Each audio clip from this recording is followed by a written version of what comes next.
Welcome, I'm Paul, this is Dave. Today I have 100 Glitch in the Matrix and Supernatural stories for you. This is my monthly compilation. Now apparently it's wise to run the whole YouTube rigmarole, if you enjoy the video, like it, leave a comment and stuff like that. But apparently the best thing you can do if you want the video to reach a greater audience, which would be nice, is just to share it. The initial momentum of a video matters a lot.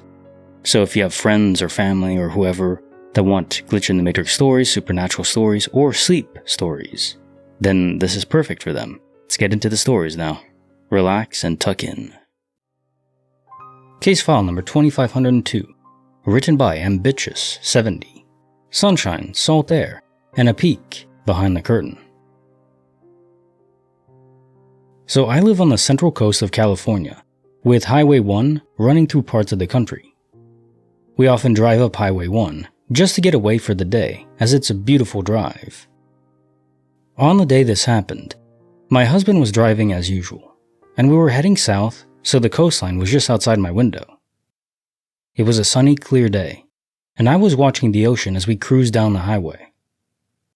We got to a section of the highway that runs completely parallel with the coast, where there are grasslands that separate the ocean from the highway. It was at this point, while looking at the sun glistening off the ocean, that I felt a strong wave of déjà vu, which wasn't too strange, as I have seen that stretch of coast probably 100 times. I glanced away from the window to look at my husband, who was singing to the music and driving. The déjà vu feeling didn't go away, and when I looked back out the window, the coast and grasslands and sky was no longer a singular view. It was split into panels that were being placed to match the speed of the car. What? It was like I was watching a scene, reality, being made, and I wasn't supposed to see it. I looked away at my husband again, and he was absorbed in driving, so I didn't say anything. He usually blows me off when I tell him about my glitches. To this day, I think about that drive often, and wonder what the heck I witnessed. We've driven that stretch many times since, and nothing like that has ever happened. It was beyond unsettling, and changed how I view what we believe is our reality. Indeed, it's what we believe, not what we know. Case file number 2503, written by Remy239, running on espresso and broken time. I work as a restaurant manager. At our establishment, even salary employees have to clock in to record our time. Managers are expected to work 50 hours per week, however that fits is acceptable. Today I came in an hour earlier than scheduled, so I could leave an hour earlier since we were light on covers. Closer to the end of the evening, 8:35 to be exact, I decided to check my time clock to see how much longer I had to stay there on a slow night. I had about an hour and a half left, so right around 10 p.m. I could leave. I got busy with several tasks, running drinks, talking to tables, helping servers with various things, and setting up for brunch service tomorrow. When I decided to check the time again, thinking it would surely be time to head home, my Apple Watch said 8:35. I just stood there for a minute, trying to figure out what the hell happened, and decided I couldn't possibly be going crazy. I checked my phone, and it said 8:36. I was absolutely floored. How could no time have passed while I did at least an hour worth of work? I thought maybe my dumb butt just read my watch wrong, but no. I distinctly recall having a conversation with the server the first time it was 8:35, and how we had seated our last reservation. I even asked them about it, and they couldn't remember. Has this happened to anyone else? Oh yeah, ironically, all the time. Case file number 2504, written by Bid325, The Time I Moved the Wind. Ages 5 to 8. Firmly believed that I had control over the wind to a small degree. I would flex my fingers and visualize becoming a part of the air, and the wind would blow insanely hard. So much so that on most given days I could go out on my skateboard and sail with my hoodie held up, though I stopped doing that or trying after becoming a little older, and realizing that was preposterous. Funny thing is, as a senior in high school playing lacrosse, Our field was plagued by a huge swarm of flies. As I imagined with the thaw, many were coming back.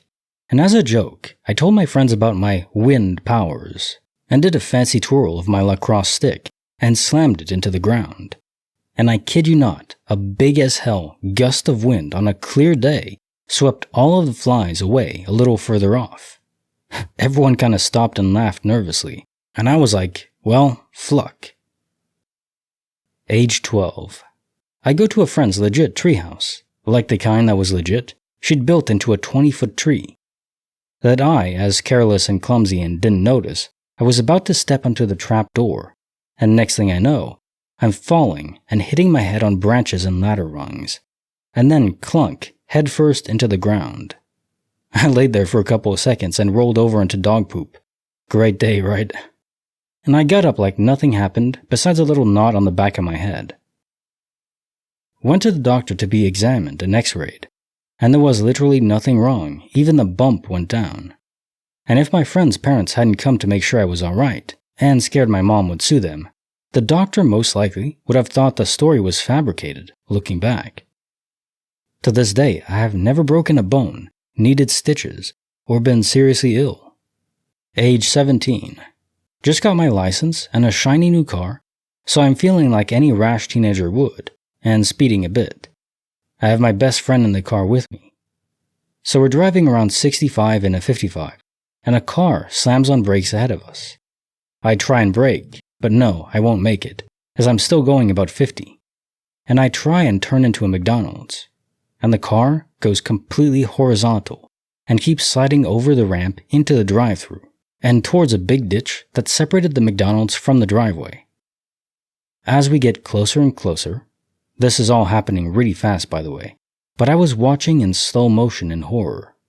To the divider to the ditch instead of flipping, which we definitely should have done going that fast, completely horizontal and hitting dead on, it just popped over and settled more or less gently into the incline like someone had picked up the car and set it back down.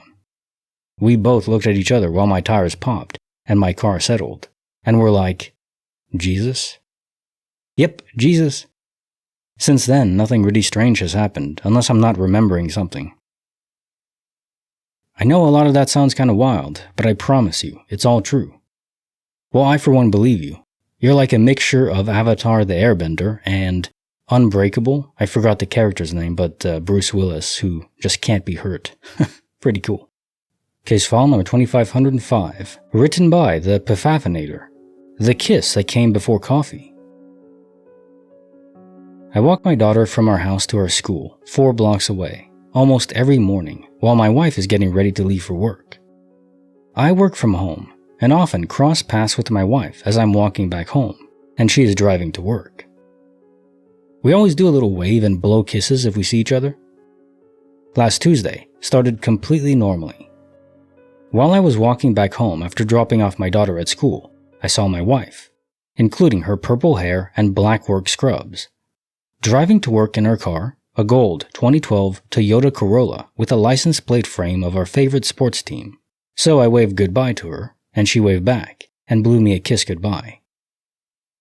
Then I get back home, and I'm surprised to find her car was still in the garage, and she was still upstairs in our room, getting ready for work. I was understandably freaked out, and I told her what I just experienced. She confirmed that she obviously hadn't left yet that morning. The next day, and we did our usual routine, and I saw her driving off, and she and her car were gone from the house as expected. During lunch, I texted her to confirm that we saw each other on the way to work, and she confirmed that it was her, and she did see me on Wednesday, but not Tuesday. A different universe perhaps, or simply a projected soul, but the latter doesn't really fit, again, because we're talking about projecting an entire car. It was a physical car, not just her soul, so it has to be a different universe, one where she left earlier. Case file number 2506, written by Dread Nova. Trees, toast, and a trail of smoke. My family used to always visit my grandma and aunt when we were little, and it, as kids, would always be an adventure, because we'd wake up at about 5 a.m. because the drive was so long. Anyway, most of the trips are usual, nothing happens. I sleep, we eat breakfast, etc. But this one time, I distinctly remember seeing something extremely weird. I was maybe 8 or 9, I was pretty young. I want to say it was about maybe an hour or so into the trip, since the sun was just peaking and casting that orange glow against the clouds. I'm in the back seat on the right side of the car. I like to watch the scenery. And I'm watching the streets zoom by like normal. I look up and just above the trees, I kid you not, a burning helicopter is falling about a mile from where we were driving. That's how I explained it to my family. I said I just saw a crashing helicopter and want to see where it landed. We didn't stop because we heard no explosion or any sound of something that had fallen, and we dropped the subject shortly after. To this day, I have no idea what I saw. It definitely could have a logical explanation, but it wasn't a firework because it was something big, hence why I thought it was a helicopter. Case file number 2507, written by Fuzzo45, The Nicotine Poltergeist. This happened when I was about 13 years old. Both my parents worked full-time, so I would get home from school and be alone for an hour or two every weekday. Always pass the time with addicting games, the good times. One day, I'm settling in to start my gaming marathon when I get the strong smell of cigarette smoke, and it kept getting stronger as if someone was in the room, smoking. It got to the point where I had to call my mom and ask if we had anyone come in to do work on the house, or had anyone who smoked inside. She assured me no one would have been in the house all day, and reminded me that we had a strict non-smoking home. Despite this, the smell would not fade, but I just kept on playing my games. Then, I hear what sounds like someone walking on the carpet, but not picking up their feet all the way, like my dad. So I wheel back into my chair to look upstairs, had a clear view from my computer room, and surprise, surprise, no one is there. But I do hear whispers, what sounds like a small child, and then an adult whispered sternly, "No." Cue running to the kitchen with a knife and hiding in the bathroom till my mom gets home. I tell her all about what happened after I called her. She tells me that it was weird, but nothing to worry about, just a neighbor smoking by her window. And I probably just heard them talking outside. Now, a few years later, I'm telling this story at a family gathering, and my mom comes clean that the night before all this happened, she had a dream of my grandfather, who died of lung cancer before I was born, walking around our house and checking up on my sisters and I while we slept. She didn't tell me originally, as to save me from getting creeped out. I don't think that's creepy. It's, sad about the cancer, of course, but rather wholesome. Case file number 2508, written by Insidious Fox. Skipping stones or skipping stars? Summertime, at a secluded beach at night, stargazing. Very low light pollution, no clouds, no moon, simply the clearest, crispest night sky I've ever seen. For the first time I can remember, finally seeing the Milky Way with my naked eyes. Like a faintly luminous, hazy cloud stretched from one point on the horizon, arcing overhead, and to the opposite side of the horizon. A field of countless stars and planets in view. Frequent sightings of meteors from the Perseids shower. Occasional sighting of extremely faint, barely visible, steady moving lights across the sky, like extremely faint stars, what I can only imagine were satellites. In short, utterly amazing, awe-inspiring. And we sat on the beach to the sound of softly crashing waves for close to 2 hours, taking it all in, totally awestruck. Gazing up into the stars, waiting for the next fast and brief meteor streak, I saw something strange. A pale orange orb of light softly flashed into existence to the left of my focal point, about 4 to 5 times the size of an average star, and as I turned to see, it was already silently fading into nothing, seemingly in the same spot it appeared. Maybe 2 to 3 seconds later, the orb appeared again to the right of where it first was, a distance of about 10% of my field of view of the night sky, and it faded again as it slowly moved. And once more, about 2 seconds later, it appeared again about the same distance away from the last spot, and in seemingly a straight line trajectory to the 2 previous spots, before vanishing again, this time for good. Each time it appeared, it was like it was moving slower than it must have been moving during each disappearance to cover the distances it was covering. Not saying it's anything truly unexplainable, but definitely unlike anything I've ever seen, and unlike anything in the sky that night. My best guess is a meteor skipping across the atmosphere, but there were no sparks, no trail, and it was so much slower than any meteor I've ever seen. Case file number 2509, written by Slady Bits, The Silent Bus, The Loud Relationship, and me in the middle. I was contemplating breaking up with my boyfriend. He doesn't communicate. When I should break up with him, how should I break up with him? I was in traffic going home behind a charter bus. There was no license plate, which I thought was odd. I was behind this bus for 2 lights prior to the tunnel.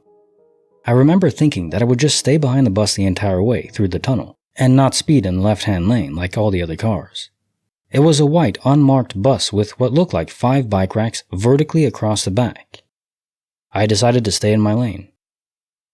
I looked over at the other lane and saw all the speeding trucks and an orange concrete truck zipping along past in the left lane. I looked back to my lane. The bus was gone. The bus had vanished. It was not in front of me, and it was not behind me. It was just gone. The tunnel goes uphill, going northbound as we were leaving it. You can see vehicles a quarter of a mile ahead. No bus. I looked behind my car from the top where you can see vehicles exiting the tunnel. There was no bus. I pulled my car over on the way home and processed what I just experienced. Both my ears were ringing. The silence was deafening. Maybe my boyfriend isn't so bad? Maybe I should stick with it? Silent roaring in my ears, then peaceful calm. Where could that bus have possibly gone? I was behind that bus and then I instantly wasn't. Reality has seemed strange all day. What is the deal with that? It could be quantum immortality, where you got into an accident, you don't remember the accident. Some people do, some people don't. Probably down to memory suppression of the new host body. And your soul is just in a different copy of yourself, and voila. Different universe, slightly different. Hey, maybe in this universe your boyfriend talks more. One can hope. Case file number 2510, written by Windtire Frost. The Big Rig That Blinked Out of Reality. I was driving back from Colorado to Texas with my wife in the seat next to me, and my youngest son asleep in the back. It was very late and I was very tired. I zoned out in thought and was not paying attention to the road ahead of me. Suddenly I snapped back into full awareness and saw that my lane, the left-hand lane of the highway, was coming to an end, and there, not far in front of us, there were several pylons blocking off my lane.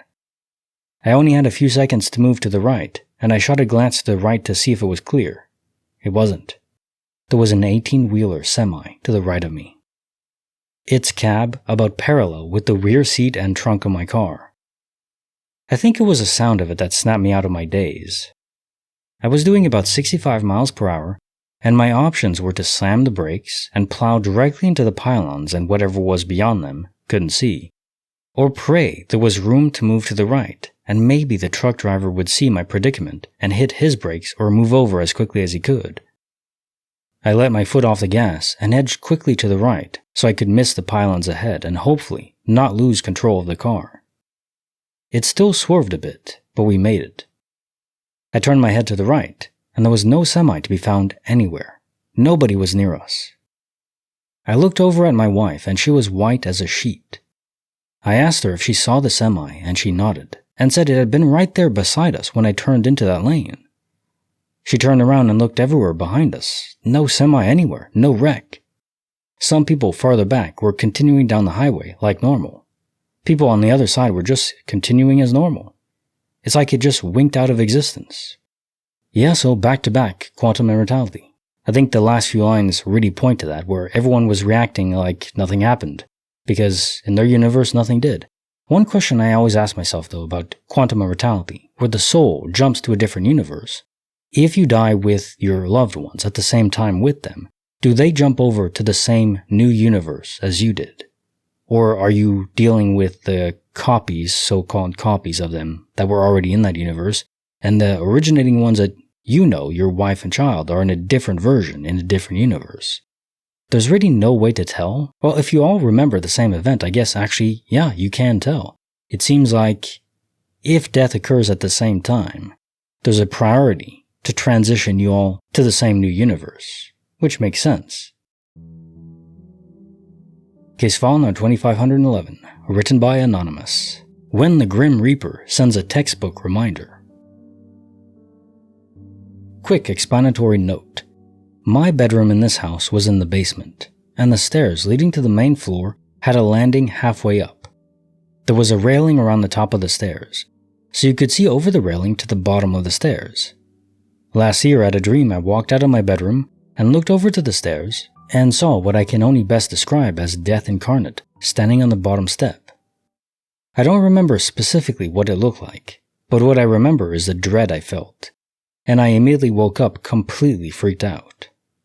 A week later, I was going somewhere, walked out of my bedroom, went to put my foot at the first step, and about half a second before my foot would have hit the first step, a heavy bag drops down from the railing above and just barely nicks my leg. My younger brother had dropped his school bag over the railing, too lazy to walk it down. It was full of textbooks, and there is an honest chance that if I had been directly under it, that it would have killed me. If I had been half a second sooner, I could have died. The can't explain part is a dream, of course.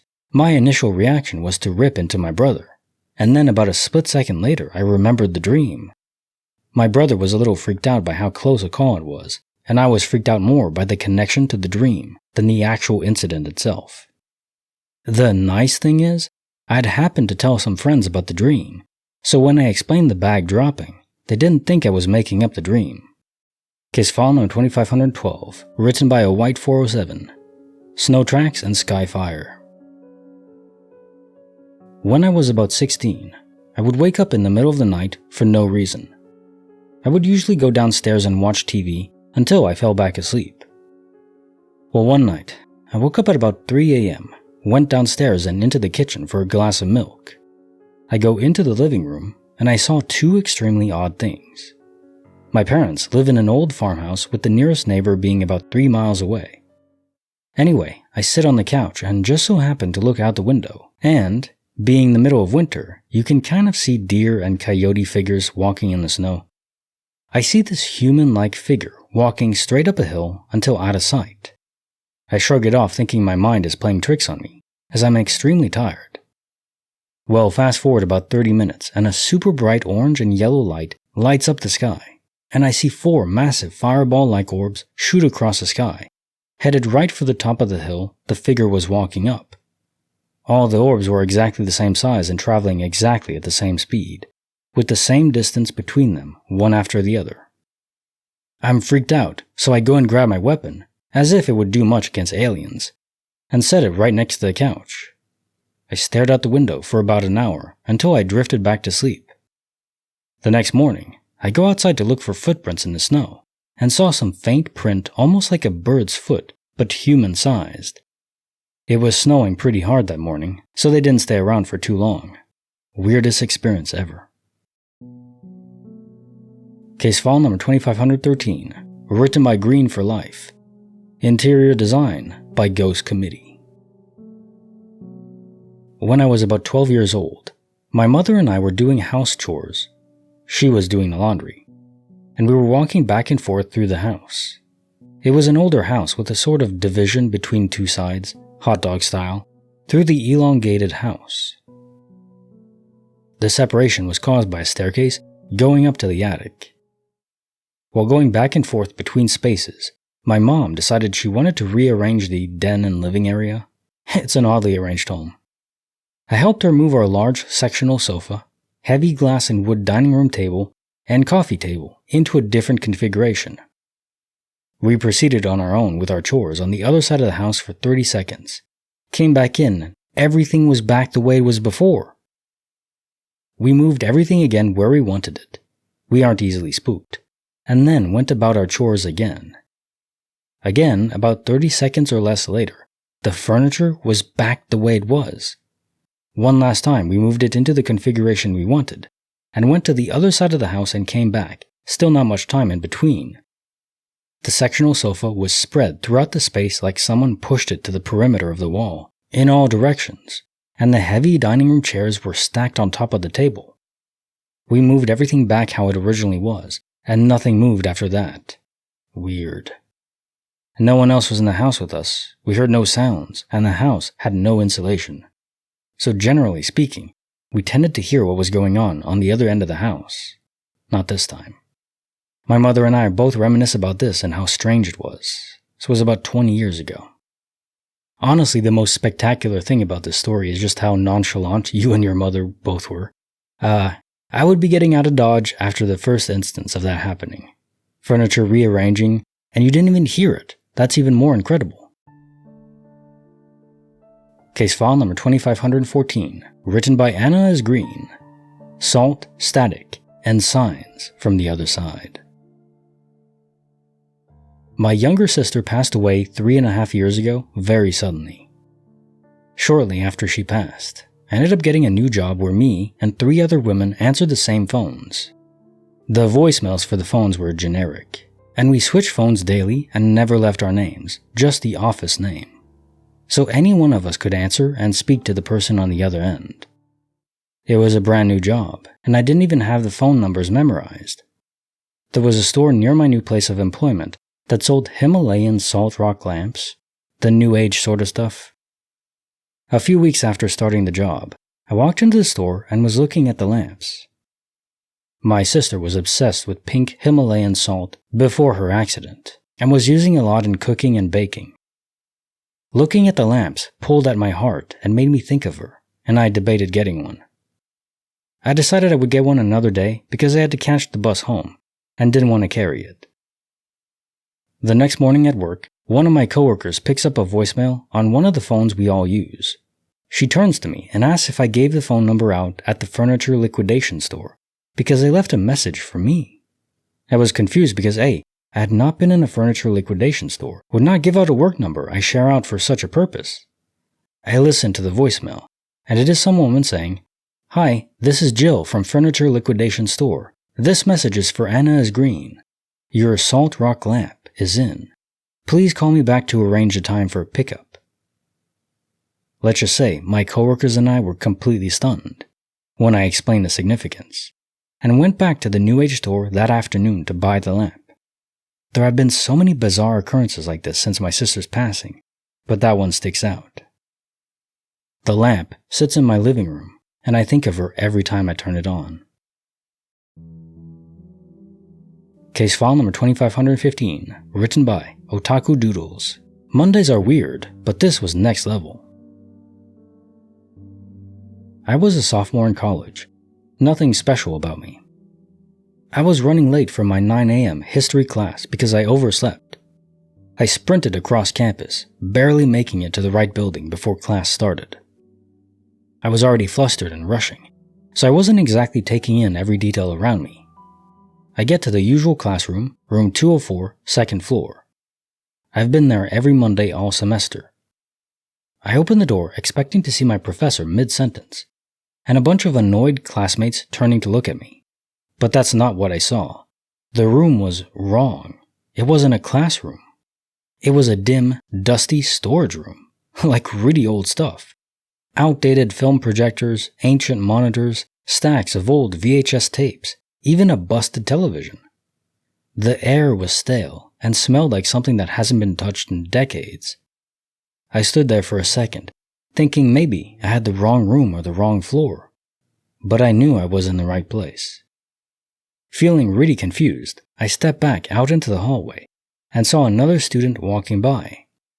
I asked him if they knew where the history class was supposed to take place. He gave me a weird look and pointed at the same door I had just come out of. I turned around, slightly nervous, and opened the door again. This time, it was a normal classroom. Bright lights, desks, students chatting, professor at the front writing on the board, like nothing had ever been different. No trace of dust, no old equipment, no weird smell. I just stood there for a second, stunned. Nobody looked at me funny. No one else seemed to have noticed anything weird. I walked to my usual seat and sat down like nothing had happened. I started pulling out my notebook and textbook, but couldn't focus at all during the lecture. I don't know what I saw. Maybe I hallucinated? Maybe I was still half asleep. But it felt real. It smelled real. I could smell the dust in that room. I could feel how still and heavy the air was. It wasn't a dream. I'm not sure what to make of it, but it definitely left me rattled. This reminds me of the scene in Harry Potter with the Room of Requirement, and Filch and this little gang of miscreants were rushing the door, and of course it opens just a storage room. So I guess your school has a Room of Requirement too. Pretty cool. Case file number 2516, written by Anonymous. Third person grief, first person loss. One night, I had a very lucid dream that rocked me to my core. My brother and I shared the same circle of friends for the most part. As we grew into our teen years, we spent our summer days hanging out at whoever's house that would put up with us, and our summer nights were filled with fishing and killing time outdoors. I had a nice truck and a little cash on hand most of the time. This afforded me friends that had no ride and little cash.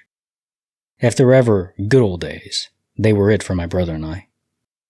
My brother Matt became close to one particular friend, I'll call him Joe, as they were close in age and interests.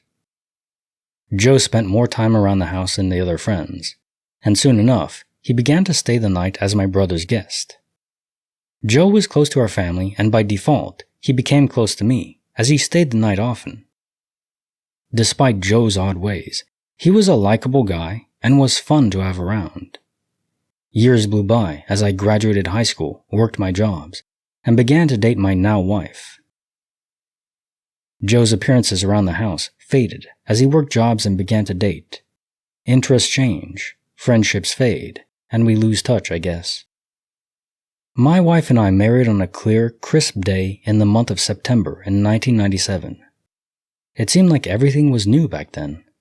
So many changes in the years 1997 and 98. New apartment, new jobs, new friends, new living arrangements, dreams and ambitions. Together, my wife and I had so much zeal for what the future held. Those were the good old days all over again. My wife and I forged life together in a little townhouse, situated in a little railroad town. At night, you could smell the heavy odor of diesel fuel that fueled the trains. We got used to the hisses of compressed air being released out of the air brakes, continually throughout the night. My wife and I had a life to build, and we were happy to do it right there, next to the railroad yard. I remember we had an L-shaped sectional sofa that we bought from a local outlet store. It was tan and avocado green striped. It was very casual in style and texture. Its texture was a little smoother than burlap. It didn't match anything else in the apartment, but it was cheap, so we bought it. The night it happened was a Friday night, and into the early hours of Saturday morning. My wife and I went to bed before midnight in our second-floor bedroom, not knowing what the next few hours held for us and our circle of friends from the past. Peacefully I slept, unaware of the life-changing events that were unraveling in the city nearby. It was as though I was teleported from my place of rest to my sparsely furnished living room. My view was very vivid and memorable. There I was, viewing myself sitting on the end of that sectional, crouched over, elbows on knees, head in hands, whispering a prayer. My perspective was third person, but the emotions I wrestled with were very much first person. I remember going through a procession of thoughts and feelings. It began with shock and disbelief, which faded to bargaining. In this nocturnal cinema, I began to remember the life and interactions of a character with no name or face. The realization that somebody had died began to settle on me, and now I was going through a grieving process. The sound of my phone, gonging next to my head, called me back from my place of melancholy and observance, and once again into my warm, comfortable bed, still trying to deal with the emotions that night's vision left me with. I fumbled with the phone, answering to the voice of my brother. It's amazing what life-altering info can be shared over a 2-minute phone call. My brother struggled to tell me that our mutual friend Joe had been ended by a drunk driver only a few hours before. Joe was driving through an intersection and was broadsided by a drunk, who failed to stop at the stop sign. The details of what happened relayed to me over the phone separated me from the memories of the dream. Out of bed, down the stairs, and into the sectional I went. As I sat at the end of that sectional trying to process the horrible news, I entered a procession of emotion. Shock and disbelief, bargaining with God for a life snuffed out. Memories of Joe flooded my mind, and finally a whispered prayer seeking comfort. Grief gave way to wonderment when I recalled the dream. It was as though the final step, a word of prayer, sparked off an instantly gratifying moment of déjà vu. I could recall when I lived this moment the first time. Was it a premonition? Was it a coincidence? I don't know. What I do know is I can't control it or make it happen. I'm not sure I've ever repeated this seemingly prophetic feat. For those still with me, 19 years later, my wife and I now have 2 children, ages 14 and 17. We're still happily married. We still have a zeal for what the future holds. My brother eventually married the girl that Joe was with at the time of his death, and they now have 3 beautiful children. Life moves on, and fate is an amazing thing. Sometimes we get the opportunity to peek into it and see what it has in store. What a beautifully written story, even though the subject is so sad in many ways. Bittersweet, I guess you could say. Your mind created the scene in a dream based on information that your subconscious had gained. Now, how did your subconscious gain that knowledge? I don't know. I really don't. But to experience it would be something else entirely. Can't be quite conveyed just through words because of the emotional impact. You already had to live it to know it fully. But thanks for sharing it. Case file number 2517. Written by This Is Not Chelsea. No eclipse, no explanation, just darkness. Hi. So this is really weird. My husband and I live in Georgia in the US, and today around 12:30 p.m. we were parked outside of a Subway, and for a second, the world outside went pitch black. It was like the power went out for a second and turned back on, but it was all of outside in the middle of the day. I noticed it, and I looked at my husband, who noticed it too, but he thought he was just blinking. But it was the middle of the day, and there were no planes in the sky or anything. There's nothing that I can think of that would cause this to happen. After it happened, I went on Google to try and find a scientific explanation for this, but I couldn't. I found a lot of posts from other people about this happening from a few years ago. Nothing very recent though, so I'm wondering if anyone else experienced this today or recently. This has never happened to us before in our entire lives, and no one around us seemed to be acting different afterwards. So I'm not sure if people in our area noticed anything. I called my mom and cousin to see if they noticed anything, but they didn't. So I'm at a loss and I don't know what to think or how to make sense of it. Could it have been a meteor or an eclipse that covered the sun briefly? Well, towards your suggestions, no, to my knowledge that's impossible. An eclipse lasts way longer than a second. The moon literally just navigates across the sky in front of the sun, and because the moon is 400 times smaller than the sun, but 400 times closer to Earth, so the relative size in the sky basically is a perfect match. But it takes a long time, minutes at least, for the moon to navigate across the sky, across where the sun is. So it can't be an eclipse. And a meteor just isn't big enough for that. I mean, if it was, the Earth wouldn't be here anymore, or we wouldn't. In fact, a meteor skyburst just creates more light, not less. But yes, this sudden darkness, like the universe stops rendering for a split second, maybe a second, there are quite a few accounts of this happening.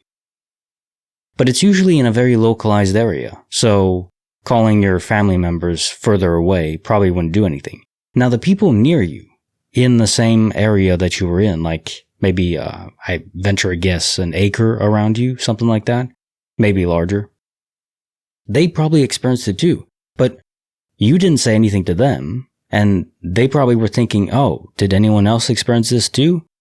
But then you weren't talking, they weren't talking, who's going to be the first one to say, what the hell just happened? Now, if it was 10 seconds of total darkness, maybe people would speak up, but 1 second, you just doubt your own mind. It's good you had your husband there to back you up. Case file number 2518, written by NT Firehorse. Appetizers from Another Dimension. Last summer, August 2024, My 17-year-old daughter and I spent a very hot day visiting the bathhouses in Arkansas hot springs, most of which have been converted into restaurants and gift shops. I experienced a bizarre glitch there that left me shaken for weeks. We went into one of the buildings around 10 a.m., and on one side it had an airy, elegant, modern restaurant with big picture windows looking out on the street. The place was empty and not yet open, but the guy working there, setting tables and getting things ready, gave us a menu to look at. The prices were really high, way more than I wanted to spend for a casual lunch. The appetizers were more affordable, and I really wanted to eat there. He told us what time they opened for lunch and said to come back then. My daughter and I decided we would go to that place for expensive appetizers when they opened, then find a cheaper place to eat a real lunch after. We spent the next 2 hours exploring the 3 blocks of hot springs, which is weirdly a national park, even though it's a public street with normal traffic. They've restored a few blocks of old bathhouses and made one bathhouse into a park museum. It's literally just a few blocks from one end to the other. And the only parking is street parking along the curb. We got a paraffin wax hand and foot treatment on the 2nd floor of the strange old hotel and bath place there. Perused the gift shops, went through the bathhouse museum, then at noon, we set out to walk the block or 2 back to the restaurant. Only, it wasn't there. It was really hot out, like 100 degrees Fahrenheit, 35, 36, 40 Celsius, something like that. And we were dying of heat as we walked down the 3-block-long bathhouse area without seeing the place. We turned around and started walking the other way, and after a few minutes, my daughter pointed and said, "There it is." I looked and saw a dumpy-looking restaurant I vaguely remember walking past, but that we hadn't entered. I told her that was not the place and insisted we keep walking. We got all the way to the other end of the street without finding the nice restaurant. It was so hot out, I finally said, "Fine, let's just eat at that place." Here's the freaky part. We walked inside and she said, "See, Mom, it is the same place." I was like, "Huh?" It was a completely, and I mean totally different restaurant. This place had a podium thing where the host stood, and a refrigerated case of pies to the left, not exactly elegant. I asked to see a menu, and it was the exact same menu I had seen at the other place. Same entrees, same high prices, and the exact same appetizers we had planned to order. I was certainly confused, and asked the guy if they owned another restaurant, since there was another place on that street that had the exact same menu. He said no, unless someone else had copied their menu. I was weirded out as he led us through a hallway behind him, through a short passage, and around an elevator to come out into a restaurant in the back. It had elegant 1970s-ish decor, with brown wooden walls with plants and planters, and hardly any windows. The other place had been white, light, and airy, with huge windows facing the street. This place was like a trendy cave buried in the back. My daughter and I sat down with our menus, and she ordered an appetizer we had talked about 2 hours before, when the first guy showed us the menus. I kept saying, "But this was at a different place." We got into an argument because I kept insisting this was not the same restaurant, and she kept insisting it was. We ordered appetizers in silence. Finally, I couldn't stand it. I told her I was going back outside to find the other place. I left her there, eating her appetizers while I went back outside, and walked the entire length of the street both ways again, all in the jillion-degree broiling sun. Nothing. I went into every single building, and that place wasn't there. There was only one building I couldn't enter because it was closed, and had workmen on a ladder and construction debris around it. I returned to the restaurant and finished my food, feeling completely upset. We paid, and I told my daughter I wanted to leave Hot Springs. I had her drive as I sat in the passenger seat, slumped against the door, feeling awful and confused, and isolated from my own daughter because she remembered a totally different reality than I did. I felt so utterly alone, with no one to talk to about what had just happened, and every time I tried to talk to her about it, she got upset. We finished our road trip without further incident, and got her safely across the country to start her freshman year of college. But this experience made me question my entire understanding of reality. I thought about it for weeks afterwards. I wasn't sure if I would ever have the guts to share my own story. Has anyone else experienced anything weird at Arkansas Hot Springs? Well, I've never been there, but I can say, I wonder if she really did experience the other restaurant as well, but was honestly too terrified to confirm it. Some people just get too scared to admit that reality is shifting, even mercurial. Case file number 2519, written by His Moon 27, 8 Days Between Worlds. I had a near-death experience when my heart stopped and I was in complete acute organ failure. I also spent 8 days in a coma on ECMO, where I received an emergency transplant. My experience was terrifying. There's moments where I was like in a different reality, and I don't know how to explain it, but resonate deeply with like a dream, but way more vivid. I had a moment where I swear to God, I was watching them operate on me. I knew I was getting a transplant, but the word transplant was never said to me. My family had to list me the day after I went into a coma suddenly. I was never sick before. I had a moment where I woke up and was on a concrete pier.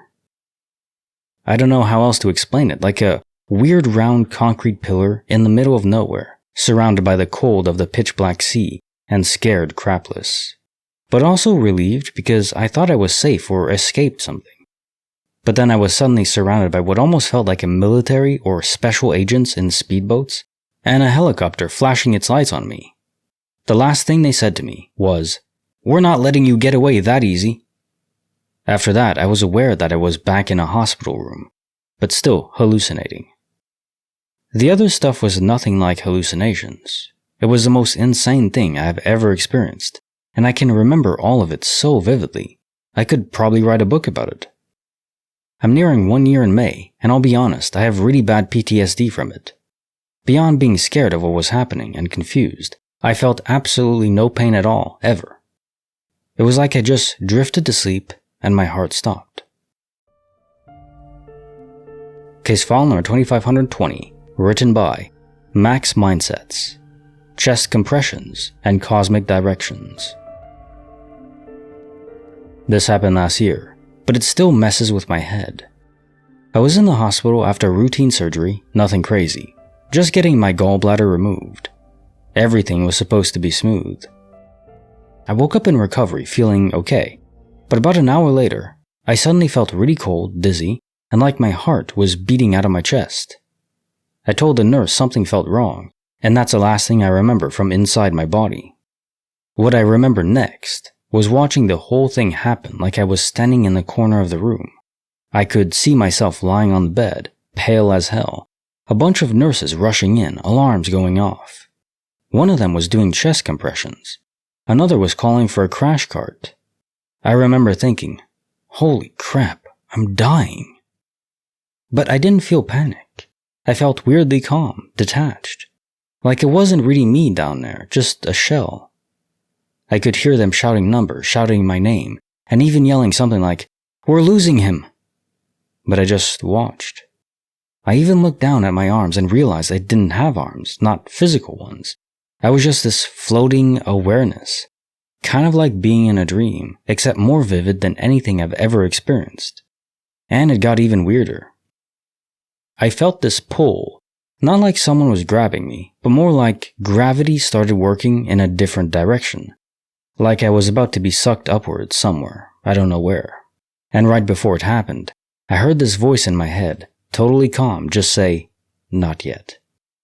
Next thing I knew, I jolted awake with a mask on my face, gasping like I'd been underwater. My chest hurt like hell from the compressions. Turns out I flatlined for almost 2 minutes. Heart completely stopped. But somehow I came back. I didn't tell anyone what I saw, not at first. But I'll say this, I was more alive during those 2 minutes than I've ever felt in my whole life. And whatever I was floating, it wasn't nothing. It wasn't a dream. I know what I saw. Yeah, I believe you fully. You were aware of your soul, and I think the pull you were feeling was to be sucked into a different universe, where a copy of you was still alive, but it stopped because they saved you in your originating universe. Unless you didn't experience consciously as this presence, as this self-awareness energy, whatever you want to call it, being transmitted over. But I think not. I think you were saved in the originating universe. Case file number 2521, written by Next Butterscotch 286.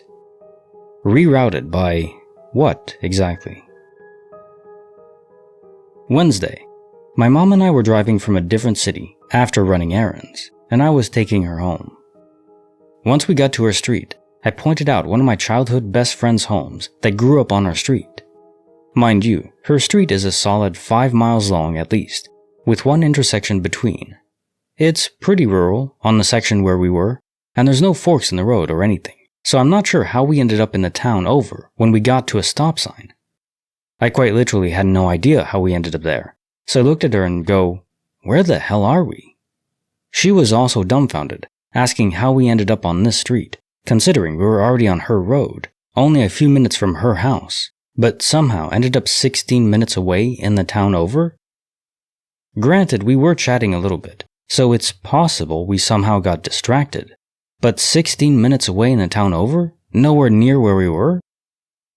My mom is convinced we were using GPS, but I wouldn't use it on the street I grew up on. I only used it when I was lost at a random intersection. Yeah, you and your mom experienced a space-time portal, baby. Case file number 2522, written by Cats Are Nice, Dia. Pluckley's Halloween Special. The following story is why I will never go to Pluckley Village, most haunted village in England, on Halloween, ever again. A bargain was made, and I will stick to it. Quite a few years ago, probably about 15 to 20 years by now, I and some friends used to go to Pluckley fairly regularly. It wasn't a short drive, but it was short enough that stopping in the pub for pie and a pint before wandering around was worth it. About 45-60 minutes drive. One year, the last time, 15-ish years ago, we went on Halloween. It was me, my friend, R, driving, and my partner, L, also friends with R. We did the usual thing, pile in the car, listen to some music on the drive, and park at the Black Horse. You can walk around the whole village in about an hour, and that's right to the outskirts and back. But one particular spot you have to drive to. This is important. We went in the pub, all grabbed a drink and some snacks, and headed off. We had all eaten before we left, so one beer each wasn't going to worry us, in regards of being drunk. Off we went. We did the cemetery, a few ghosts including a few wailing women, a monk or two, a couple of shadows, a mother looking for her child, that sort of thing. But there were too many tourists around the village. It was too loud and crowded to get a real feel of the vibe. We wandered a bit more, saw the floating lights on the edge of the woods.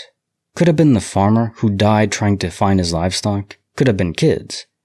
Then decided we'd do the other spot and head back, have a proper drink closer to home, where we could walk to our respective houses without worrying about getting home. We went to the Highwayman's Oak, near Screaming Woods. Conjures an image or two, doesn't it? This spot is next to a field, and is said to be where a highwayman, caught by the authorities, was chased down and speared to the tree with his own sword, then left there to die. But yeah, sure, it's video games that cause violence. We parked the car and sat in it, chatting. Over the next hour or so, mist started creeping over the field and the road, and started gathering around the car. But it's October, it's nighttime, that's normal. Until it started coming in the air vents. Mist thick enough to see inside the car, pooling around my feet. Possibly the others, but I was in the front passenger seat. I couldn't see their feet. I feel a burning on my wrist, and a bracelet given to me by a friend. They're religious, I'm not really. For protection. A simple leather and wood affair is hot. Not just hot, burning. I start to take it off, but L, in the back, yells, "His necklace, this cross thing, is also hot." We turn the light on and turn to him. It's burned a hot cross mark into his chest and throat area. He starts to try and take it off, and it's my turn to yell, "No, leave it on. We don't know what they're protecting us from." I show him my arm, where my bracelet, I repeat, wood and leather, has singed marks. R looks sheepish, shows us a bracelet he had from a friend, a shark tooth and cord thing, which, apparently, to protect you from the gods of the water, according to a friend who got it from a tweaker in America, has started marking his arm. R starts the car. It won't start. He tries again. Still no luck, and the mist is so thick and so high, we can only see just over it. Not through it, no chance, too thick. And it's formed a white puddle around the car. In a ring from the car to about 6 feet out.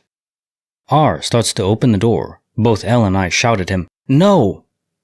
We look at each other. I speak up. "Okay, we get it. We're not welcome here. We'll leave." Nothing.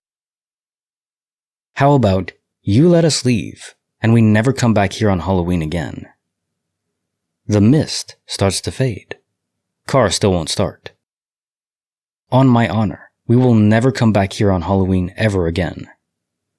Mist almost gone. Car starts. R starts to speed away, but the car is heavy, dragging, headlights dim and flickering. Me. "Look, I made you a deal. Get off the car. We leave, we don't come back on Halloween. We don't bother you, and you don't bother us." Car drives normally. Headlights return to normal. Mist completely gone. Back at home, we go to our local spot, check marks on arms and throats. They're still there, but faded, almost gone, but still shining like a scar. By the next day, they're gone completely on all of us.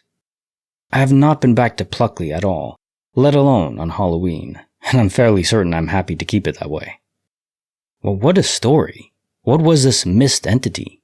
Holding the car and you hostage. Clearly it just wanted to be left alone, but was it a spirit? I've never heard of a spirit generating mist like this.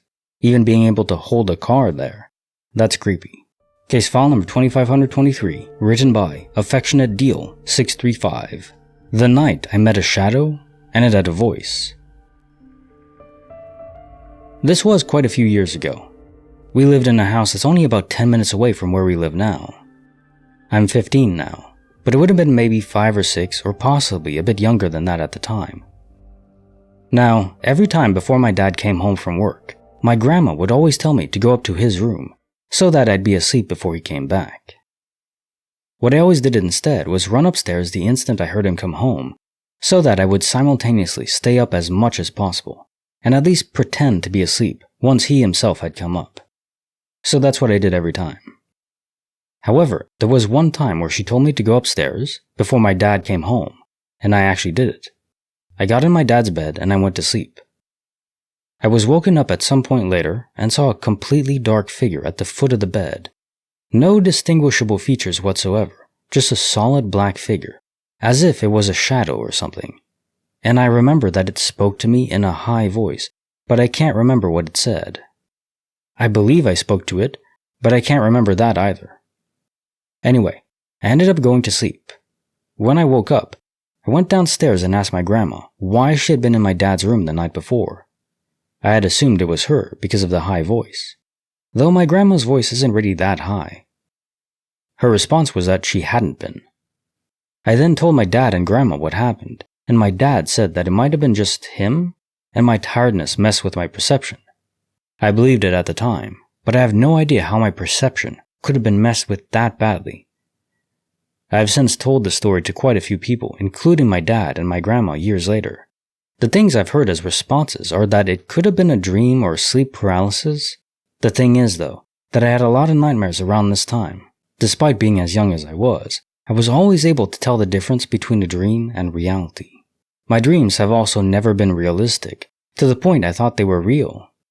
The sleep paralysis theory sounds compelling, but I do not have a history of sleep paralysis.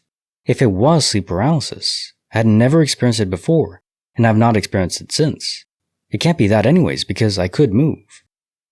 One thing my dad said to me when I retold him this story recently is, "I don't mean to frighten you, but that house is over 150 years old. I'd just like to say that I do not believe in ghosts or anything supernatural, I'm a pure skeptic when it comes to things like this, and I would not blame you at all if you don't believe a single word I've just said. I want you to know that I don't believe that this was a ghost. I do believe that this has an explanation. I just don't have it. I think it could be a person trapped in limbo between universes, just their soul unable to cross over.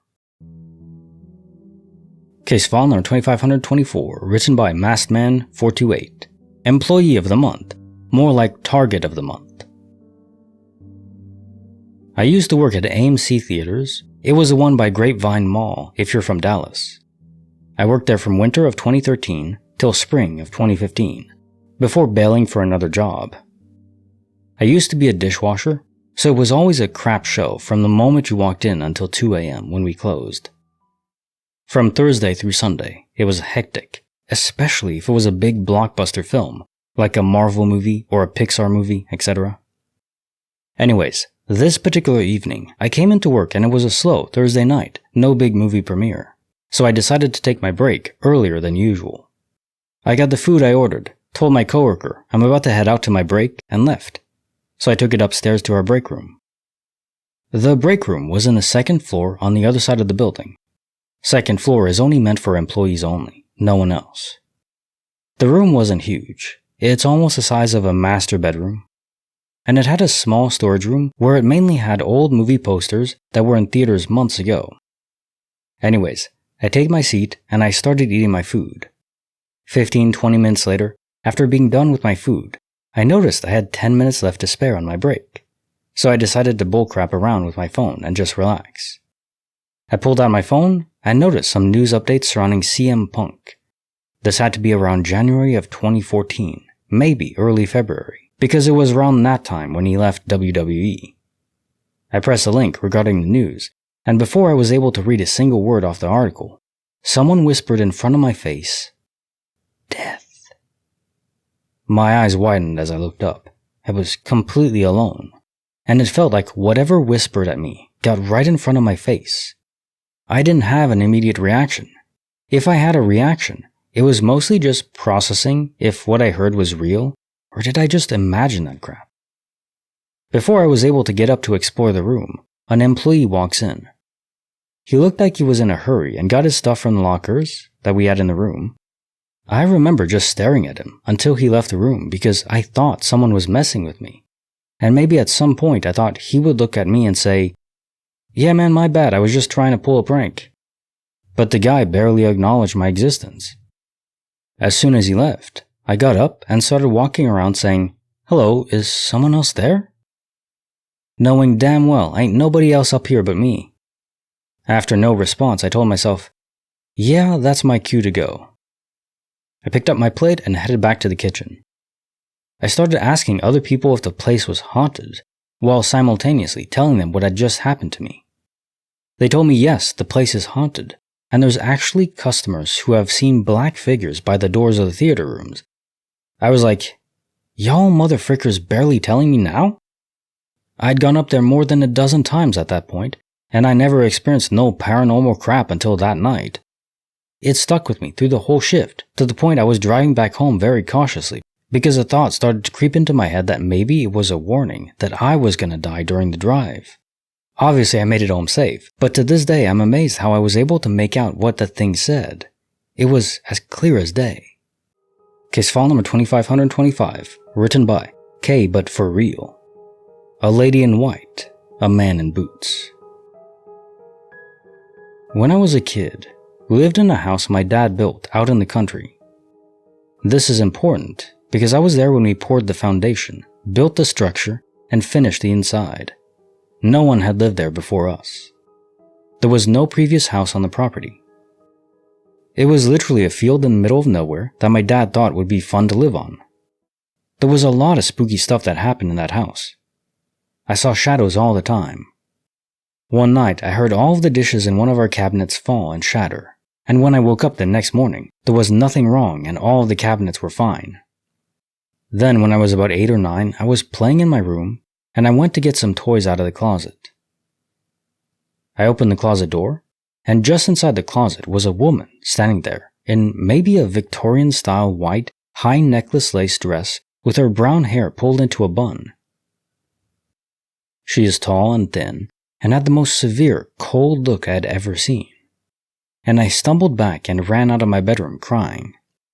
I grabbed my parents and dragged them into my room to make them see the scary lady in white. But when we got back, she was gone. The image of this woman is still burned into my brain. Fast forward 15 years, and the house has been sold to a family friend of ours. The family friend has 3 small kids, and one of them started having nightmares. The friend remembered me saying there was a lot of scary things that happened there when I was a kid.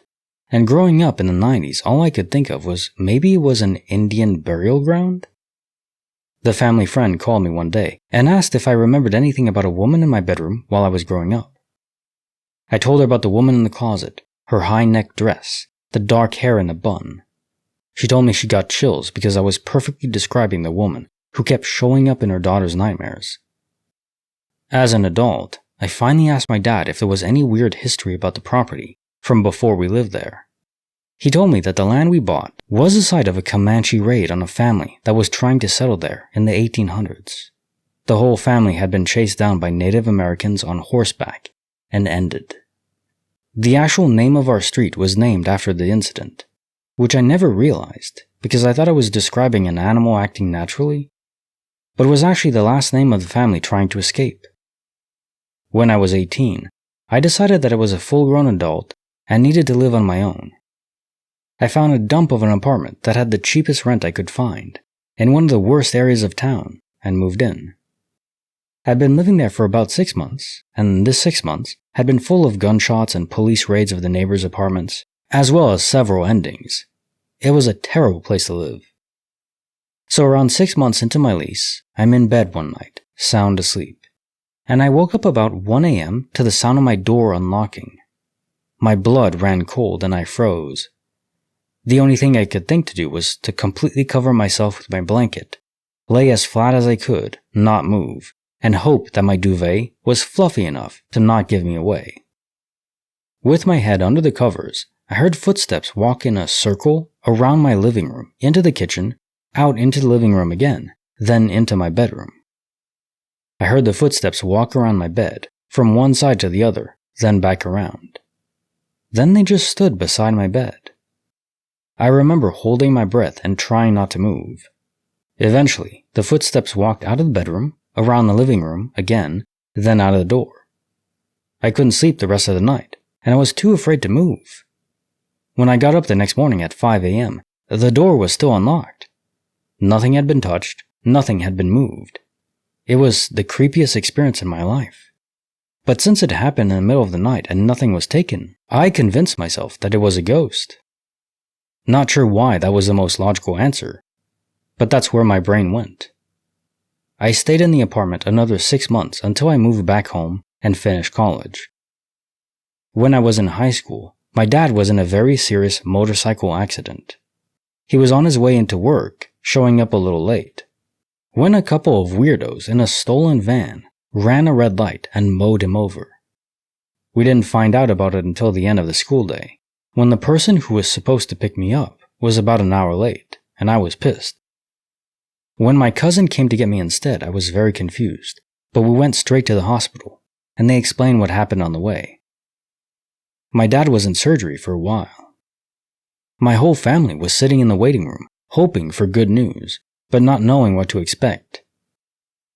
After several hours, the surgery was successful, and he was put in a room. Once he regained consciousness, he asked to talk to the guy who was there with him when it happened.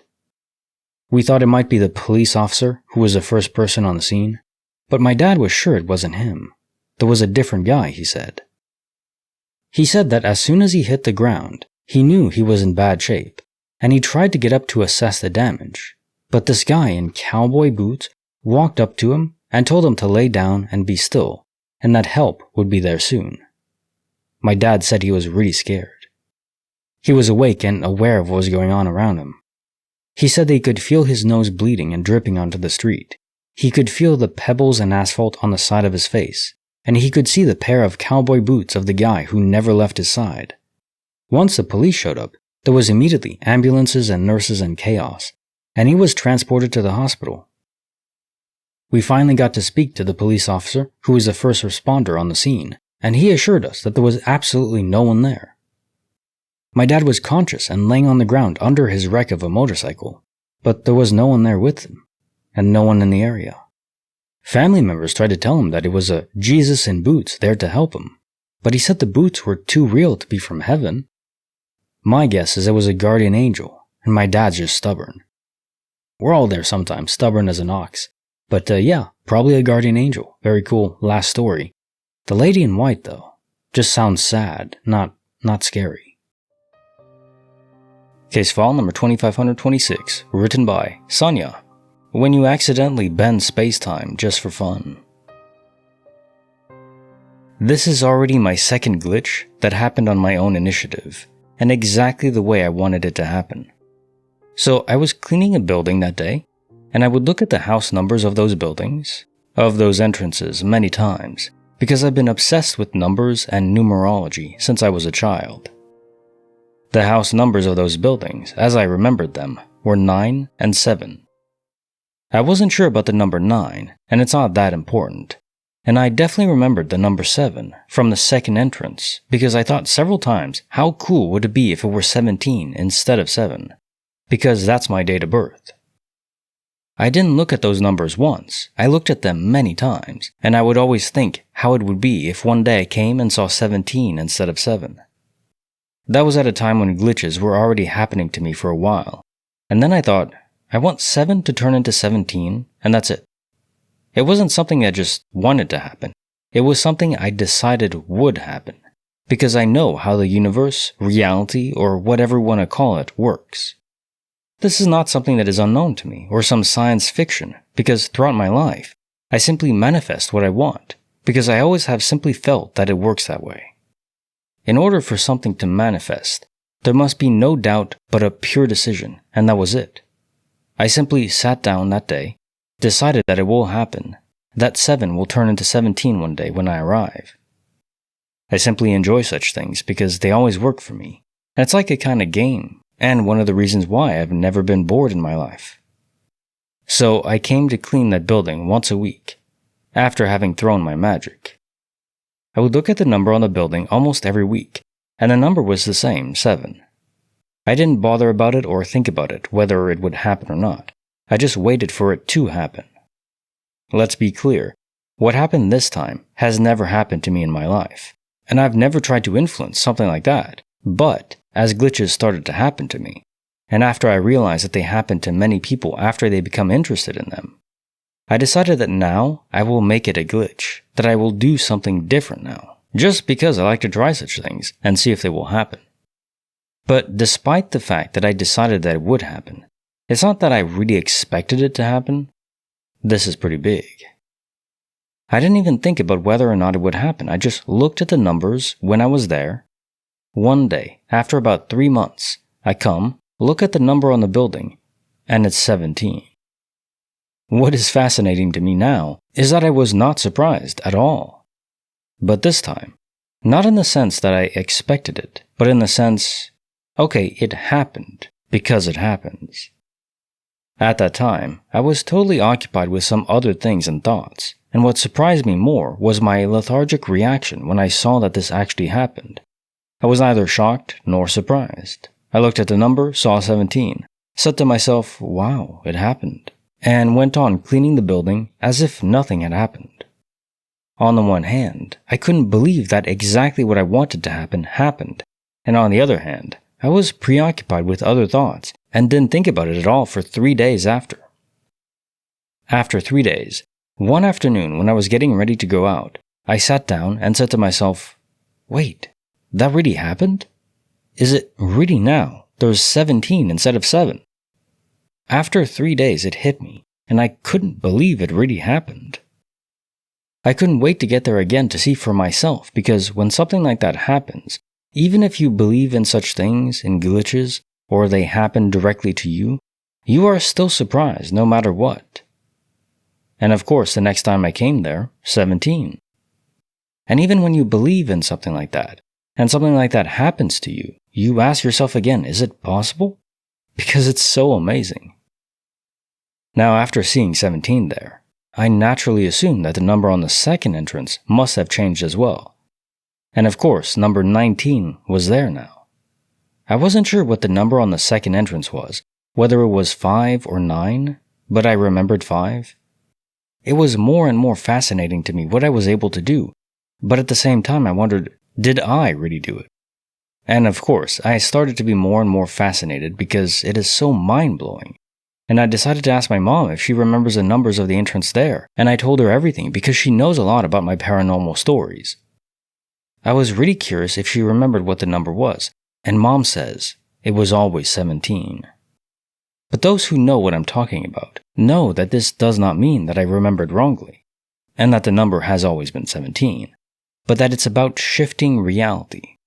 In this reality, the number was always 17, it's true, but in the one where I looked at the number every day, for months, and came there for 2 years, there it was 7. No one can have such a weak memory, or be so crazy to think after everything. I imagined it.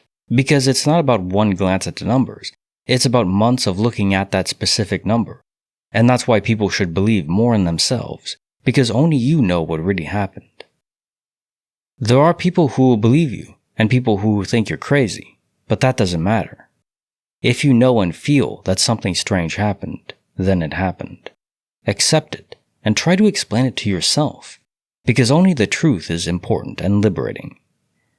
Just to mention this, and how I realized that the number on the second entrance was 9 and not 5 as I remembered, was when I went there one day and saw that the house number of the house before was 15, so before the number of that house was 5, and the buildings were 7 and 9. But it's possible that the order went the other way around, and that I remembered well that the number of the building's entrance was 5 and 7, and the house number was 9. Who knows? Everything is possible. And I think we should believe that.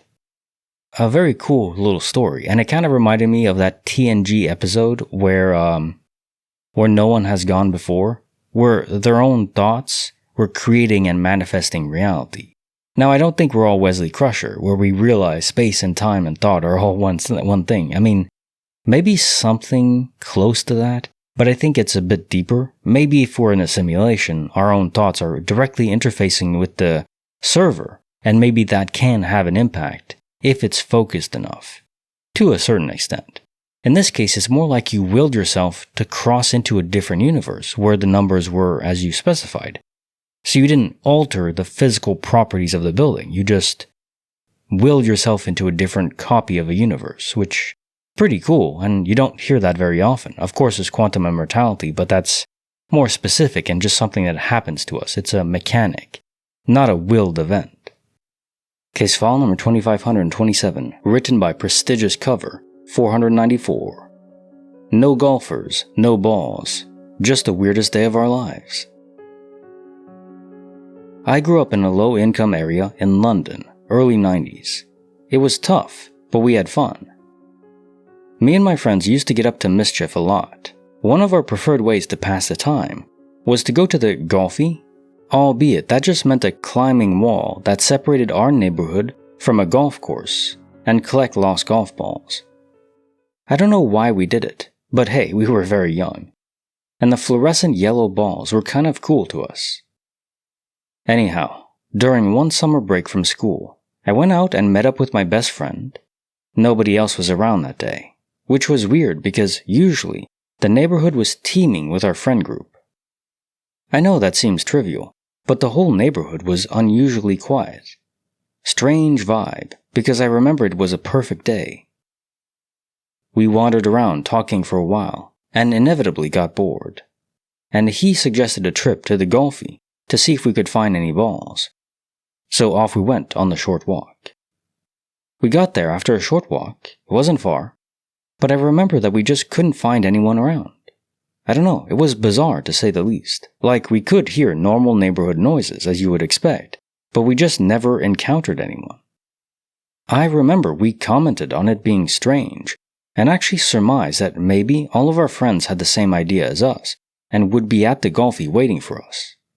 Not unusual given none of us had phones, and we would normally just randomly meet in a few places, most of which we had already been past at this point. So, we arrived at the wall that we usually scrambled over to get to the golfy, He hopped up before me and sat astride to pull me up. Once we were both up, we looked at each other, perplexed. I genuinely remember to this day the confusion in his face. We looked over at the place we had been hundreds of times before, and it was different. Instead of a small wooded area that gave onto the golf course, it was a huge paved area full of rows of greenhouses, and odd-looking square areas that looked like they were meant for plants. Those greenhouses were not new, though. Matter of fact, they looked abandoned, old, and not taken care of. Most of them had plastic sheeting over the sides where the glass used to be, and they were flapping gently in the summer breeze. The squared areas had weeds and the sort growing out of them, likewise on the paving slabs that made up the floor. We sat there for a while, watching. We had no clue what to make of it all. Obviously, this was too good to be true in our minds, and once the initial surprise wore off, curiosity set in. We both hopped down and began to explore the place. But the whole area was just off, like it just didn't seem normal. I can't explain it to this day, but we were sticking close to each other, even though we were laughing and kidding as we went further in. We looked in the greenhouses, and they were just full of run-down equipment of some sort and overgrown with weeds and plants. After about 20 minutes of exploration, I remember we stopped and looked around, kind of in disbelief at how big this whole area was. We hadn't changed direction, and now in the middle of all of it, could neither see the neighborhood nor the golf course. This is when it got really messed up. As we stood there, my friend looked at me and said, "Can you hear that?" The look on his face was dead serious, and I stood still listening. "What?" I asked him back. He just put his fingers to his lips and listened more. Then I heard it. Like a really low hum. Like the type a high voltage of electricity makes? I don't know, something between a hum and a buzz. As we stood there, it got louder and louder, as if it was getting closer. But not from any particular direction, from all around us. We started a brisk walk back to where we came. The buzz kept getting louder, until we panicked and started to run. As we ran, and I mean full sprint, through these weird constructions, we started hearing something behind us. I can't explain it, almost like a mechanical noise, like not a human or animal. The plastic sheeting and the way the place was laid out made it impossible to see anything more than 10 or 15 meters, so we never saw what it was, but it was there, right behind us.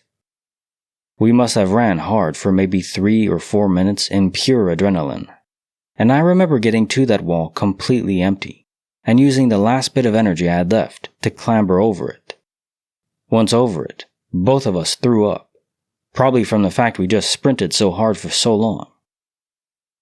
We made our way back through the neighborhood, and everything seemed normal again. People, cars, activity, etc. was business as usual. The messed up part is, once we explained what had happened to our friend group, they obviously all wanted to go see what we had found, and what had chased us. Understandably, because it sounded insane. The next day, a whole group of us, maybe 10 or 12, went back down to see the place. It wasn't there, and I swear we went up and down that wall for an hour looking for it. It just wasn't there. There was no way it was some other place.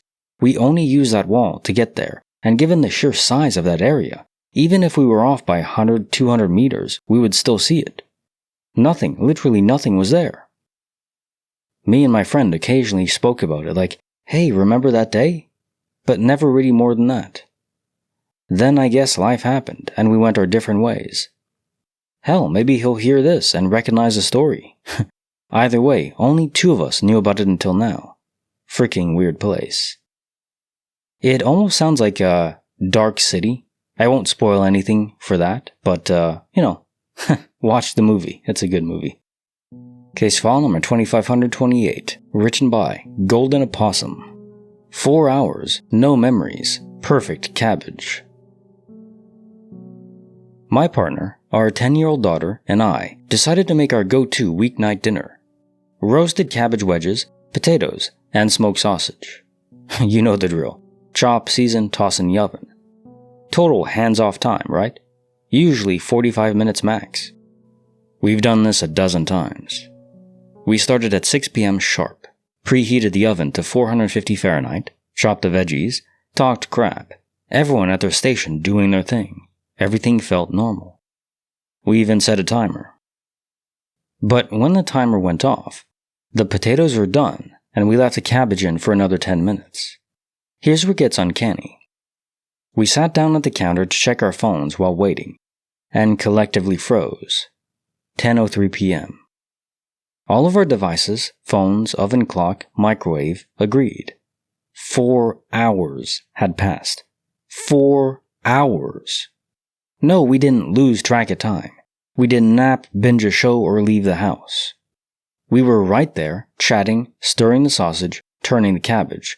It felt like 45 minutes tops. Our daughter kept asking, "Why is it dark outside?" And we didn't think much of it until we saw the clock. The kicker, the oven was working fine. Everything cooked to perfection, defying physics, defying logic, defying every roasted veggie law. Nothing was burnt to a crisp, like it had been cooking for nearly 4 hours. This one has me completely stumped. Somehow you were in a localized time glitch with the oven, which was still receiving electricity from the power plant. I don't know how this is possible. That's a hell of a glitch, and experiencing with the whole family. Whoa. My mind would be blown. I would still eat the food, of course, but... Case file number 2529. Written by One Fell Swoop 70. Fishing, fading, and freaking people out. A weird thing has been happening to me now for about 10 to 15 years, and I still can't find a logical explanation. So I thought I'd see if anyone else has been informed that they have disappeared. This first time this happened was several years ago while I was fishing at my favorite trout stream. My fiancée at the time, I'll call her Chloe, was with me, and she had recently broken her leg and was wearing a cast and using crutches. She was going crazy, being cooped up all day, and wanted to do something outdoorsy. So we drove to a spot, a place I know like the back of my hand, and she decided to sit on this large rock and read, while I went downstream along a path that runs right along the edge of the creek. At the end of this path, which is wide enough for just one person, is a small parking area for the Appalachian Trail. The distance between where I parked and the AT parking area is about 300 yards.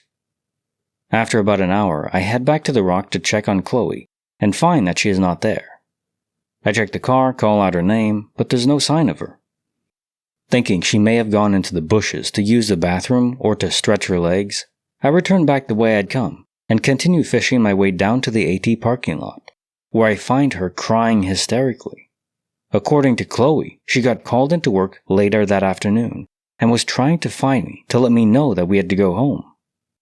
She said she had called out my name several times. I didn't hear anything, until she finally decided to come looking for me.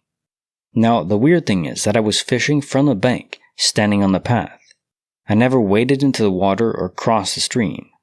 There's no possible way someone on crutches would have passed me without directly bumping into me.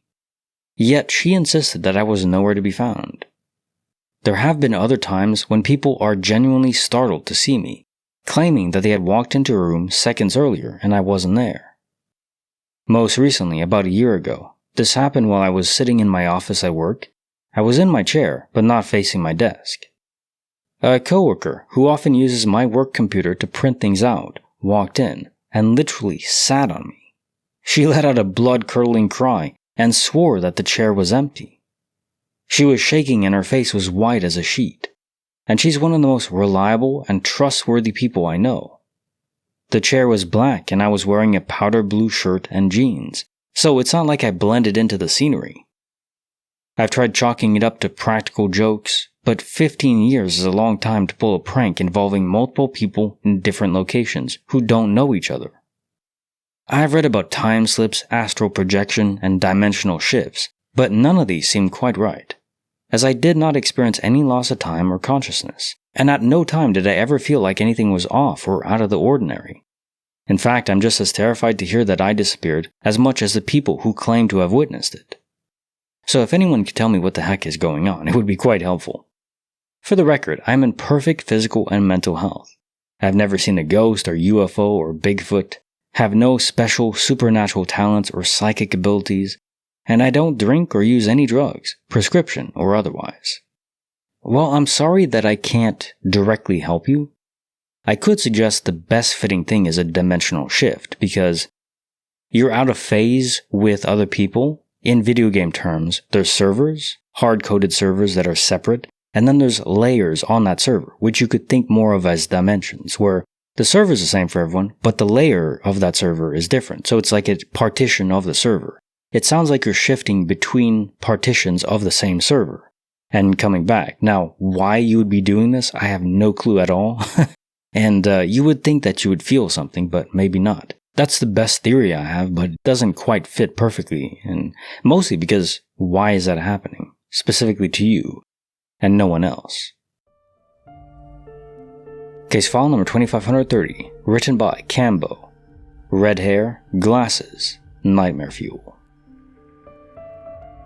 This happened on April 28th, 2024, around 3 in the morning. I had just left my bathroom and was walking back to my room when I saw my brother standing in the hallway, maybe 3 feet away from where I was standing. He was standing slightly crouched with his hands up, in a way where it looked like he was going to try to scare me, which isn't something that's unlike him, since he's always trying to scare me. I said something about being able to see him, but he didn't respond. He did move a tiny bit closer, though.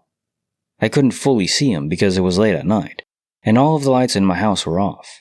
But I knew it was him because I could see his red hair, his glasses, and he was smiling. I backed up towards my room and called out to him again.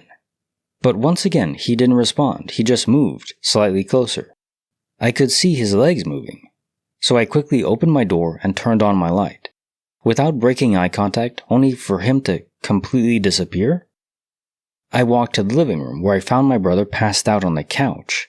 If he had been standing in front of me, as our floors are very creaky, there's no way he could have made it back. The next day I asked him about it and he insisted he had no idea what I was talking about. To this day he doesn't fully believe me and insists he wasn't the one standing in front of me that night. Case file number 2531, written by It's a Fish 20. Apparently I blinked and installed a weather app. I woke up at 4:45 this morning and just laid in bed, because my alarm was 10 minutes away, and I just wanted to lay comfortably for a few minutes awake before going to shower. I know I was awake. I was petting my dog's head the whole time the event happened. As I was laying there, I blinked and saw a heads-up display appear over my left eye, showed a little digital clock showing the time and temperature, and had a ticker showing what the day's weather was going to be. I closed my left eye, and it was not in my right eye vision. So it did the opposite and closed the right eye, and it was back. I watched the time change to the next minute, and then rubbed both my eyes and got up. And when I opened them again, it was gone. Now we have an old, round, analog wall clock in our room, and my wife and I both keep our phones charging in the kitchen.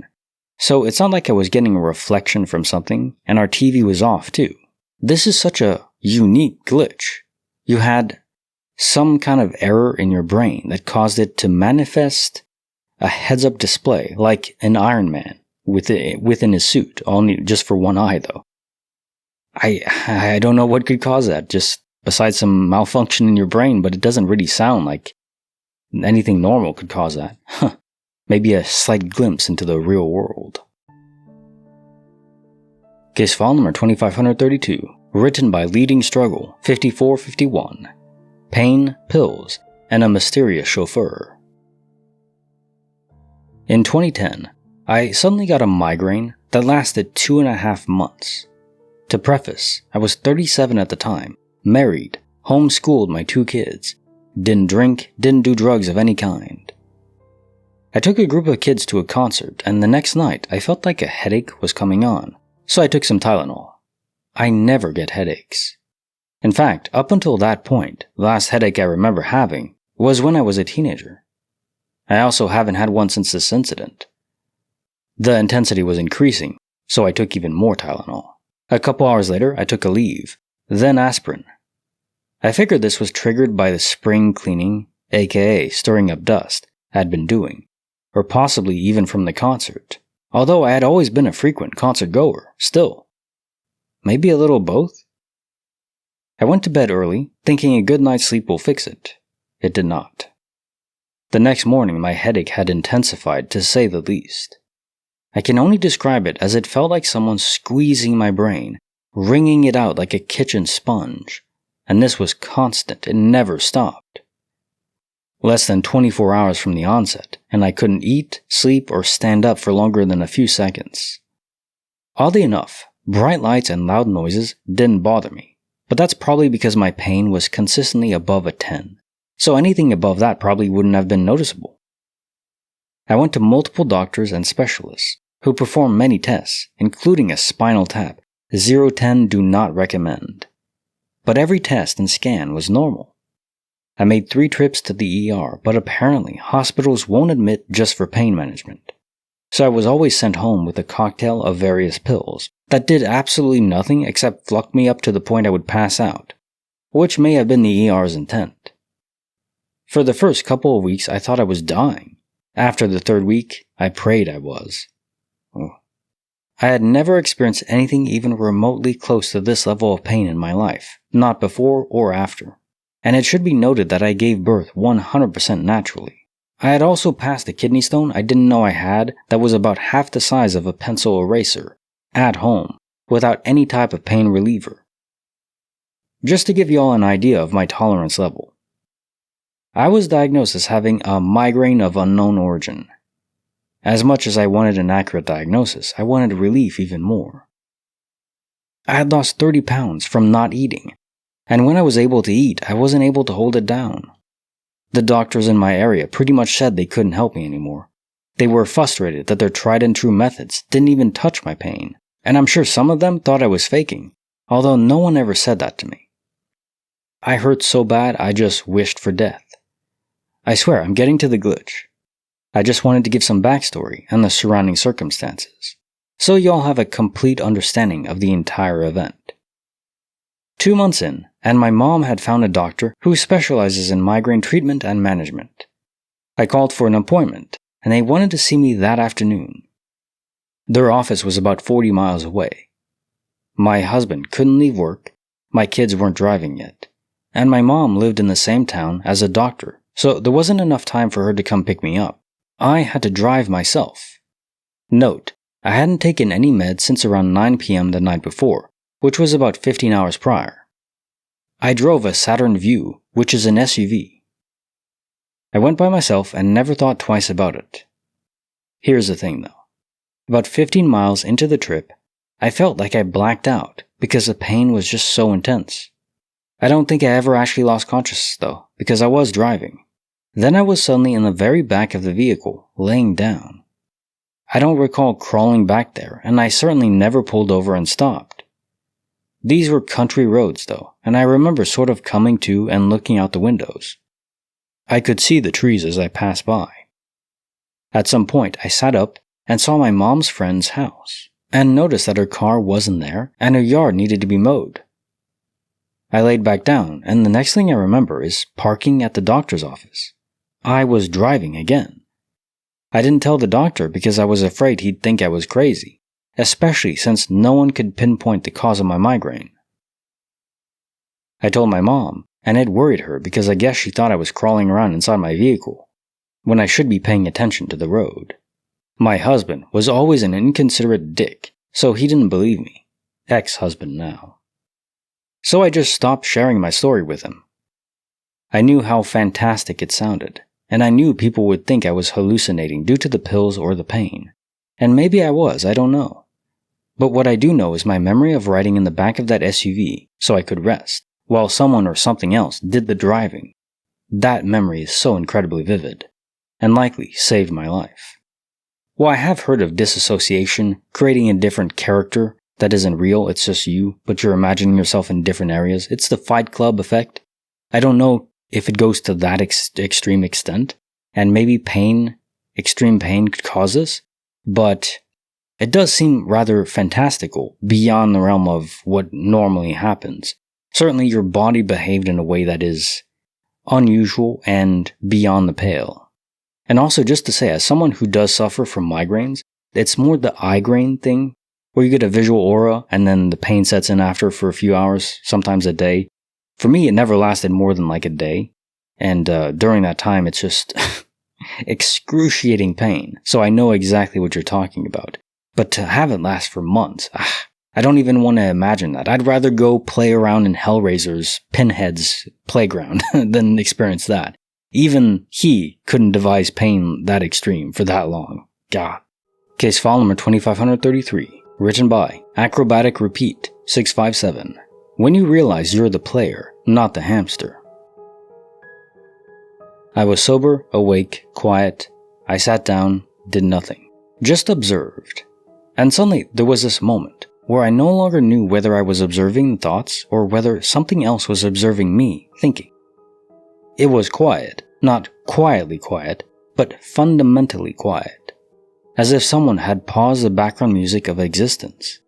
I saw my mind jumping around like an overexcited hamster, and I was not the hamster. I was like looking at the hamster. After that, everything felt briefly wrong. Not creepy, more like I saw through everything, like a game I'd forgotten to play. I'm not trying to prove anything here. Just saying, maybe the real glitch is not when the world flickers or if you lose an item, but when you suddenly know you're in the world. Yes, I know, I might need some fresh air or a sandwich. Both are planned. Hey, questioning your sense of reality and your place in the world and the universe, perfectly valid. No doubt about that. Case file number 2534, written by Old Gods Awaken. Buzzing, humming, hovering.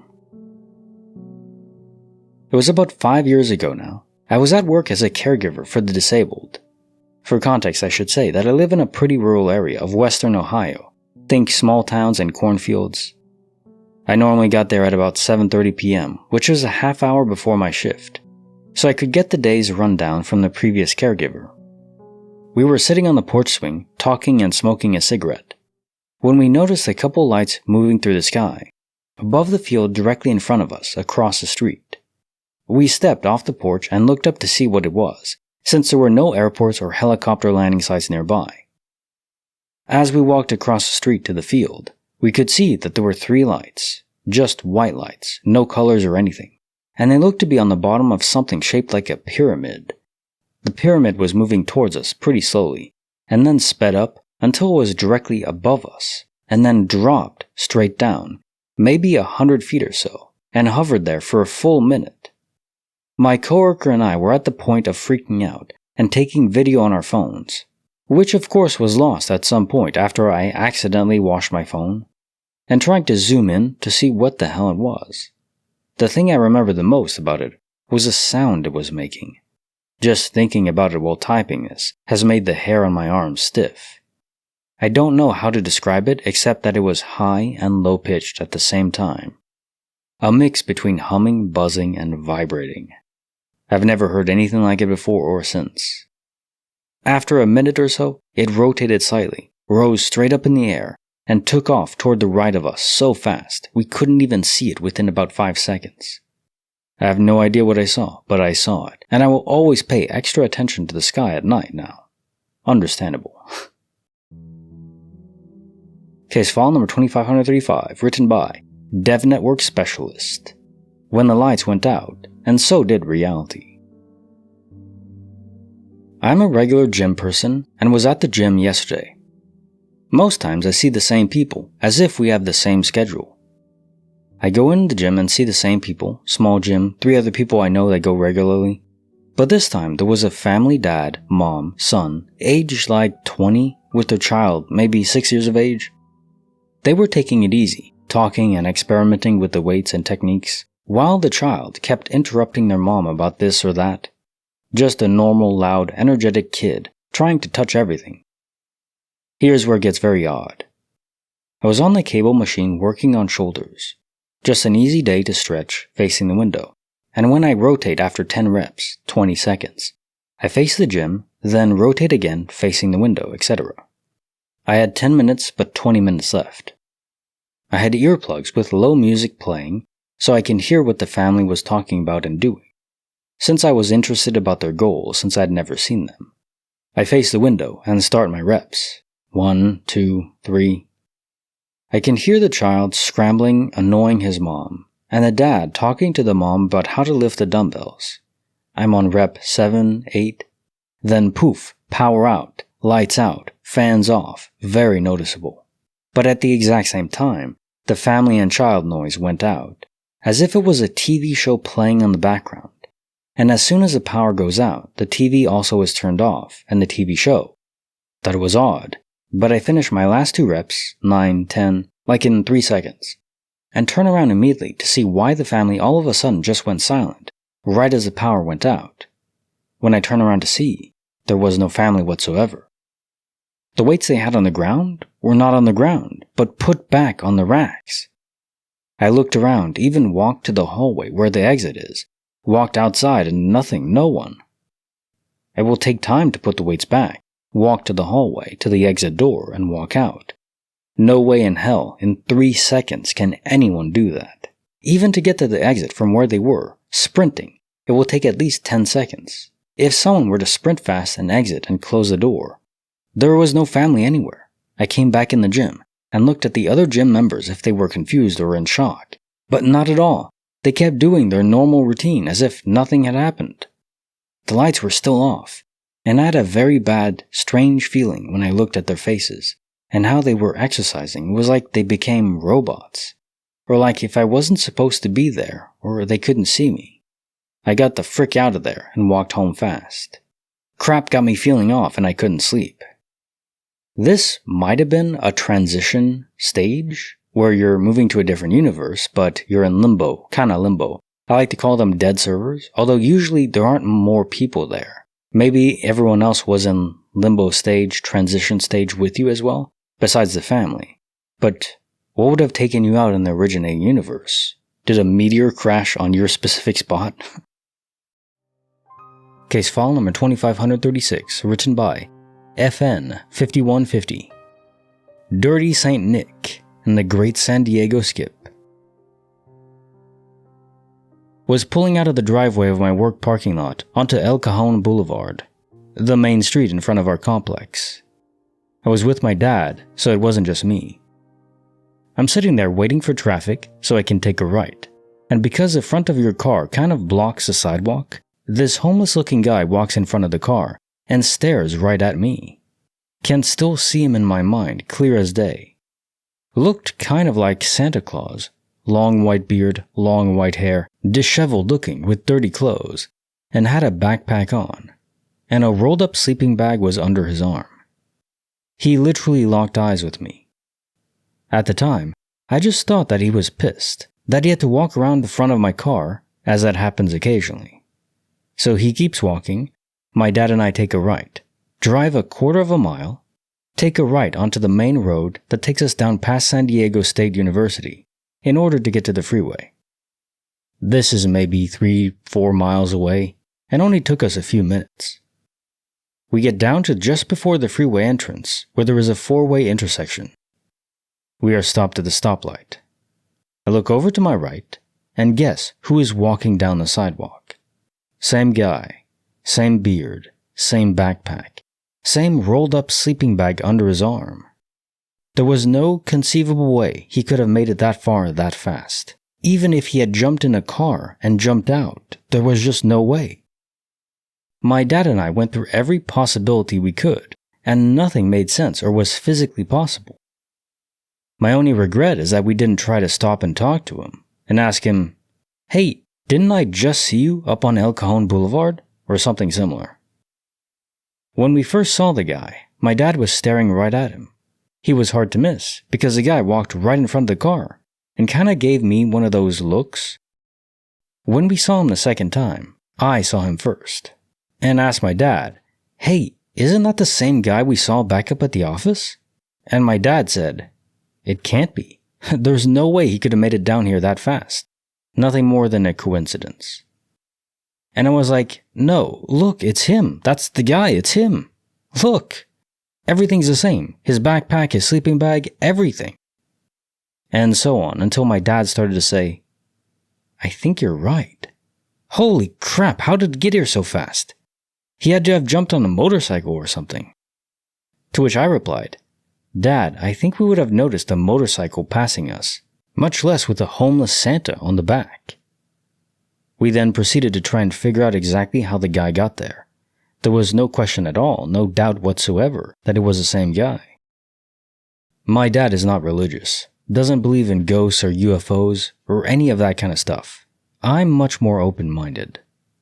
You got yourself a space-time portal, baby.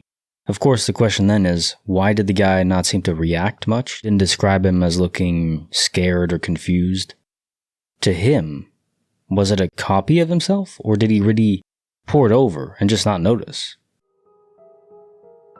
Case file number 2537, written by CleanAd955. The 70-degree mystery. Who turned it on? This happened 3 years ago, and my old roommates and I still discuss it, though we don't live together anymore. Kinda funny. One of the perks about our apartment was every room had a thermostat for the heat. It was winter when we moved in, so everyone had the heat on in their rooms. All were located by the entrance, and we remembered seeing mine on the tour. My room being the smallest, it was what made us realize every room had it. When I went to turn on mine, I could not find it for the life of me. I got all of us in my room to look for it, and we removed everything except 2 boxes on the floor.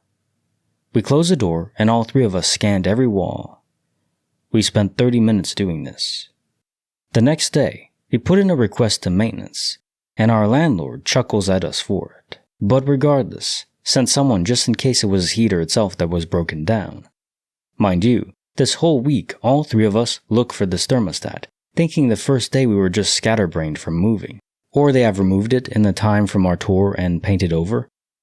I don't put anything on the walls, and I'm staying in my girlfriend's room since mine was freezing. I'm last to unpack from this move, and have all boxes just laying in the middle of the room, minus some clothes in the closet and my bed for this reason. When the maintenance comes, he enters the room, turns to the right, and at eye level, it's right there, heat already on. Dude laughs at us and leaves 10 minutes later. All of us were in disbelief, and it remained the only thermostat that looked different from the rest.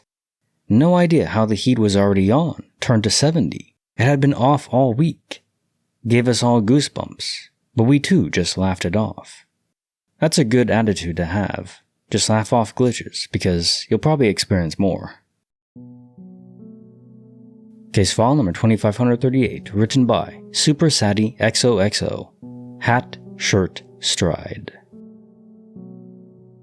I was on 587 going from Greenville to Raleigh, North Carolina, about an hour ago. I was driving on the rightmost lane, and I saw a guy walking towards my car on the side of the road. The speed limit is 70 miles per hour around there, and for a second I was only going about 65 when I passed him, and just casually glanced at him as I drove by. He was a black guy, kinda heavier set, had a huge weird hat on, kinda like a toboggan, but really fuzzy and kinda taller. He was wearing a gray shirt and torn, nasty-looking pants, and was swinging his arms in a really particular weird way that kinda made me think he was high or something. I passed him and kept going about 70 miles per hour for about 10 more minutes or so, still on the rightmost lane, and I saw him. The same exact guy, the same hat, the same weird arm movements, still walking toward my car in the same direction. Traffic was really light, so I had plenty of time to see him coming, and I just couldn't believe it. I had time to get a pretty good look at him, and it was exactly the same person. Sometimes I wonder, maybe these are just like echoes of the person. Maybe it's not always a space-time portal, because you would think these people would react to seeing the same car, assuming your car is noticeable enough, unique enough. Maybe he really didn't realize that he was just ported forward. And I mean, I guess the more similar the environment, like a highway, the more believable that is. You're just walking along, maybe staring down a bit. If you intersect with a portal and you're moved 3 miles ahead, it's still the same highway, the same trees, whatever's there. It probably doesn't look very different, and you don't feel anything happening. So yeah, you may just not notice, outside of time or reaching a destination faster. Case file number 2539, written by Anonymous. The Blonde Mystery of Room 3. A brief preface before I share my story. I consider myself a rationalist. I'm normally the kind of person who dismisses paranormal phenomena and proposes that there is always a rational explanation. However, something happened to me 2 days ago that really weirded me out, precisely because I cannot find any rational explanation for it at all. So I decided to share my story and see what others may think. There is a small gym where I live that is accessible to all residents. It's not a private gym that you get a membership at, just a freebie for all residents of the neighborhood. You can get in using the same electronic key that you use to get in the apartment complex itself. The gym's layout is very important to the story. It only has one entrance and exit and is essentially comprised of 4 consecutive rooms in a linear fashion. You enter room 1, which leads to room 2 through a single doorway, which leads to room 3 through a single doorway, which leads to the 4th and final room through a single doorway. None of these rooms have a door, only an open doorway. Rooms 1 and 3 are quite small, around 12 square meters each. Room 4 is a little more spacious, maybe 20-ish square meters. 2 days ago, I was at the gym. I was doing an exercise in room 4. There was another guy there with me. I finished my exercise and I walked to room 1 to grab a yoga mat in order to do abs, which I normally do in room 1. However, my usual spot was taken by 2 people, a man and a younger boy. Like I said before, these rooms are quite small, so I decided to plop my yoga mat on room 2 instead. Now at this point, I have walked from room 4 to room 1 and then to room 2, and I've seen 3 people, the guy my age, the older man, and the boy. I set my yoga mat right next to the doorway of room 2 that leads between rooms 1 and 2. The doorway was right in front of me. If, hypothetically, anyone went from room 1 to rooms 2, 3, or 4, or vice versa, they would have to pass right in front of me. Behind me, solid wall. There is physically no way anyone could pass behind me. I start doing my ab crunches. I did a couple of sets, idly browsing on my phone in between sets. I then started doing my next set, and halfway through, I saw a little girl in room 3. I could see her through the doorway between room 2 and 3. She was casually strolling around as kids do. She looked at me for a split second, and then strolled away from my line of sight deeper into room 3, where I could no longer see her through the doorway. She was not an apparition, not a fleeting image or anything like that. A proper little girl, flesh and blood. She was wearing a red jacket and had blonde hair. It immediately struck me as odd that there was a little girl there, because I had not seen a little girl in the gym in the 1 hour I had been there. I finished my exercise, but I was so bewildered by what I had just seen that I decided to stand up and check. I walked from room 2 to room 3. The little girl was not there. I walked into room 4. The little girl was not there either, just the one guy. I walked back to rooms 2 and 1, not there either. What the fuck did I see then? How was the girl not there anymore? There is no way she could have left the gym, unless she had passed right in front of me in order to go to room 1 and the exit. Similarly, how did she get there in the first place? She would have to have had passed in front of me in order to be in room 3, but at no point did I ever see her come or go in front of me, and at no point after that afternoon had I seen this little girl in the gym, or any other day. All this time I've been going to the same gym for that matter. I wanted to ask the people at the gym, "Hey, did you see a little girl here just now?" But I decided against it because A, I thought it was a very strange thing to ask, and I did not want my neighbors to think I'm crazy, and B, honestly, I was so weirded out that I was not sure how to react. I finished my workout a few minutes later and left without asking. I regret it. I should have asked, because this thing has been bugging me a lot. The only reasonable explanation I can come up with is that the little girl may have walked past me while I was focused on my exercise, and maybe had my eyes closed or something. However, I'm fairly certain that this did not happen. I tend to be quite aware of my surroundings. I could concede that she may have walked into room 3 without me realizing. However, from the moment that I spotted her, I was very alert, because her presence immediately struck me as odd. I am confident in saying that after I saw her, I was very alert though, that I would have definitely seen her if she had passed in front of me to leave. So yeah, that's my story. Nothing particularly scary or dark or grim, just a really weird occurrence. Yep, precisely as you summed it up. It's not grim or dark or anything like that. It's just weird, which is the essence of a glitch. Case file number 2540, written by Serious Roll 3294. The Orchard at Platform 9 in What the Hell. So a couple years ago, I was coming home from a friend's place. While going to the train station, I encountered a somewhat interesting sight. 2 benches, on one of which were 2 bags of unattended apples, and in between which was a pate of female shoes with one of the heels missing. My life is very boring, so I decided to just observe. I sat down on the 3rd bench nearby and waited. People would come by, and a couple of them took an apple or 2. I doubt they knew each other, because they were coming from and going to different places. 2 somewhat drunk guys passed by, looking at the apples with appetite, but went on to go to the store. Then a man appeared and just took the bag of apples. First he looked around, as if to check that no one was there, and just left. The guys came back with beer, seemingly pissed. So the apples were gone, and it became boring. So I decided to get on the train. I bought a ticket, got to the platform, and decided to look back at the benches. And what do you know? New fucking bag of apples. Just like, huh? A couple of people came by and took some apples as well. Like, I know it's not that strange, but just like, huh? I've been at that place many times before and after, and like, no apples were there.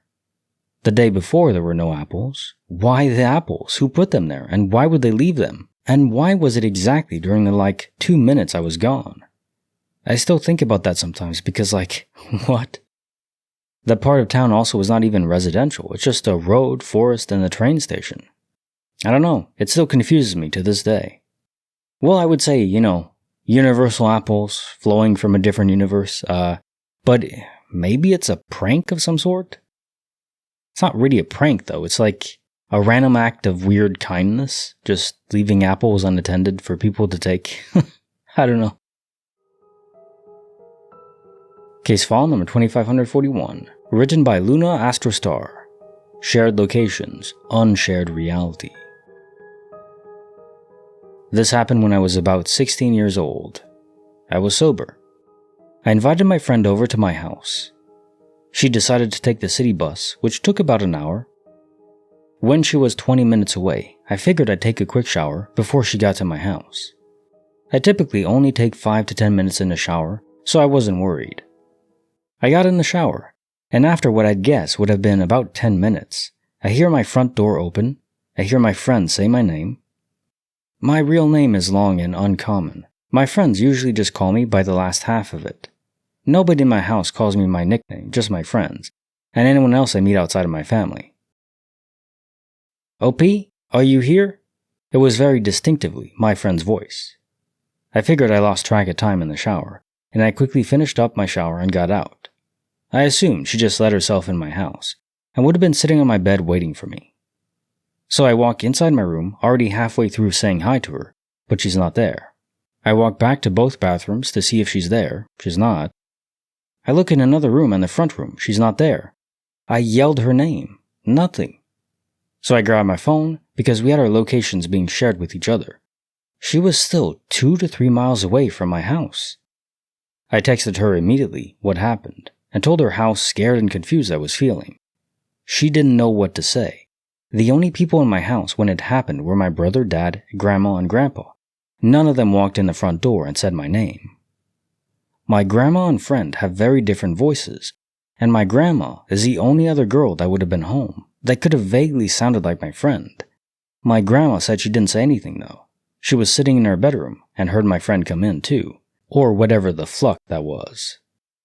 That your grandma heard the voice too is very good for you. You know something really was there. Just an astral projection, perhaps? Could be. If you concentrate really hard on some place you want to be, sometimes your essence can move on ahead of you. Case file number 2542, written by OKBus4303. Home for the holidays, hell in the living room. My house was built in the 90s, and my family has lived in it upon its completion. absolutely no reason for my house to be haunted or demonic, yet unnatural things always happen in my home. I've heard footsteps in the attic and I felt uneasiness, but mostly things that I could reasonably explain as, oh, squirrels in the attic? Maybe I'm just scared for no reason, and such, until a few years ago. Every Christmas, my family would come over and stay the holiday in my house. I was around 16 and my room was taken over by my uncle, meaning I had to pack my stuff and move to the couch in my living room, next to the Christmas tree. One night, I was trying to go to sleep earlier than usual, around 9 p.m. I just wanted the night to be over with. I was lying there listening to the Christmas tunes my tree played, when suddenly I hear a small, silent whisper. I tried listening closely since it sounded like it could be coming from the tree. Wanted to confirm it was. I was bored and couldn't sleep. But the whispers only got louder. It was unintelligible, like whispers were clear yet I couldn't hear anything they were saying. I got up and stared at the tree and asked, "Who's whispering?" Everything went dead silent except for the sound of "Oh, Little Town of Bethlehem" playing from the tree. Staring at the tree, I took it as I was losing my mind and laid back down pretending nothing happened. That's when all hell broke loose. A loud and clear whisper, as if right next to my ear, said, "He can hear us." And a barrage of voices overwhelmed me. I'm tearing up remembering it. I could hear the whispers this time. "Help us, help, save us." I was terrified. I didn't know what to do. I wanted to run, but I was scared to acknowledge that I could hear them. Finally, I got up and ran like hell to the room where my parents were watching a movie. I don't really know how to end my experience. I slept in their room, and since then I've yet to hear those voices again. It's weird. When I recount or remember this experience, I begin to tear up for some reason. It's like a cacophony of trapped ghosts or spirits embedded in the tree. I guess that's as good an explanation as any. Case file number 2543, written by The Uncle Awesome 07. A desk, a light, and a mystery. Some background. I'm 55 years old and a staunch skeptic when it comes to anything paranormal. Is the afterlife and paranormal stuff possible? Sure. Probably? I don't think so. But I'm not narcissistic enough to say I know either way. My dad passed away unexpectedly in January of this year. A few days later, my sister and I were at my mom's house and went outside to grab some stuff from her car. My parents' house has a set of motion detector spotlights on the edge of the roof that haven't worked in over 10 years, according to my mom. The lights are on constant power, not a light switch. As my sister and I are in the driveway, the lights start flickering, shut on and off about a dozen times and then nothing. Okay. Fast forward 2 weeks later, and I wake up one morning and walk into my office. I work from home. My desk is always neat, everything just so. I can't stand clutter, and neatness makes me more productive. That morning, it looks like a tornado hit the desk. My papers are scattered all over the place.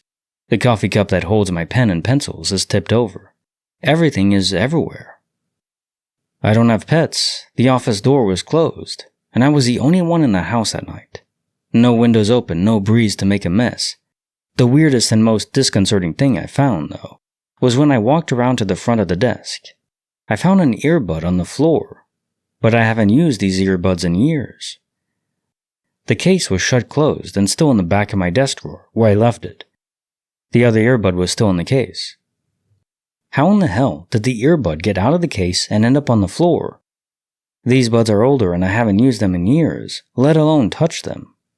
Oh, and I have a house alarm that was set that night, so there's no possibility that someone broke in. I'm still freaked out. Case file number 2544, written by Love Arizona, 1990. Money doesn't grow on trees. I haven't been anywhere in the past few days except my home, due to being in between jobs and trying to save money. Anyhow, I always have some extra cash in my wallet for random occasions. I specifically went into my wallet last night to count how much I had. I had 4 20s, 1 10, 2 5s, and 4 1s. I have a very good memory, especially with cash on hand. So I wake up today and go about my business. and at some point in the afternoon, I was organizing my room and went in my wallet to add a new debit card I got in the mail. I just so happened to notice my wallet wasn't as fat. I now counted two $20 bills, and that was it. I was losing my mind for about 30 minutes looking around, as if it possibly fell out. No money to be found anywhere. I'm going up and down the stairs, to along around the house perplexed. How is this possible? I haven't gone anywhere. I just saw and counted it. I'm already losing my mind, not because of the amounting, but because there's money missing in general. Then the unthinkable happens, and now I'm kind of unsure what to even think. I go back upstairs after all this overthinking and pacing around, and check my wallet again just to reassure myself that I'm really missing most of my cash. I go in my wallet and there is $1.20, $1.10, $1.05, and one $1 bill. I know for a fact I'm not crazy, but there's definitely something extremely unexplainable that just happened, right in front of me, and as a logical thinking person, I'm dumbfounded. At first I was thinking maybe somehow I am crazy for losing track of money I just counted last night, but then when the amount changed within 30 minutes again of me holding two 20s in my hand for a few minutes to now having a whole different amount of cash is wild to me. Also, I've been home alone, doors locked, and nothing on the Ring camera. What the actual fluck? Yeah, this happening twice with different amounts is just baffling. At first I was just thinking, okay, this is the opposite of DOP where you receive an extra item. Something is being taken from your universe to a copy of you in a different universe where over there he has more cash. But it switched again? I don't get that. That's some gremlin action going on there. Or a leprechaun? I don't know. Who wants the money? Case file number 2545, written by Illegally Blonde. A side of fire with your cranberry sauce. I'm 9, and having Thanksgiving dinner at my aunt and uncle's house with my parents. We say grace at the kitchen table, and pass dishes around afterwards so everyone can make their plates. I'm sitting at one head of the table, my uncle is on the opposite end, facing away from the rest of the house. We eat and talk for several minutes when I hear a groaning in the next room. I look around and hear it again, but closer. It's a sound I can only compare to the noises that zombies make in movies, just a low, wobbly vocal. I'm now frozen, staring at my uncle, and hear the noise again right next to me. It's in the room, it's in my ears, it's almost deafening. I start to tear up and muster the strength to ask if anyone else can hear the noise. My uncle asks what noise I'm talking about, and looks behind him. He tells my aunt, "I thought you took everything out of the oven." She says there's nothing else cooking. He jumps out of his seat, runs past the kitchen, and into the hallway where the bedrooms are. I notice black smoke beginning to roll into the dining room we are sitting in. My uncle calls out to my father and chaos ensues. Everyone runs after my dad into the hallway. There is smoke and an orange glow coming from my uncle's room. My aunt grabs my sister and I and rushes us outside. I hear screaming for several minutes before the fire trucks arrive and the emergency is handled. My aunt had a candle on a bed of potpourri and it caught fire. When my uncle got to the room, the fire had already moved onto the wall. The fire department handled it and saved the room and the house. I have no idea what the groaning was. This is the house my grandma, my mother and uncle's mom, died in the late 70s. I always thought maybe it was her calling out, trying to warn me, but the sound terrified me and still does to this day. It was not a pleasant voice and I dread hearing it again. What if I'm too late next time? Yeah, maybe a spiritual warning, but it could also just be your mind, your subconscious, having this knowledge of impending doom, and relaying that to your conscious mind via something you really would pay attention to, an unnerving, unsettling noise, a groaning zombie voice. Case file number 2546, written by Live Tomorrow 4865. A Haunting by Mr. Coffee. A much older boyfriend I had at age 27 or 28, he was 45, died of a stroke. Our relationship had been teetering, and was maybe over by the time he died. He'd become very unkind to me, and I was not yet equipped with my titanium backbone.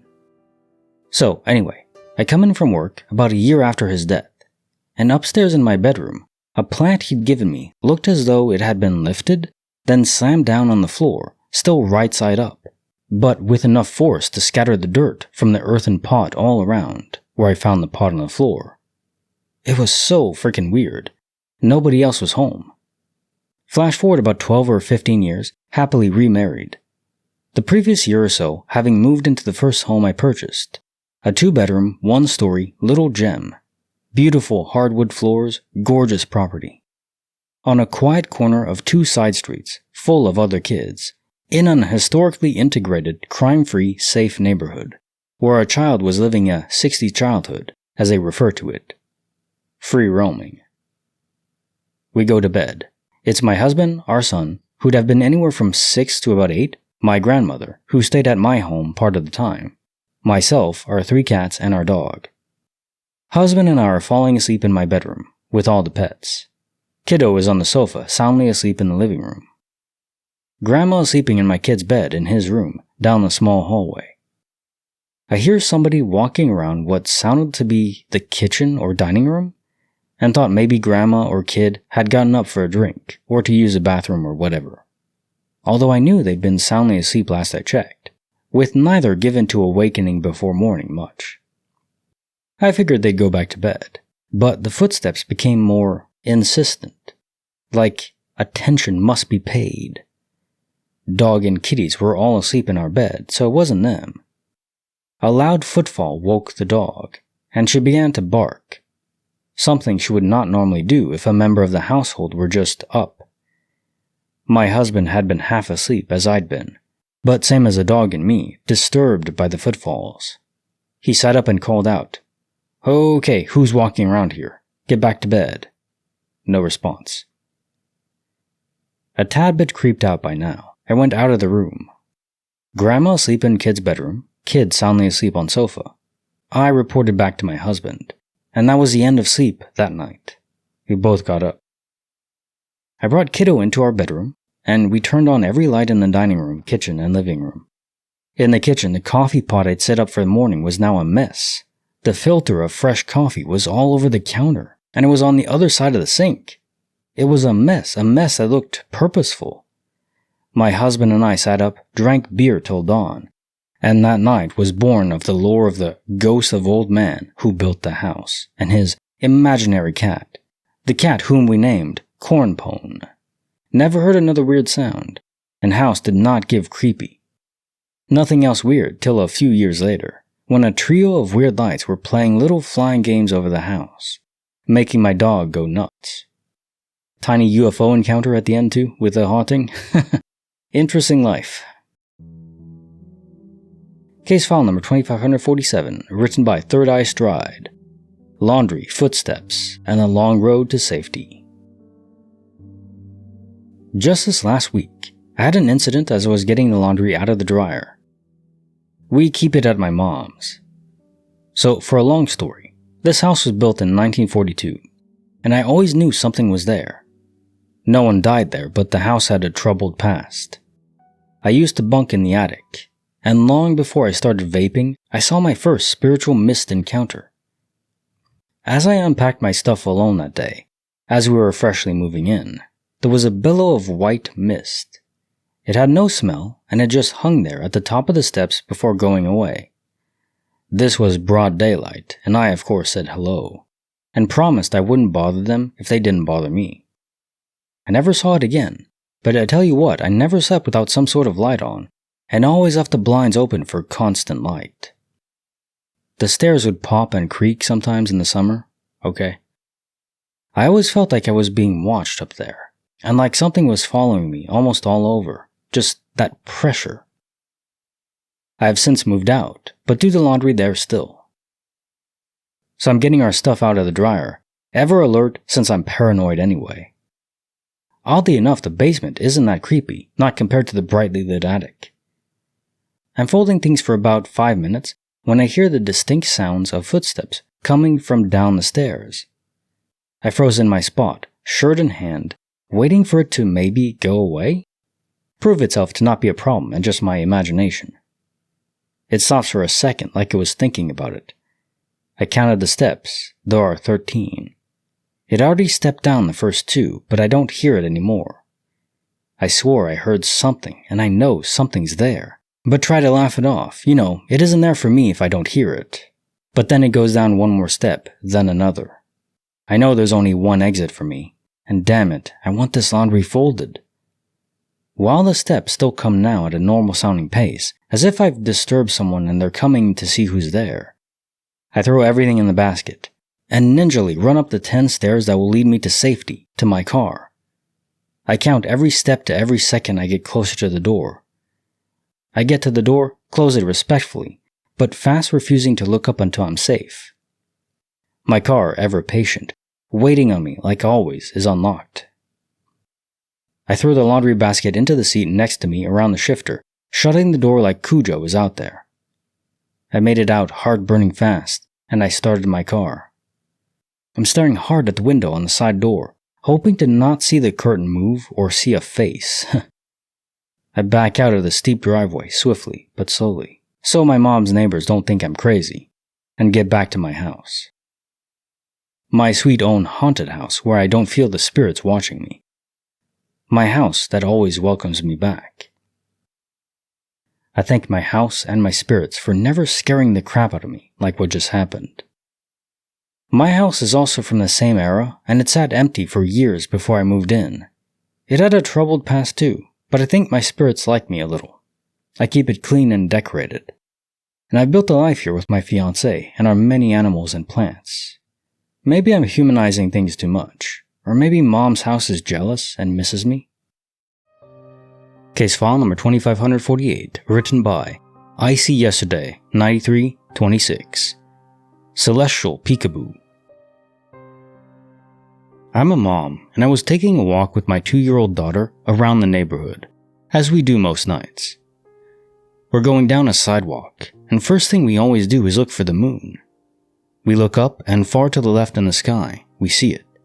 My daughter points, and we comment how it's just a baby moon, because it's a little crescent.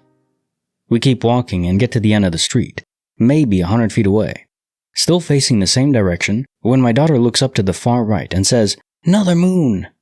She's recently learned the word another. I said, "Oh, there's just one moon, baby."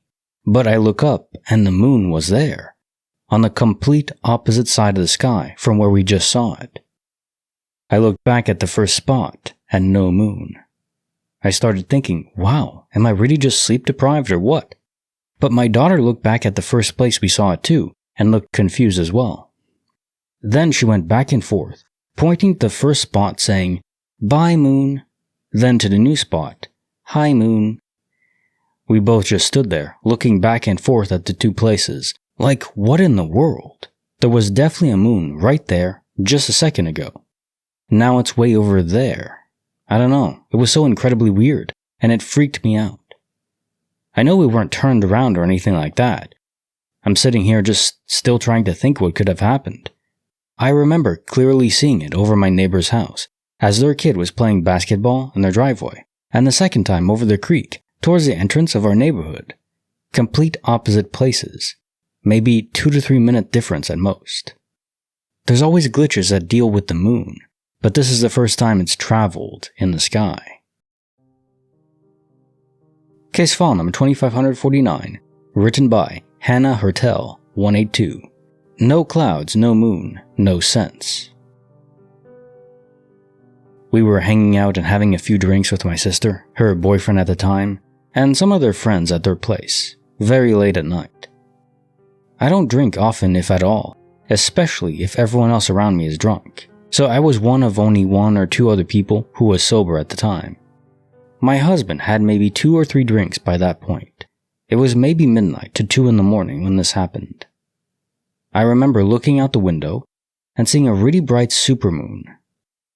My husband was outside on our friend's balcony with my sister's boyfriend and 2 other guys who were all hammered, so I could hear them talking pretty loudly. All of a sudden, it got quiet. And then they rushed inside saying, "The moon is gone." I went outside to see what they were talking about because I figured they were just drunk, but no. I looked out at the tops of the apartment buildings where they all remembered seeing it, and it was gone. There were no clouds at night, and we all distinctly remember seeing a full moon in that same spot, at least since we've been there.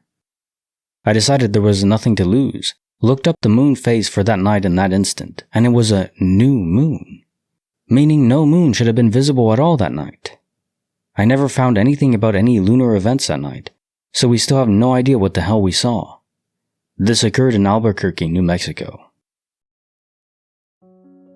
Case file number 2550, written by Eb Blamo.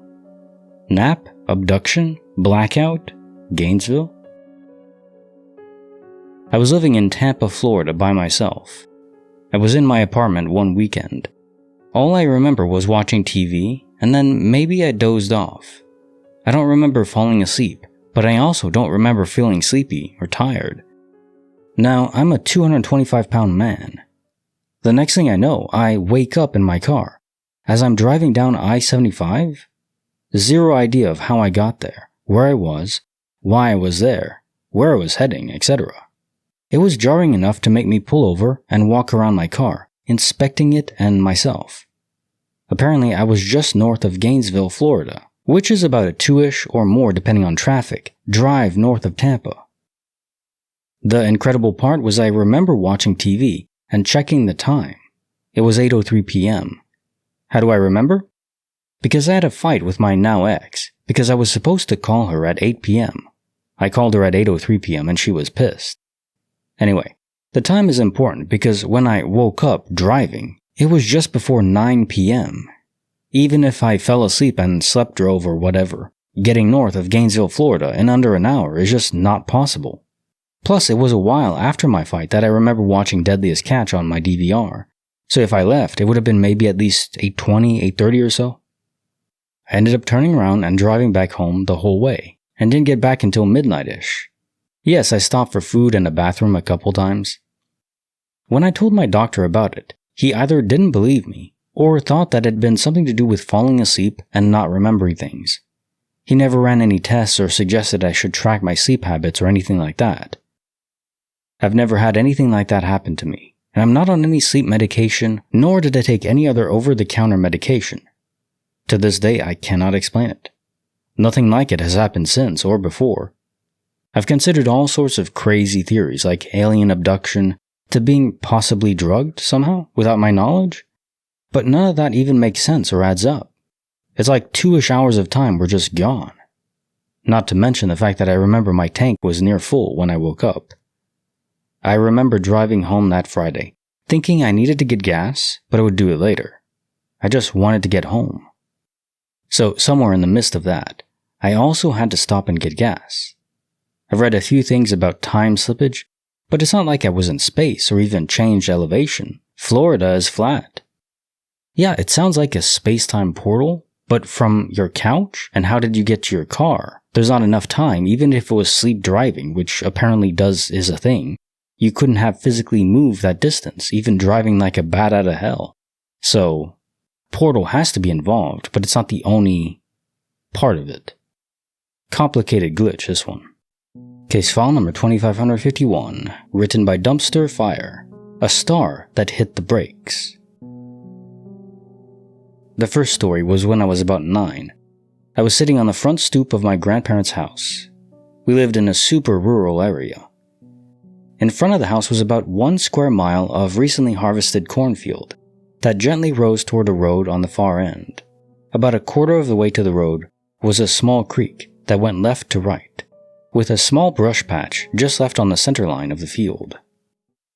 As I was sitting there, something caught my eye. I saw what looked to be 2 people, a woman in a red flowing dress and a man in possibly a suit. I couldn't see them super clearly, but it looked like they were waltzing across the field just past the creek. They passed behind the brush patch and didn't come out the other side. After about 20 minutes, I got curious and biked down to the brush patch, keeping my eyes on it as I rode. When I got there, no one was there. The second story happened when I was about 15. There was a lunar eclipse one night, and I wanted to watch. I was in my front driveway, watching the eclipse as it hit maximum. Then I saw a shooting star. It flew about quarter the distance of the sky, then came to a dead stop.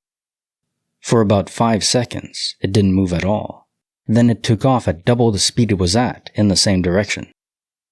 I was so creeped out I went inside.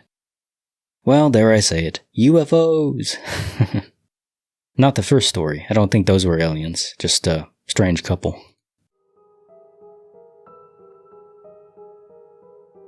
Case file number 2552, written by Young Yeti.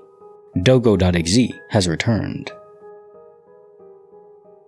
For context, I've been hiking with my dog a lot, off-leash, out in the boonies.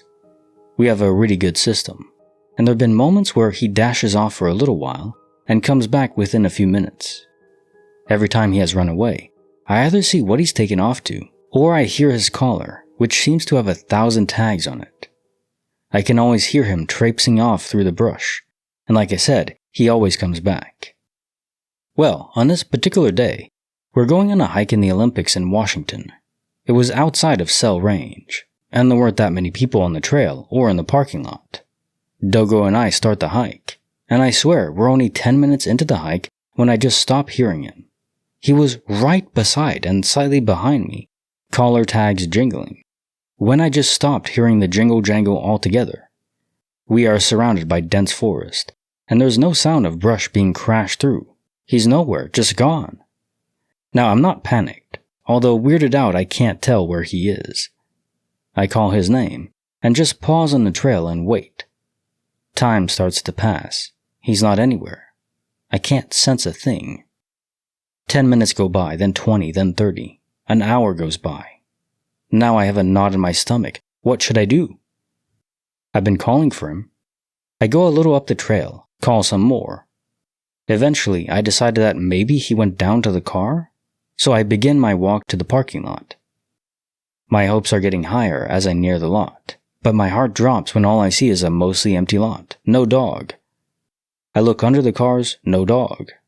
There were no other places an animal could hide. I decide to go to the message board and map area in a corner of the parking lot to leave a note and continue looking for my dog. I turn to the board and realize I need paper from my car and turn back around to my car. And bam, who is sitting right behind me all of a sudden but my 60-something pound boy who looks just as surprised as I do. I drop to my knees crying and he gives me a huge hug. I've never seen him look so relieved in his life. His collar tags jangling away. His eyes were wide as hell. This has never happened before, despite chasing after animals or wandering off for a little while. I'm telling you, that parking lot was empty, and yes, he is still thriving as a dog. Yeah, this would have to be a glitch because of the noise your dog makes. He couldn't have just wandered up behind you without you hearing it, and he wasn't there initially when you reached the parking lot. So, portal, maybe? Strange. Case file number 2553, written by Smooth Scroller. The Third Floor Conspiracy. This incident happened in December 2021 during one of my night shifts at the hotel where I worked. We were a small team of people, as nights are usually very quiet and don't require a lot of staff. As is common in such places, most of the repair and maintenance work was scheduled overnight to keep it away from guest view. It was also normal for guests to occasionally call for items like extra pillows, adapters, or bottled water, though the number of requests during the night was usually low. One night around 2 a.m., received a call from a room on the 4th floor requesting a bottle of sparkling water and a memory foam pillow. The elevators were under maintenance at the time, so we had to take the stairs. There were 3 of us working that night, and although only one person was needed for the delivery, that night, 2 of us decided to go just for the heck of it, mainly to keep each other company. Our 3rd colleague stayed back and covered the reception desk. We started climbing the stairs and on reaching the 3rd floor, joked to each other, "One more floor to go," even passing a remark about our knees squeaking with age. It's also worth noting that the floor numbers were stenciled on the wall along the staircase as a reference. Anyway, still chatting, we took the next flight of stairs, but somehow found ourselves on the 3rd floor again. We both stopped and looked at each other. I remember the hair standing up on the back of my neck. We didn't say anything at first, but we looked at each other with an expression that said it all. What just happened? How the hell did we find ourselves on the 3rd floor again? That was our first call of the night, so fatigue wasn't a factor. The fact that my colleague and I experienced the glitch together makes it even more difficult to explain. Eventually, we reached the 4th floor, delivered the items to the guest, and came back down without any further issues. As far as I recall, we didn't share this incident with our 3rd colleague after getting back down. We kind of just brushed it away. In all my years of working at that hotel, nothing of the sort has ever happened before or since. Case file number 2554, written by Anonymous. Lace, Love, and the Afterlife. After my dad died, I was having dreams about him all the time. Like he was trying to help me cope by just comforting me, letting me cry in his arms and tell him about my day. These dreams shifted to outings and things we never got to do in life. One in particular, we were at a dress shop, and he asked me to pick up one to try on, since I can't be there for your wedding. That whole dream was me trying on wedding gowns and prom dresses that were similar, until I was in one that I can still see in my mind's eye. A long black gown, since I'm goth, with red lace and a black veil and shawl. My dad cried in the dream and said I was beautiful. It was so real. I could feel the satin of the dress on my skin.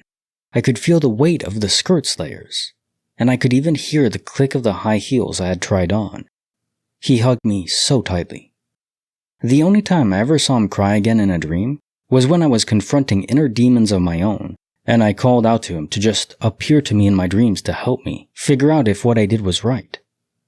He gave me a huge hug and told me he was proud of how brave I was, and that he was sorry he couldn't be there. It wasn't spooky to me, but a very loving experience. I still dream about him, and they're super vivid. I like to think he's making sure I'm okay. I like to think that too.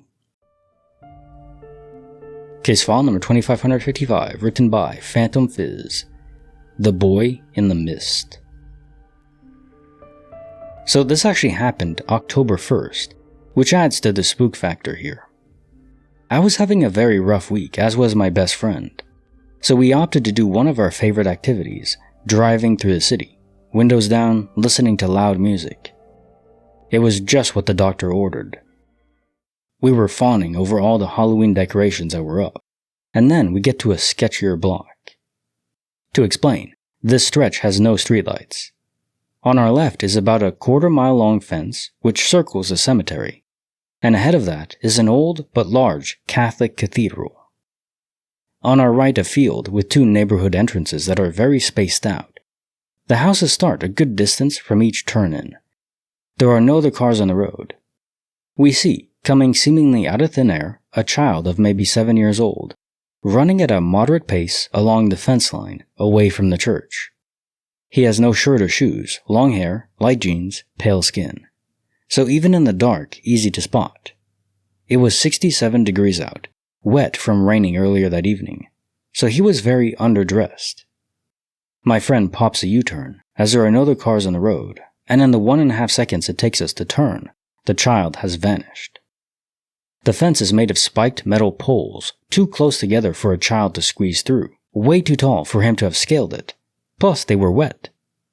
He definitely couldn't have crossed 4 lanes in that time, let alone get through the field space for a turn into the neighborhood. We were close to the church up ahead in our original direction, so it would have been a quarter mile to the closest intersection the way he was running. We watched him running as we turned, only looked away for a split second, but it was like he had just come in and out of thin air. To cover our bases, we circled around a few times. The neighborhoods were dark aside from a couple string lights, but no one was out. No sign of this little boy anywhere. We just came to the conclusion that it must have been a ghost, as that was the most logical conclusion, unless he fell down a kid-sized hole or could fly or jump super high. Case file number 2556, written by CDLG123. Locked in with the littlest ghost. This one time in middle school, my friends and I were having a sleepover.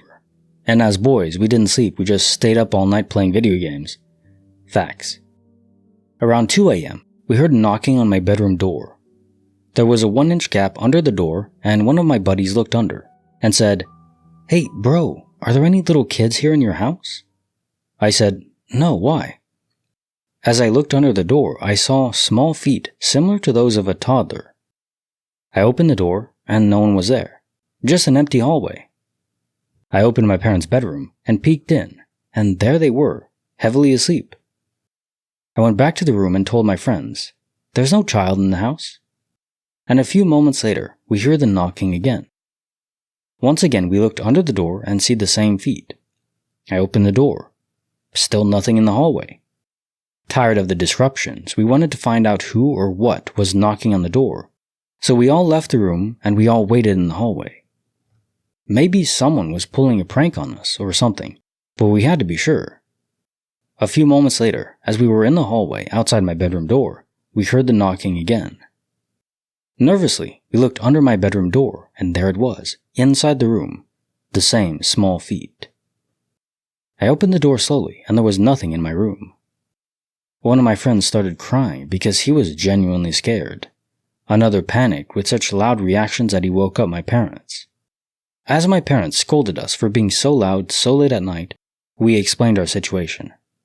My parents were confused, but they looked around the house for the kid who was knocking on my bedroom door. My friends begged to be dropped back home, and so my parents called their parents to let them know and brought them back home. My parents dismissed this case as us fighting over video games and finding an excuse to separate. I was scared, but my parents dismissed my concerns and told me I wasn't allowed to play games late at night even if it was a weekend because of how much I troubled them. They also forced me to stay in my room, or further disciplinary action may be taken. That night I slept in my room with headphones on and prayed nothing happened to me. My friends never came over to my house ever again because they didn't want to be cursed. I'll keep saying it, but parents who just don't trust their children, I guess they sort of did initially. They did look around the house, and are they going to believe in ghosts and stuff like that? Probably not, but still kind of irks me. I don't know. What would I do if I was a parent in that situation? Well, given my career path here, I guess I would take it more seriously. Case file number 2557, written by Mr. Horsepower 426, Mario, Jim Carrey, and the Fingers from Nowhere. I was 6 or 7, my cousin, same age, and I were playing Super Mario Bros. On the Super Nintendo in his room with our backs to the closed door. Our moms were in the bathroom of the room, giving our infant siblings baths in the tub. Our dads are downstairs, watching Ace Ventura: Pet Detective on like HBO or some crap, and getting pretty drunk. We can hear them carrying on from upstairs, and all of a sudden, we hear scratching at the door. Getting chills just typing. 2 freaking sets of fingers come in under the door gap, looking like they're trying to crawl under the door. They looked like they were trying to play a piano the way they moved. We were frozen in terror because we hear our moms in the bathroom with our siblings, and we hear our dad's drunken laughter downstairs. And all of a sudden, the fingers pull back away sharply, and we wait maybe 1 or 2 seconds and slam open the door, and run out screaming and swinging, hoping to hit whatever was there, and run to our dads. But there was nothing there, so we continued running, and jumped down the entire stairwell. Not super high, it was a 2-story townhouse with carpeted stairs, and land on the bottom steps to find our dads on the couch still laughing at Ace Ventura. We explained what we saw, and they kinda blew us off. My cousin and I are 36 now, and still remember that crap vividly. I don't know who the fuck that man was, and it still bothers me. There's no way one of our dads could have made it back downstairs without us seeing or hearing him run. The fingers were also gray in color, and longer than normal. Freaking shiver up my spine. Yep, that is creepy. Seriously. Case file number 2558, written by Hiwaz Doll. A lullaby he'll never forget. It didn't happen to me, but my father and my brother. My father, 55 male, is strictly against the whole concept of ghosts. Not a spiritual bone in him, he's a man of science. My mother, however, 45 female, is spiritual in nature, and believes heavily in the supernatural and always has. There was a story I was told by my grandmother, 68 female, on my mother's side when I was young, that my father had been too scared to tell anyone. When my brother was newborn, my mother took off one evening for an important business trip, leaving my father in charge of my brother for the evening. Halfway through the evening, my brother started crying over the monitor, and my father got up to help him calm down. Only he hears him calm down on the monitor, and quiet hushing from a woman's voice. She begins singing, and my father is put at ease for a moment. Then he remembers my mom is not home. He rushed to the bedroom to find a woman with long red hair, similar to my mother's, shushing the baby over the edge of the cradle. She's singing softly, similar to how my mother does. He's frozen in the doorway, unmoving, unable to protect his child from the presence of the stranger in his own home. She looks at him and her face is shrouded in darkness, as if it's purposely hidden from his vision. The baby is silent, but softly breathing, clearly unharmed and alive, just calm. My father said she simply took off out the window. He checked on the baby and he was fine. My brother, now 20 male, was fine. He was unharmed, breathing, peacefully sleeping in fact. My mother got home and my father recounted what happened to her.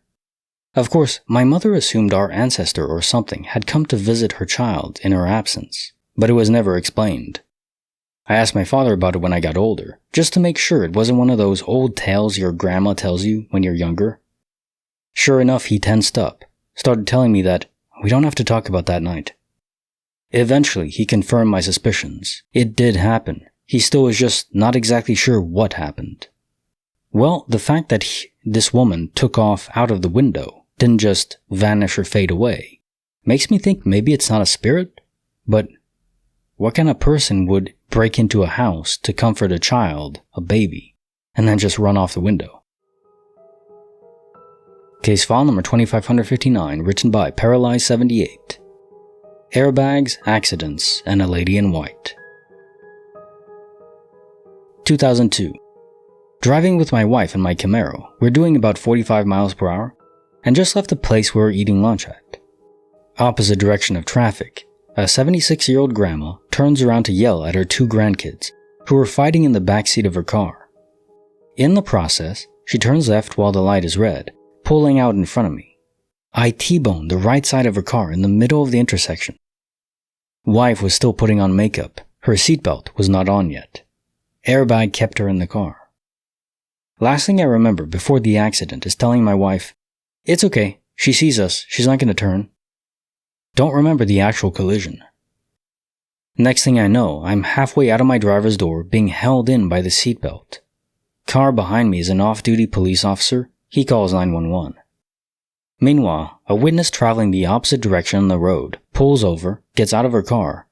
It's a lady wearing a white dress. She comes up, asks if we're okay. Tells us she saw the whole thing, and the other driver definitely ran the red light. Tells my wife and I we have nothing to worry about. I halfway black out for a minute, wake up, and my wife and I are being loaded into an ambulance. By this time, there's police on scene, and also the off-duty cop that stopped to help us.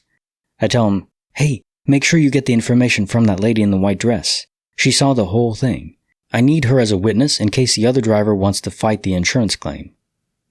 The off-duty cop asked me what witness. Says no one other than him stopped, and he was on the scene the whole time and saw no one approach my car at all, other than him and the EMTs when they got on scene. The other driver and her grandkids were fine. My wife and I had barely a few bumps and bruises. My glasses got broken by the airbag, and we both had mild concussions. My pride and joy Camaro, total loss. To this day, I still have no idea who the lady in white dress was, or why I remember everything about that part perfectly clear, but can't remember the actual wreck, or why the off-duty cop says the lady was never there and that never happened. You know, there's a lot of stories about this where maybe it's a guardian angel, where there's a lady in white, a white dress usually, that appears in scenes of accidents. She doesn't stop them, so it's not exactly a guardian angel, but more like a guardian comforter or something like that. Someone who appears to help you ease your emotions and not panic. Case file number 2560, written by Dramatic but Aware. Ghosts, crocodiles, and time bends. My great-aunt, grandma's sister, married my great-uncle, and moved to another city about 1 or 2 hours away from where me and my grandparents lived. We would come over all the time and spend the weekend at their house. They had a huge, beautiful home with many rooms, a huge yard, dogs, a swimming pool, and awesome weather, much better than our city. During these visits, I grew up very close to my great-uncle. We had similar interests, and he thought I was a very smart kid. On my part, I was fascinated by him. He was so smart, cultured, educated, and I wanted to learn. Mind you, I was like 2 or 4. Usually after lunch, we'll get some downtime and nap time, like an hour. Adults might go lay down in bed or the hammocks. They had an awesome swimming pool, but during this time we were not allowed to swim because nobody could watch us. During this time, my great-uncle would go to his studio to read, or just look at his collections. He had many of them, books, maritime equipment, crocodiles, etc. One time, I decided to follow him, to see his collections and just hear him talk. Eventually, it became a habit. He did not like this downtime, and neither did I. It was boring, but we would keep busy in our own way. One time we were at his house and I went to his studio to chat like I always did. Apparently our chat was longer than usual because I was missing for a long time. Eventually, everyone was looking for me. I was 4 and it was a big house. When I heard people screaming my name, I had to end our chat and go look for my mom so she would not worry, but told them I'd be back. When I went out of his studio into the terrace, everyone was concerned and asking where I was. I was super chill, like talking to my great-uncle like I always do. Everyone was shocked. Apparently, he had passed away a month ago. It's not often that a real story like this has a twist, but I think it really happened, and it's just a good way to present it because that's a chilling last sentence. Well done. Case file number 2561, written by Been to the High 4, The Chicken Coop, The Cemeteries, and The Man in Socks. We lived in my in-laws' old house they rented to family. It was originally a chicken coop and was added to here and there over the years since the mid-1800s. It was on the corner of a street that was surrounded by cemeteries. Backyard, then cemetery. Side of the house, small side yard, then cemetery.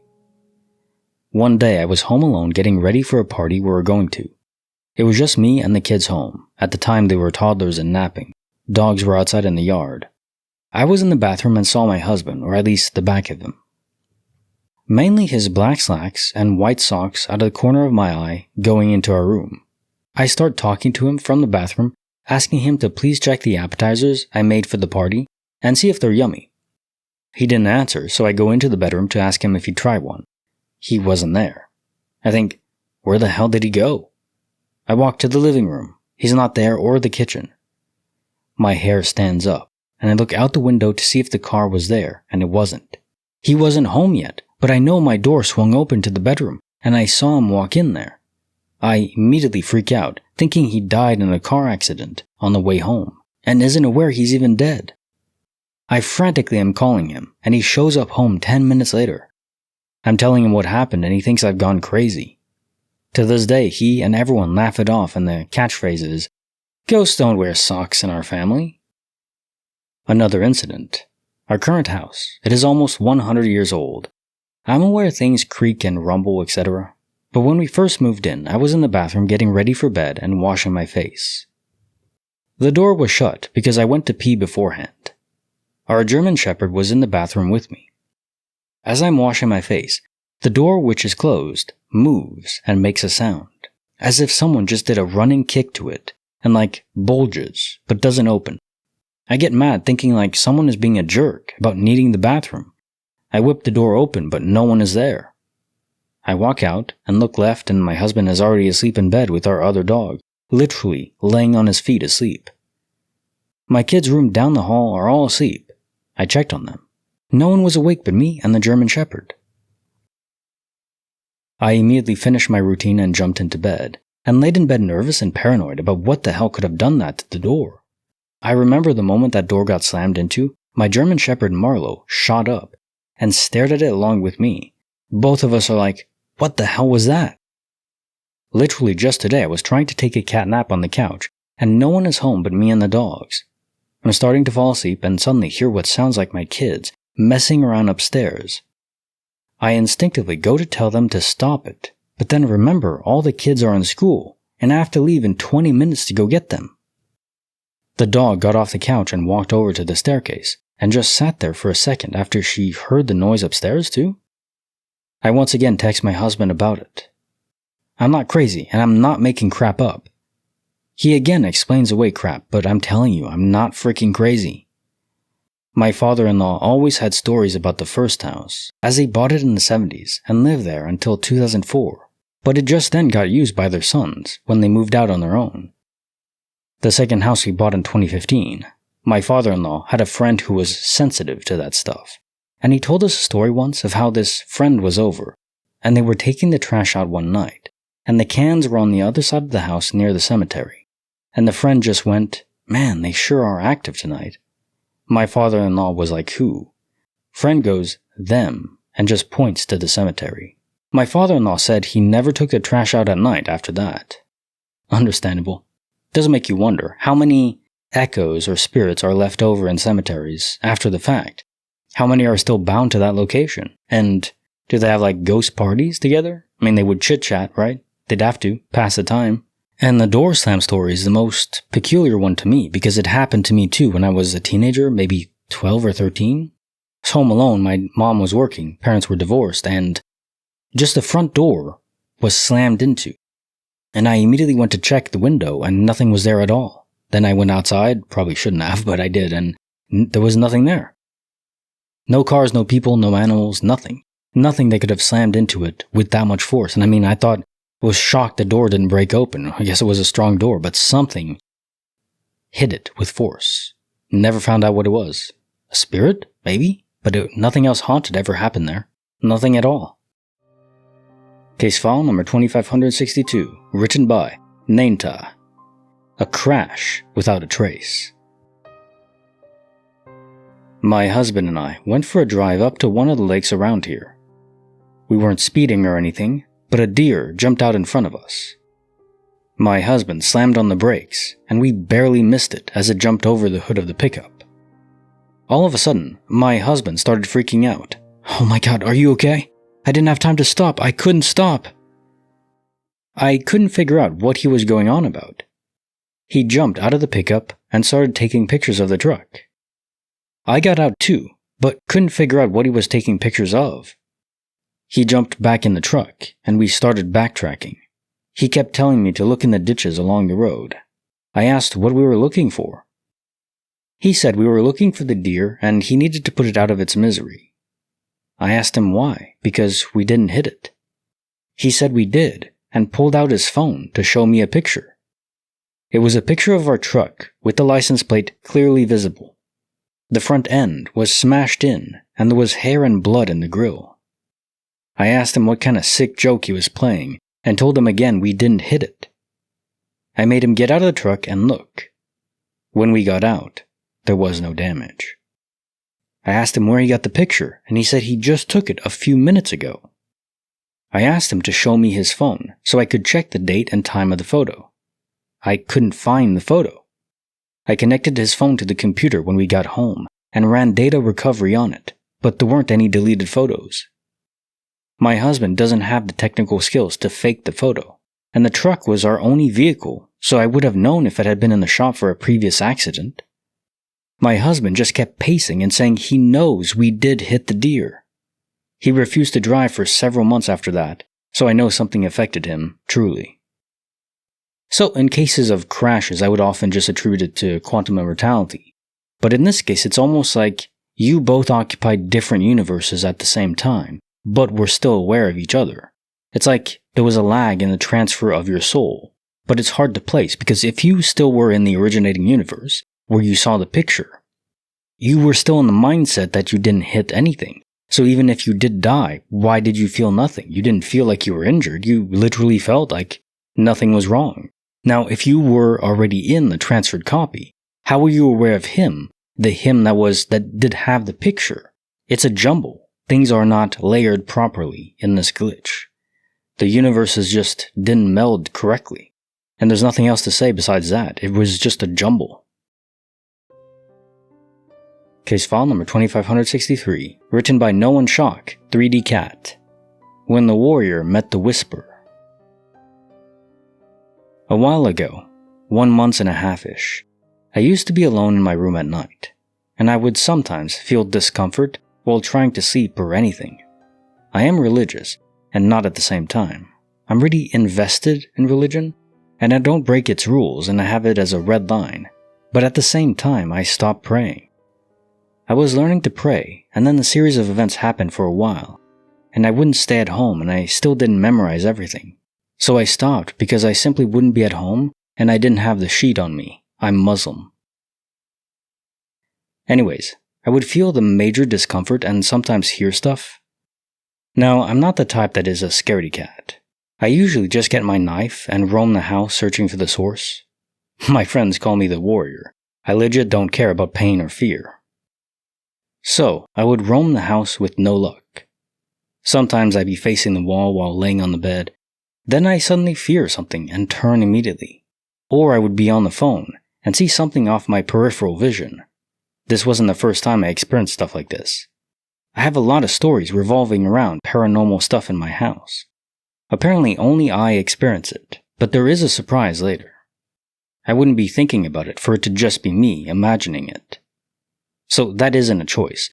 I would simply be sitting in peace. So this happened to several days, but not successive ones. It would happen every 2 days or so. I would feel that specific feeling. I used to stay up sometimes with the Quran and keep saying stuff that helps in these situations. One night, my mom came and saw me up. I told her the story. She started reading the Quran on me. I fell asleep that second. Fast forward 4 days or so. I dreamed of a certain spirit or jinn or something. I dreamed of a dream inside of a dream inside of a dream. 4 dreams in one. I would wake up in the dream into another dream. Now here is a deal breaker. I saw the spirit. She was extremely tall, white clothes, I don't know if it's skin, long fingers. Skin was rough, just like a very old man, and long fingernails. It hunted me in the dreams, and it would attack me. That made me wake up the next morning disturbed. I don't usually feel legit fear, usually slight anxiety, but that struck me with a really severe feeling of horror that made me a fright to a level I never experienced before. After the dream, the feeling vanished for a while, and only happened once or twice in which she didn't intervene in my dreams, or didn't do something I could see in real life, unlike before the dreams. On September 2nd, the day before I traveled, I was visiting my driving instructor.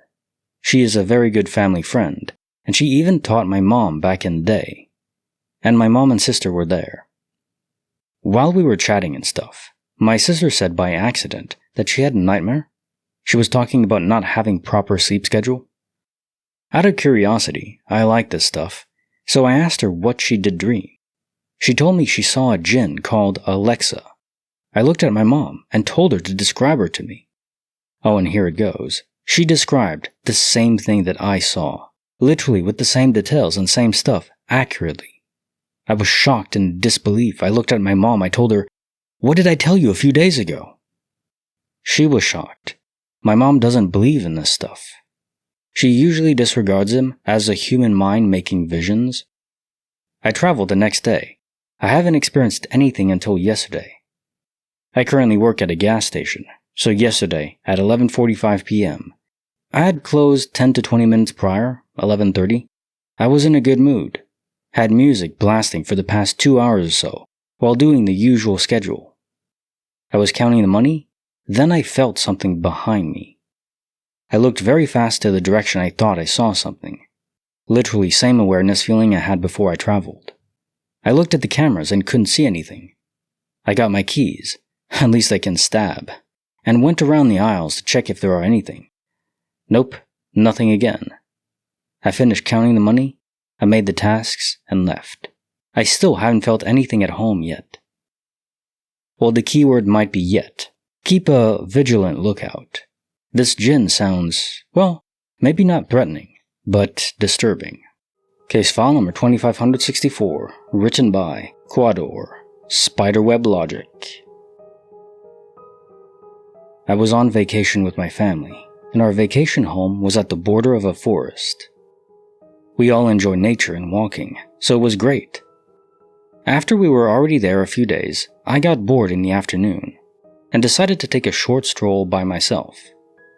Since we've already walked through the forest a few times, and there were also a reasonable amount of signs indicating the walking routes, I had already planned a path to walk in my head that we had walked on earlier days, so I just started walking. It was a pretty sunny day, and although a forest is of course darker than an open plain, it was clear enough to see quite a distance. There were also some other people and families enjoying the nice weather on some parallel or side paths.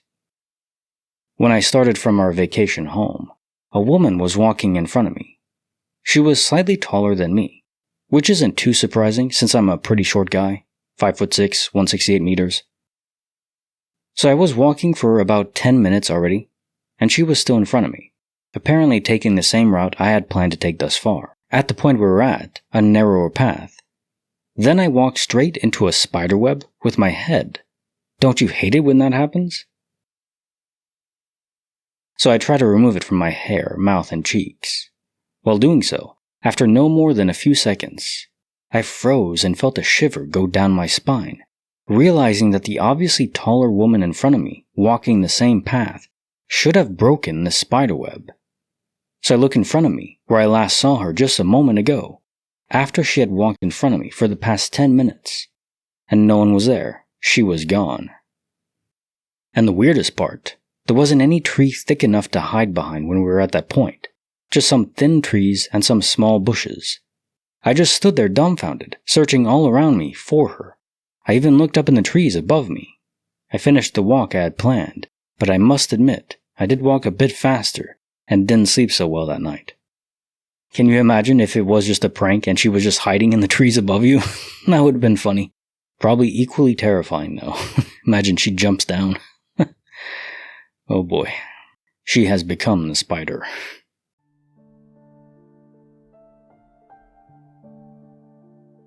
Case file number 2565, written by Nicest Butt Ever.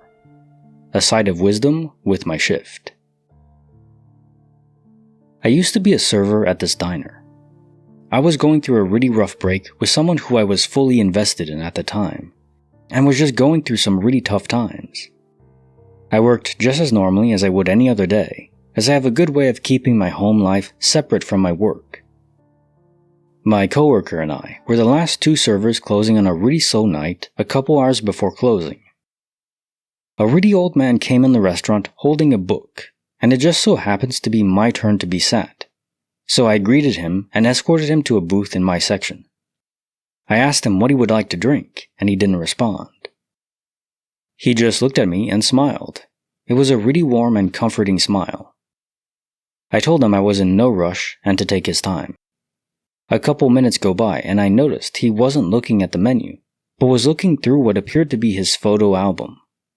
I approached him again and asked him if he was ready. He looked at me again with the same warm smile and asked me to sit with him. Immediately I got goosebumps and got an overwhelming urge to just cry. I'm actually getting chills just thinking about it. He made me feel something so odd that I couldn't resist, and I sat down across from him. I asked him how he was doing that night, and he kept that same smile on his face, but started tearing up, looking at his photo album. Then he just ever so calmly said something along the lines of, "You're going to get past this." I asked him, "Excuse me?" And he started explaining to me how his beautiful wife of 40 years died 2 days prior to walking into my restaurant that night. Then he reached his hands across the table to grab my hand, and assured me that whoever it was that hurt me is a part of my past. And he told me that I will find someone to love me, take care of me when I grow sick, to shampoo when we bathe together, and who I will never question his devotion to me. All things that I had told my ex that I needed, word for word. The conversation was so endearing and tender and genuine, and the most warm conversation I have ever had. He was almost reciting things that I would tell my ex that I would need from him. And the man went into detail and told me I will find someone to do those things for me. The conversation ended about an hour and a half later. and him and I were both crying, and we had shared a banana split. He paid and told me that I should go to the beach and watch him play guitar, because he is out there all the time playing. I agreed and he left. A few seconds go by, and I realize he never told me which beach. So I run outside to the parking lot, and he is nowhere to be seen. The only cars in the parking lot were mine, my coworkers, the cooks, and the dishwashers. It all happened so fast. I've never seen that man again in my life. I think about him often, and every time I think about him, I get that same overwhelming urge to cry and just chills all over my body. Also, the photo album was filled with old pictures of him and his late wife when they were about my age, 24. He showed me a particular picture focused on his wife. He was holding her face and you could see he was smiling and her eye had a sparkle in it. You could see they were infatuated with one another. He pointed to her eye and told me to never settle for a man who doesn't give me that same sparkle. It was a beautiful experience. It really does sound like it was.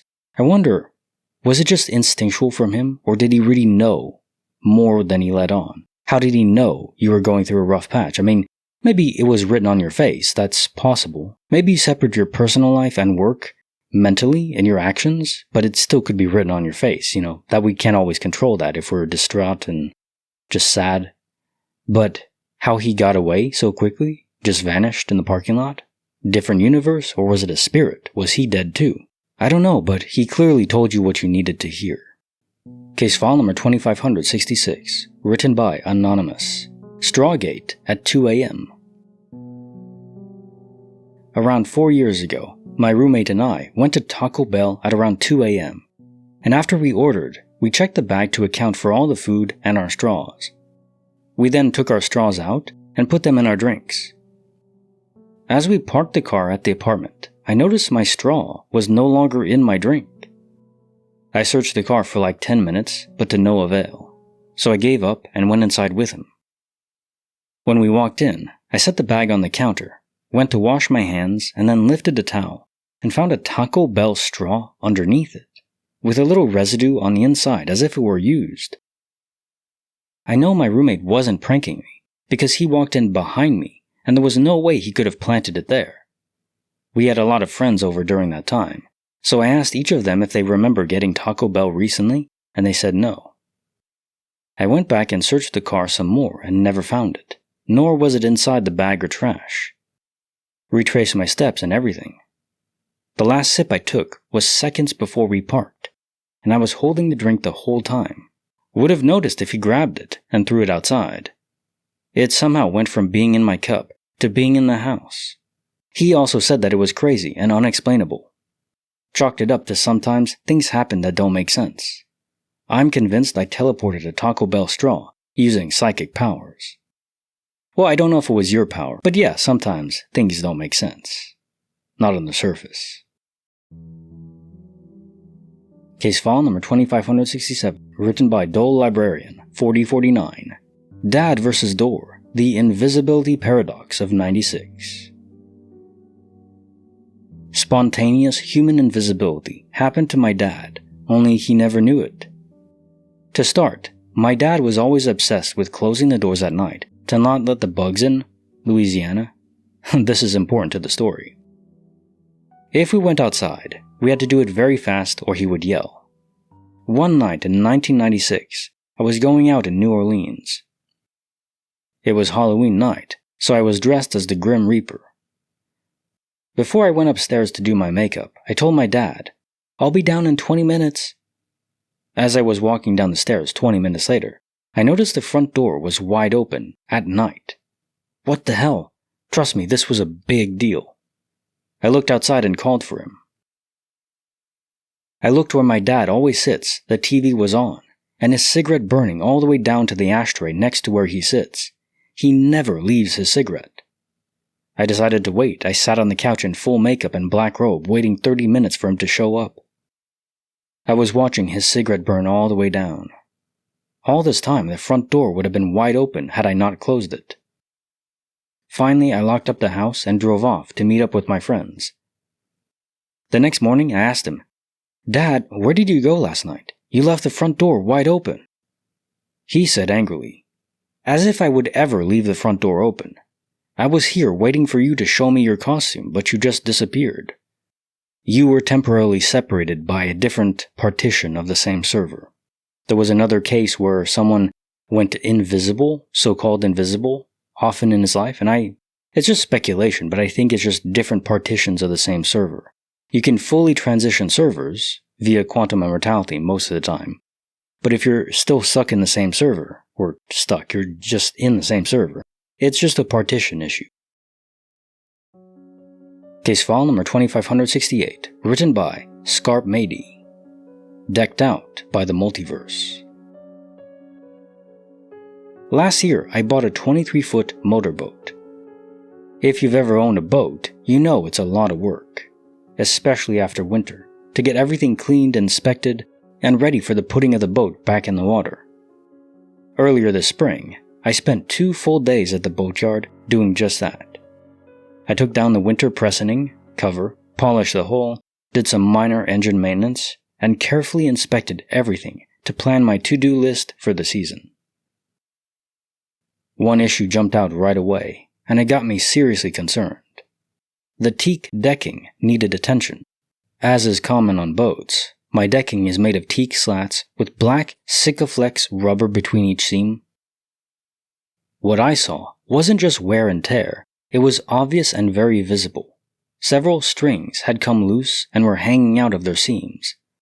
The rubbery strings of Sikaflex weren't just loose in their seams, they were literally hanging out of the seams like spaghetti. Not just on one part of the boat, but both on the foredeck and the bathing platform at the stern. I remember staring at it, poking at it, and thinking, I really need to fix this before any water gets underneath the teak. I looked at it from multiple angles on several occasions, both days I was there, and mentally added it to my growing list of projects. I knew this wasn't something to put off. If water got underneath, it could eventually lead to the entire deck needing to be replaced, which would be a huge and expensive job. So over the following weeks, I did my homework. I read do-it-yourself guides, watched videos, and researched the best ways to fix the seams properly. I went ahead and bought the materials, marine tape, a caulk gun, Sikaflex scrapers, all of it. Probably about $100 total. I was ready. Last weekend, I went back out to the boat, fully expecting to spend a chunk of the day redoing the Sikaflex seams. I started on the foredeck. I crouched down, ready to assess the damage again, and everything looked fine. Not, someone's patched this up fine. It looked like it had never needed repairs in the first place. The seams were uniform, neat, sealed. No sign of any hanging rubber.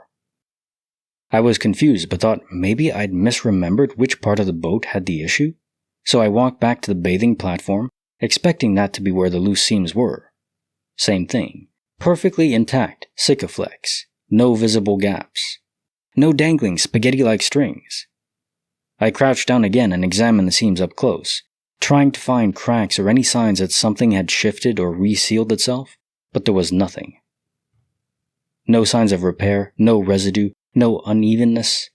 Nothing to suggest that Sikaflex had ever been pulled out or disturbed. And just to be clear, this wasn't a case of me confusing new damage with old wear. What I had originally seen was unmistakable. Those strings of Sikaflex were literally hanging out completely out of their seams, and I checked them multiple times over those 2 days. I stood there for a while, just scratching my head, trying to make any sense of it. No one else had access to the boat. I didn't hire anyone to fix it. I didn't even tell anyone it needed fixing. It's not like the loose strings could just fall perfectly back into place and rebond themselves, especially without a single crack or seam showing it ever happened. It's like the issue just never existed, as if I slipped into a slightly different version of reality where my deck was always fine. It honestly felt like reality corrected itself, or I stepped sideways into another timeline where my deck never had a problem in the first place. Well, as glitches go, this is way up there with a positive one. Saved you a lot of work. Nice. Case file number 2569, written by Sam32789. The Bank, the Bar, and the Backyard Stranger. Today, I went to pick up my daughter from school and bring her to her father's house. On the way there, I knew I needed to go to the bank after I dropped her off. She asked if we could get coffee before I dropped her off, and then the errand of going to the bank skipped my mind. And after I dropped her off, I went home. Within 5 minutes of me being home, I remembered, oh crap, I need to go to the bank to withdraw money to pay rent. So I grabbed my keys and purse, leave the home again to go to the bank. As I walked up to the teller with my withdrawal slip, she's looking at me with a very confused look. And then when I hand her the slip and my ID, she almost jumped back. And her face was even more confused looking. She glanced at me, and then my ID, and then back at me. I was almost thinking she didn't think my ID looked like me. And she said, "I'm so sorry, but weren't you just here for this transaction?" And I laughed and said, "No, I certainly wasn't, I just got here." She processed the withdrawal, all the while it seemed like she thought I was fricking with her. Like one of those videos you see on the internet with identical twins. I do not have a twin. Should I ask to see security footage? Do you think they'll show me or think I'm crazy? If I had gone at the time I'd planned to go, and had not forgotten, I would have in fact just been there. And even weirder, later in the day while working my bartending job, a woman asked me if I lived in the city I live in, and said, "I swear I saw you gardening earlier. I always see you in your garden. I don't live in her neighborhood. What's going on?" Well, you may have an actual look-alike, a doppelganger, maybe just normal, a genetic variation, or from a different universe, copies porting over. Case file number 2570, written by Kiwi Fruit Fan. Frozen dinners, paper towels, and a reality shift. My son and I were in the checkout line after grocery shopping. The lines were kind of long, not too bad, but there was a bit of a wait. The customer in front of us was a tall black guy, and in his cart he had like 3 packs of paper towels and a few frozen dinners. It reminded me that I needed paper towels. I left my son in line and went to grab paper towels. Never do that. It took maybe 35 seconds, but by the time I came back, my son was starting to put our items on the conveyor belt. And the guy who was in front of us, his items were being scanned by the cashier. Only now the guy was a really tall, white guy. Like short blonde hair, blue-eyed white guy. And he had on the same outfit the black guy was wearing. And all the groceries were the same as his basket that I had seen earlier. I just thought I was going crazy. But in the car I said to my son, "Did you notice the guy in line in front of us?" I was going to say I could have sworn it was a black guy. But my son said, "Yes, and I'm tripping because I legit swear it was a black guy too, but then he somehow turned into a white guy." He said this before I could even finish my sentence. Both the white and black guy were very tall, much taller than anyone else in line, so you would definitely notice if 2 super tall men dressed alike would be in line together. Like if maybe they were both there the entire time. I don't know, it was just weird. Also, the fact that we both experienced the same possible glitch. Always good to have a witness. But just to say, for the parents out there, I don't know, maybe it never happened to you, so you're doing it to your kid, but never leave your kid at the checkout line with no money, and it's just his turn is coming up, and he's loading everything up, but he has no money, and his mom's not there. Because I don't know for anyone else, but that happened to me all the time, and it was the most stressful 5 minutes of my life as a child, growing up. That dreaded checkout line with the cashier just staring at you like, "It's okay, I have a parent, someone's coming." Oh my goodness. Case file number 2571, written by Old Jeweler 4521, Rust, Ruins, and Razorbacks. Me, my friend, and his brother were out on his dad's 40-acre farm. It had tons of woods near the back where they stored equipment, and we all liked to roam through the forest during the day. There would often be strange occurrences back there, bizarre plants, unexplainable sounds, and I kid you not, an old man herding goats that looked like he was right out from medieval times. These woods were accessed by a really long dirt driveway that turned into a sort of cul-de-sac. In the center of this cul-de-sac was a bunch of scrap metal. Around the cul-de-sac were some high bushes and some more metal until it all turned just straight up woods. Just beyond the high bushes and into the trees was an abandoned trailer home, used by a previous employee of the farm. It was all smashed out and overgrown, but we wanted to clean it up and turn it into a cool hangout spot. We've been in there before, and my friend would always complain about seeing strange things like dancing shadows in the bedroom, even though this guy doesn't really believe in that sort of thing. Anyways, we go in there with tools and clean it out, and my friend and his brother share stories of how drifters often filter through these woods here, and how we might have visitors. We laughed about it, but then all just got really silent. I could read the room and tell that we were all hit with sudden fear, but we didn't exactly know what we were scared of. I was vocal about our fear, and we all agreed to leave, sort of rushing out. We rounded the trailer, still surrounded by woods, but we could see the edge of the trees only like 20 feet away from us as we walked alongside the trailer. My friend said he forgot a machete in the trailer, so he went back, while me and his brother walked out and leaned up against my car in the cul-de-sac.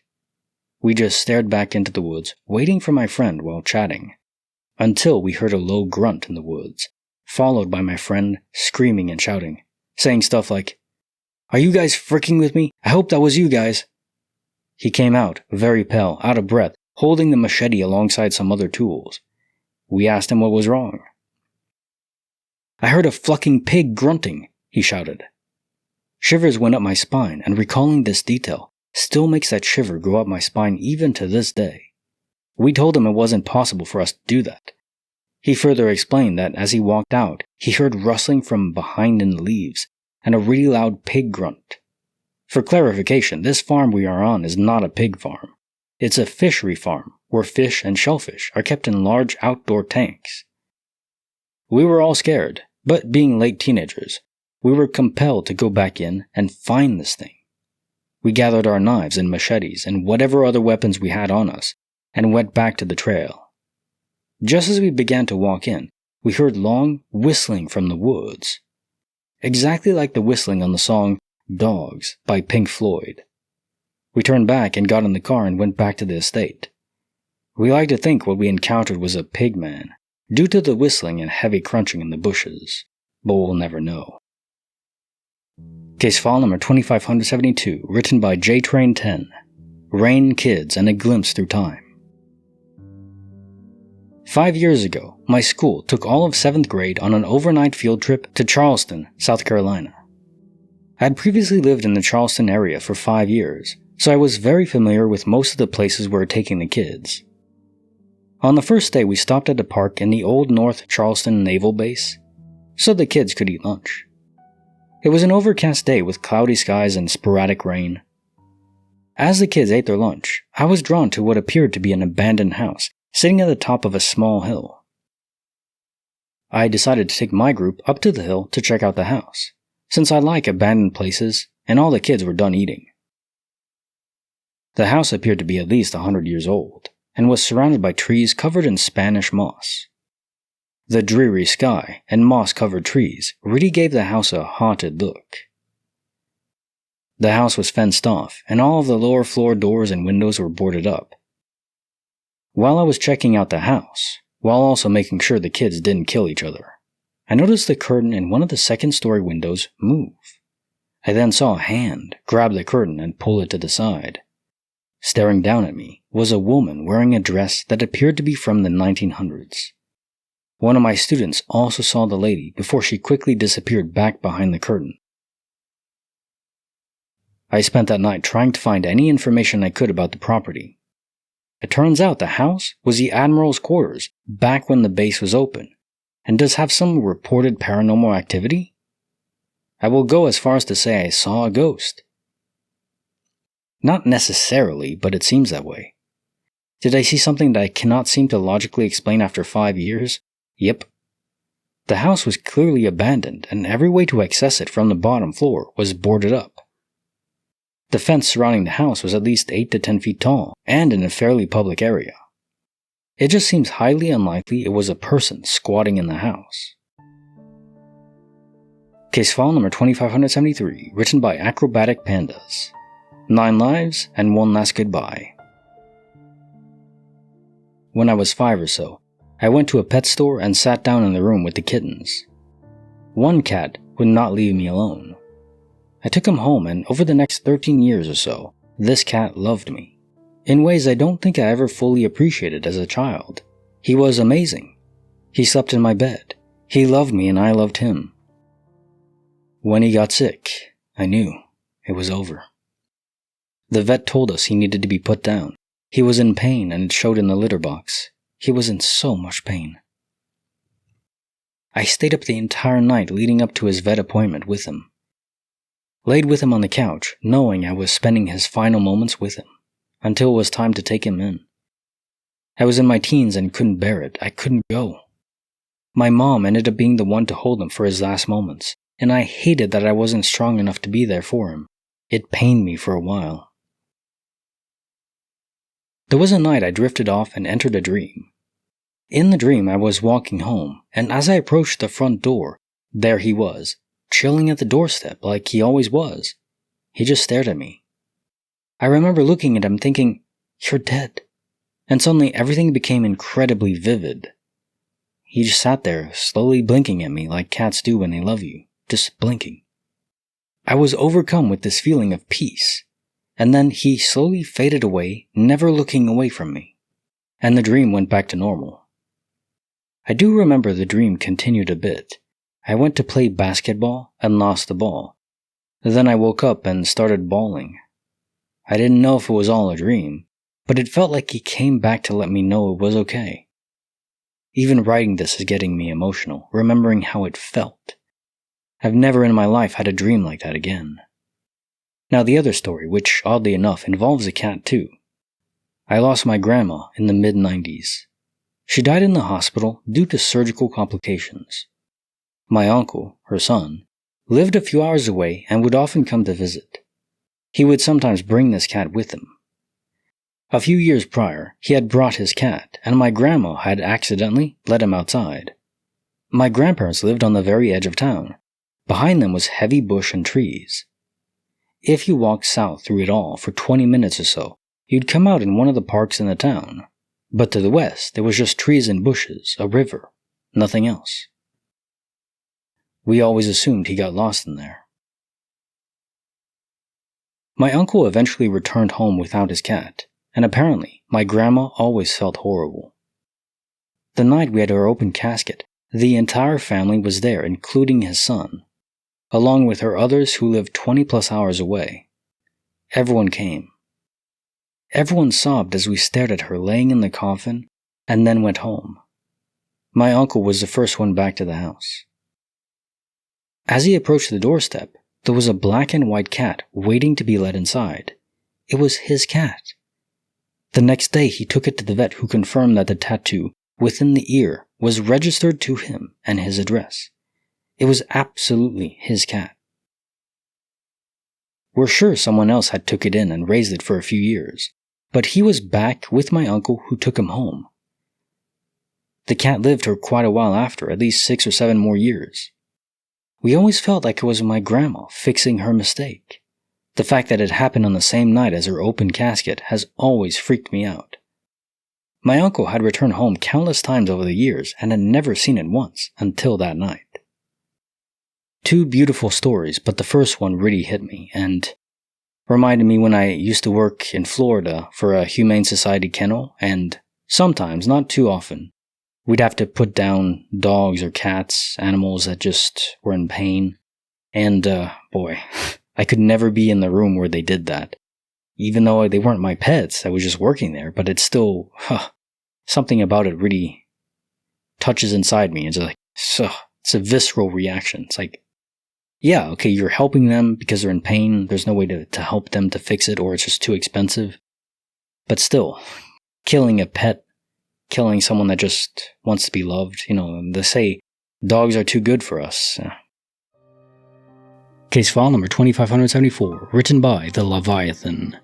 What lurks beyond the Coke can? My cousin and I used to play outside in the middle of the night. We were 13, 14, since I lived close to a 24/7 PD. We'd grab our Nerf guns and pretend to have a mission of some sort. In this particular day, our mission was to find 3 Coke cans around the neighborhood, while targeting every car we see. We ended up on a little park between 2 houses. There, we found the last Coke can on the trash, and the mission was over. While heading back home, in one of the gaps between houses, kinda like a little alley, we heard movement. So we both looked at it and pointed our Nerf gun flashlight. And I swear on everything I know, right there in the corner, crouched and humped, it was a pale, skinny, and naked creature. It had no fur or any visual cues that would indicate what it was. After 2 seconds of shining light at it, the thing turned at us very fast and started getting up very slowly. At this point, I was frozen in fear. It was at least 2 meters in height. It either had black and big eyes or no eyes at all. I turned to my cousin and said, "Corre mano," run bro, in Portuguese. But he was already like 20 meters from me, where the street turned around a corner. So I ran as well, and we didn't speak about it till we got home. No idea what kind of monster that is, but good call to run. Case file number 2575, written by Extra Firefly. Score: Void 87, me 0. My husband has always given me a hard time because I lose everything. He accuses me of being absent-minded or too lazy to put things back where they go. Can't begin to count the number of times I've gone to get something. It's not where it's supposed to be, so then I start checking all other possible places. I'll check where it's supposed to be multiple times, usually once I've reached the point of total frustration. I'll check the item's home one more time, and there it will be.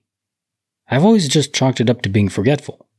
But there's always been this piece of me that feels like something or thing is messing with me to make me feel crazy. Today I was pulling up to the car wash, started to prepay in the app, remembered I had a voucher for a free wash, located the voucher, had it in my hand as I pulled up to the entrance, rolled down my window and went to hand it to the clerk, and it was gone. I got out and checked all inside and around my car. It's not in my pockets, not between the seats, it's just gone. Guarantee it'll turn up somewhere stupid obvious later. Classic DOP, although it vanishing from your hand is another layer.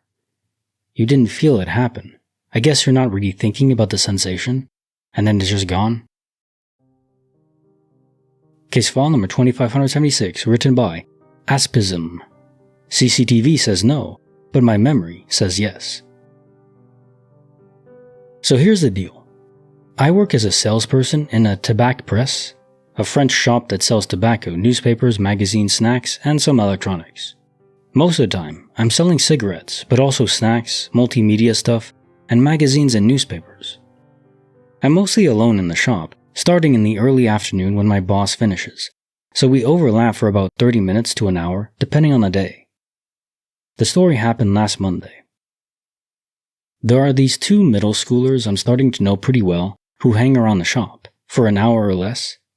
They're mostly drawn by the fact that I sometimes offer them things like sandwiches that are going to be thrown out that day, so they tend to rummage through every item to check the expiration date, which makes them a bit of a pain.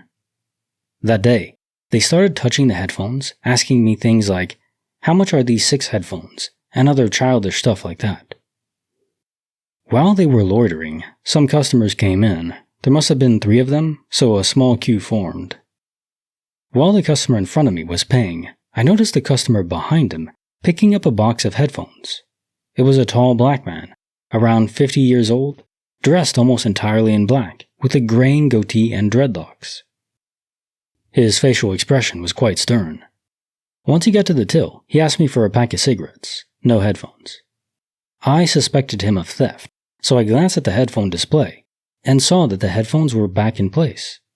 I rang him up, he left, and shortly after, the middle schoolers left too. However, I still had a doubt, so I checked the headphones, and there were 5. But I remembered one of the middle schoolers talking about 6 headphones. I made a note on my phone, possible headphone theft at 3 p.m.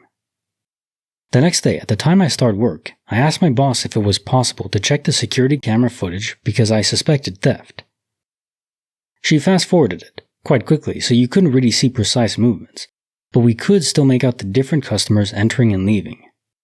She found the beginning and end of the middle schoolers hanging out, and started looking for the customer who matched my physical description. Meanwhile, I was at the till, dealing with the customers. Once a first wave of customers had paid, I went to the back, and my boss told me, "I didn't find the customer you're talking about. There's only this one who's also black, but he's much younger and dressed in white. Indeed, it wasn't him." She then said, But actually, there was a theft. It was one of your middle schoolers. At that moment, I was mostly struck by the fact that one of the middle schoolers, the ones I had been so nice to, was the culprit. But when I think about it now, the fact that the customer I was talking about simply wasn't there is strange. She gave me the controls to review the theft precisely, and I also took the opportunity to watch before and after to find the guy with dreadlocks, but nothing at all. I could have confused that moment with another. Maybe that customer was never present at the same time as the middle schoolers? Yet I clearly remember having thought about asking the middle schoolers if they'd seen him steal the headphones. Also, in response to the question, is there a way to check the sales at the time to see if you sold anyone Marlboros? I checked the transactions made from the 28th of April, between 3 p.m. and 3:30. No cigarettes were sold. I kinda identified a queue between 3:18 and 3:20, where 3 transactions have been made, but at 3:45, 2 Marlboros extra large were sold apart from each other. So 2 different customers here, and also another queue. But I'm almost certain that the customer I was talking about was here at the same time as the middle schoolers. But also the middle schoolers probably left before I started to clean the coffee machine, between 3:25 and 3:40 usually. Just a different reality, and the camera footage shows you the originating reality, so you were peering into a different one, a different copy of our entire universe, but you were just in that one spot in your usual workplace, and yeah. And in that universe there really was who you saw, an older black man. It's trippy, isn't it? Case file number 2577, written by Hoochie69 Mama. The Ghost of TikTok Past. Me and my partner were watching TV in our living room when our cat made a mad dash for the guest room in the back of the house. Since we moved into this house, the cat has shown zero interest in this room, as it is basically empty. But he was urgently searching for something, as if he was hunting. He was sniffing around and looking out the windows, just completely spazzing out. I noticed a strange noise that could be heard from within the walls of the guest room. I called my girlfriend over, as she heard it too, agreeing that the sound appeared to be coming from within the walls. Our house is old, and it was raining outside, so I thought raindrops were hitting a plant or a gutter and making a weird noise. But the noise was unnaturally rhythmic. It sounded like 3 taps, like water dripping on a tin can, and then a sawing noise, like a serrated blade dragging through wood. Tink, tink, tink, sh, sh, sh. Pause for 2 seconds. Repeat. Over and over again. I walked all over the house, inside and out, and the sound was the loudest from the guest room walls. Eventually, the sound just stopped, and the cat left the bedroom.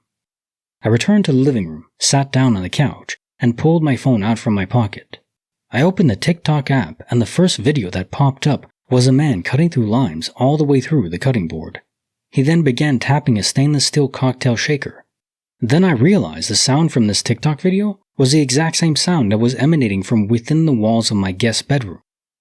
If my phone was off and in my pocket the whole time, how the hell was the TikTok sound coming from within my walls? Good question, and I don't know. Do you have a squatter living in your walls, watching TikTok videos? Huh, that's probably scarier than ghosts, I'd say.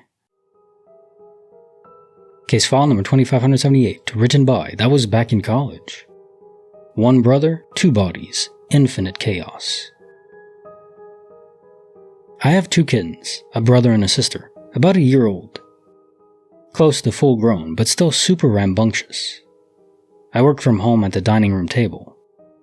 Last Thursday, I was working on my laptop with my brother next to me on the table, playing with my pen. I hear loud kitten zombies behind me and expect to see sister running past me, but no, it is brother being chased by sister. I see them run from the kitchen, past the dining room, and into the living room, where a half wall then blocks my view. But this whole time, brother is also still standing right next to me on the table. Brother sees the whole thing and is now in full fluffy tail ears back alert mode about it. I walked into the living room, with brother following, and sister is standing in the middle of the room just staring at the empty coffee table. It's not the first time these crazy kittens have seemed to practically appear or disappear in front of me. They are so fast and sneaky, but it's literally the only time I've seen 2 of the same cat at once. They're moving so fast they have the after image from Dragon Ball Z. Case file number 2579, written by Ashley9225. Locked doors, loud music, and one very lost ghost. The house my parents live in is fairly old. Built in the 1950s, renovated and updated in the 70s, and not much done to it since. It's not creepy, but it's not the most comfortable. The insulation sucks, so it's freezing inside in winter and the water pressure is crap, etc. So it doesn't give you the creeps, but it's generally not where you want to be. They moved into it when I was 17, so about 13 years ago. When I was maybe 18 or 19, I was home alone vacuuming the living room. It was late afternoon, early evening, maybe 4 or 5 p.m. My parents weren't home from work yet, and my brother was at his girlfriend's house, so I was home alone. Because of this, I had every door locked. Again, it was a very old home, so we never bothered opening the windows, as they were old and creaky, and if you opened them, you'd need somebody to go outside and push on the window. The panes cranked open, not a slide-up window, to get it closed flush again. So the point is, I'm inside alone and the house is locked up tight. I'm vacuuming the living room, with my earbuds in my ears, so I'm not really paying attention, just doing my chores automatically, like I do every day. The doorway to the kitchen is to the right. I suddenly get that feeling like I'm being watched, and my senses heighten. I then realize there's someone standing in the kitchen doorway.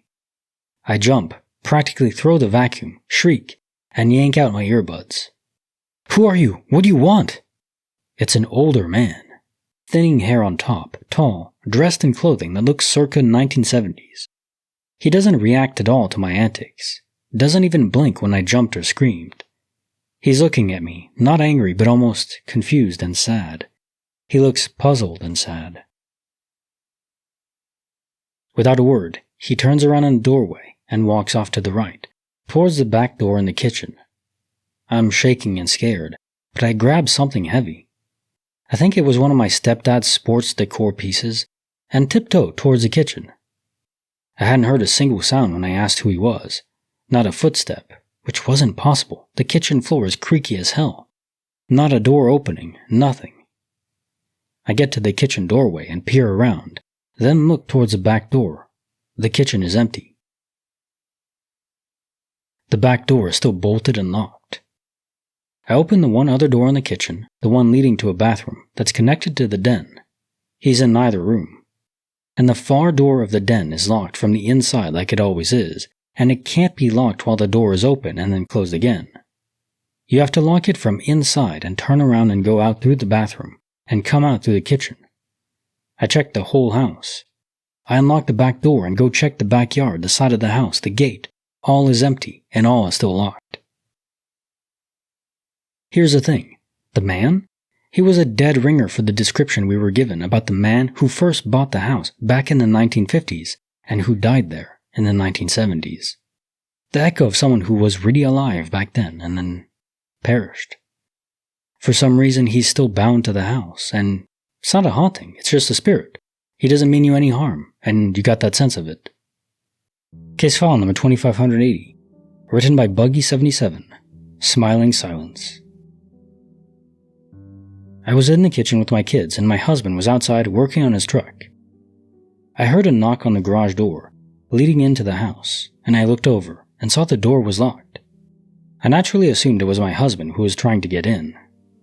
I opened the door for him, and he's standing there smiling and holding some tools in his hand. This is where it gets weird. I expected him to walk in and say something, but he just stood there. I was in the middle of doing something, so I said, "Are you coming in?" He didn't answer, and a few seconds had passed, so I shut the door. Walked away because I thought he was trying to joke with me. About a minute later, he opens up the door and walks in, so I said to him, "What the hell was that? Why did you just stand there and not say anything or try to come in before?" He claims he never knocked, never stood at the door with tools in his hand. I told him to stop kidding around, and that he was scaring me. But he swears he never knocked and stood there smiling in the doorway like that. I was getting upset and told him that he was messing with me and it wasn't funny. But again, he swears he didn't knock or come to the door. He thinks I hallucinated, but I'm not so sure. Nothing like that has ever happened before. Could it be a time glitch, a dream? even though it was the middle of the day and I was up and walking around. Could he have somehow blinked out and then walked over and knocked, but didn't remember? Case file number 2581, written by Becky 12X, the woman who danced through November. When I was around 14, I was walking down a footpath at night with a friend when we saw a woman on the path in front of us wearing a long purple silk dress with gold jewelry. She was dancing as she walked. It was pretty strange, but we just thought, why not? She seems to be enjoying herself. It was weird that she wasn't freezing though, since it was raining quite heavily, and was around in November, so pretty cold. We were both wearing thick winter coats. Anyways, there was a man walking closely behind us that had been following us for a while, and as teenage girls, we were much more creeped out by this than the woman that was just minding her own business, dancing in the rain. The creepy part started when we got close to her and she froze, and stared at us with an empty expression. There was a really weird atmosphere, but we just smiled at her and did a little head nod, yes, we're British, and kept walking. She smiled back and continued dancing. We looked back to see that she had also stopped and started staring at the man, but he kept walking forward and didn't seem to acknowledge it, like he didn't even see her. We walked a little further down the way and I glanced back. The woman was still dancing, but the man was gone. I told my friend and we looked around, but unless he'd managed to climb over one of the really tall walls on either side of the path, there was no way for him to leave as the path was long and had no side paths, etc., that he would have been able to get to in time, even if he was running. We both had kinda different feelings about it, to be honest. We agreed that the energy the woman was giving off was powerful and quite unsettling. I think that she was protecting us, whereas my friend is convinced that something bad would have happened to us if we didn't smile and acknowledge that she was there. I think I have to side with you. I think this was a guardian angel, in spirit form, so the man couldn't see her, but she took care of business. Case file number 2582, written by Anonymous, the crash that already happened. I worked for a college in Oregon when I was younger. Had to leave at 10 p.m. after all the classes had ended. I was there for IT. Per the usual, I got in my car and headed home. It is pitch black in Oregon because of the trees and underbrush. I drove up Highway 20, vibing and listening to music, but noticed something walking along the guardrail up a hill. I've had run-ins with deer, so I immediately felt jumpy, because my lawnmower of a car would be obliterated by hitting even a possum. I focused on the walking figure and saw it was a homeless person, very common in Oregon, especially on the coast. He was quite a ways up on the hill, so I thought I'd have time to just go around him. He wore white shoes and a red plaid top, with a hat on. I thought, what the hell is he doing out here in the middle of nowhere on Highway 20? I finished that thought, and the man immediately darted in front of my car. I'm going 65 miles an hour and have literally no time to stop. I turned into the oncoming lane as this guy was obviously trying to commit an ending by car. I saw his white shoes in my headlights, and in a split second he went from fully visible to the darkest shadow I've ever seen. High beams did not pass through this person. I swerved and ended up sideways on the highway, having hit whoever it was. They landed on the hood of my car with both hands sprawled out. The man stared at me, and the primal fear I felt was something I can never describe in words. The void of black that this figure was made absolutely no sense. Coupled that with the thought that I just ended someone, then he just vanished, like smoke in the air, gone. I sat there dumbfounded, unable to breathe as I was so scared. I felt like I had to get out of there and sped up the hill.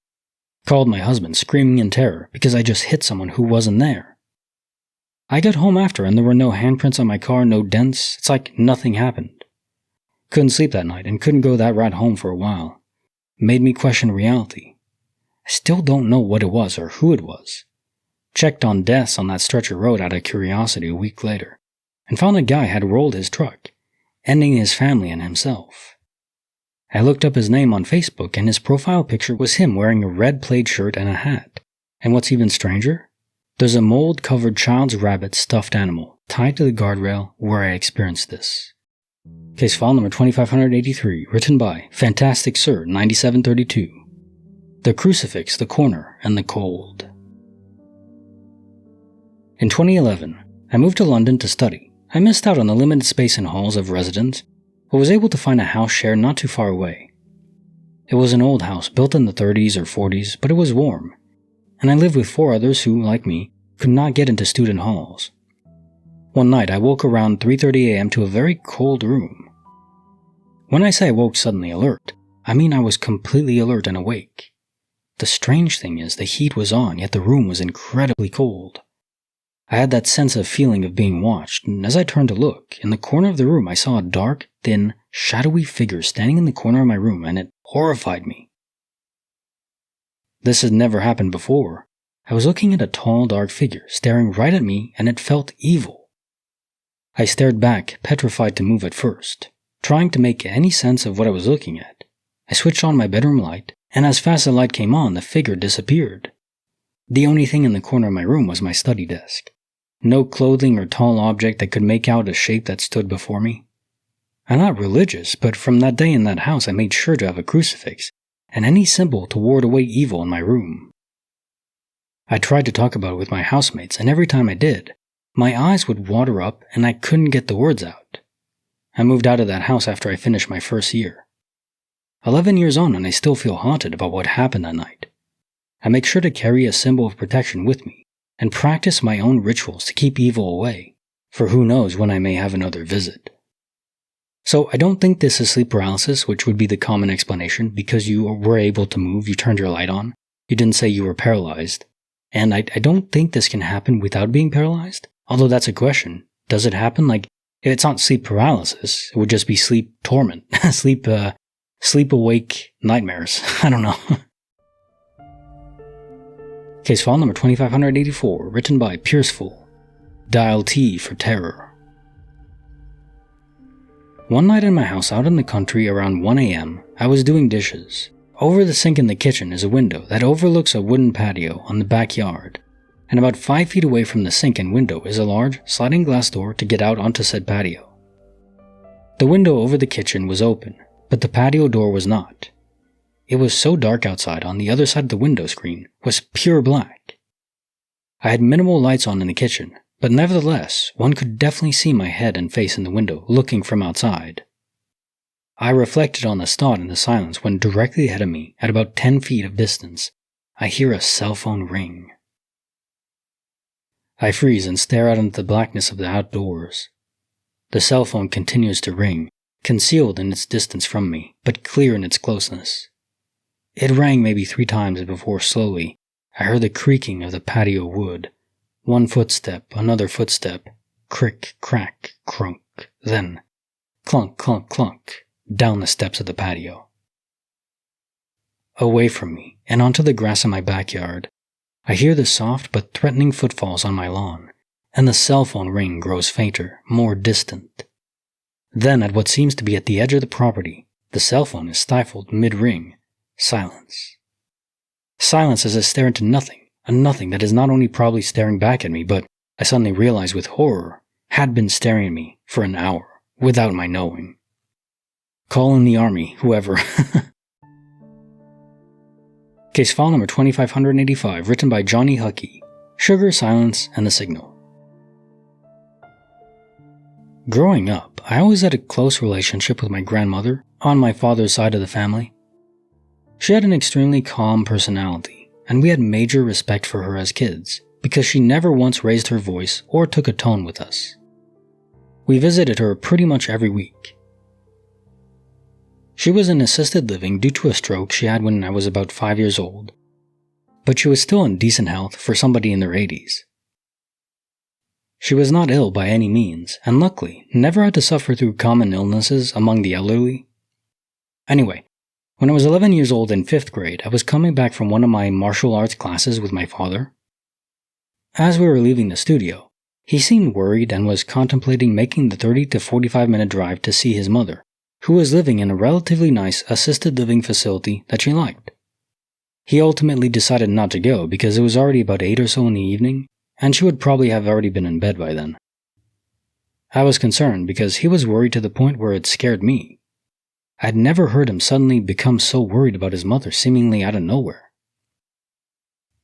The next day, I was randomly selected to give a presentation.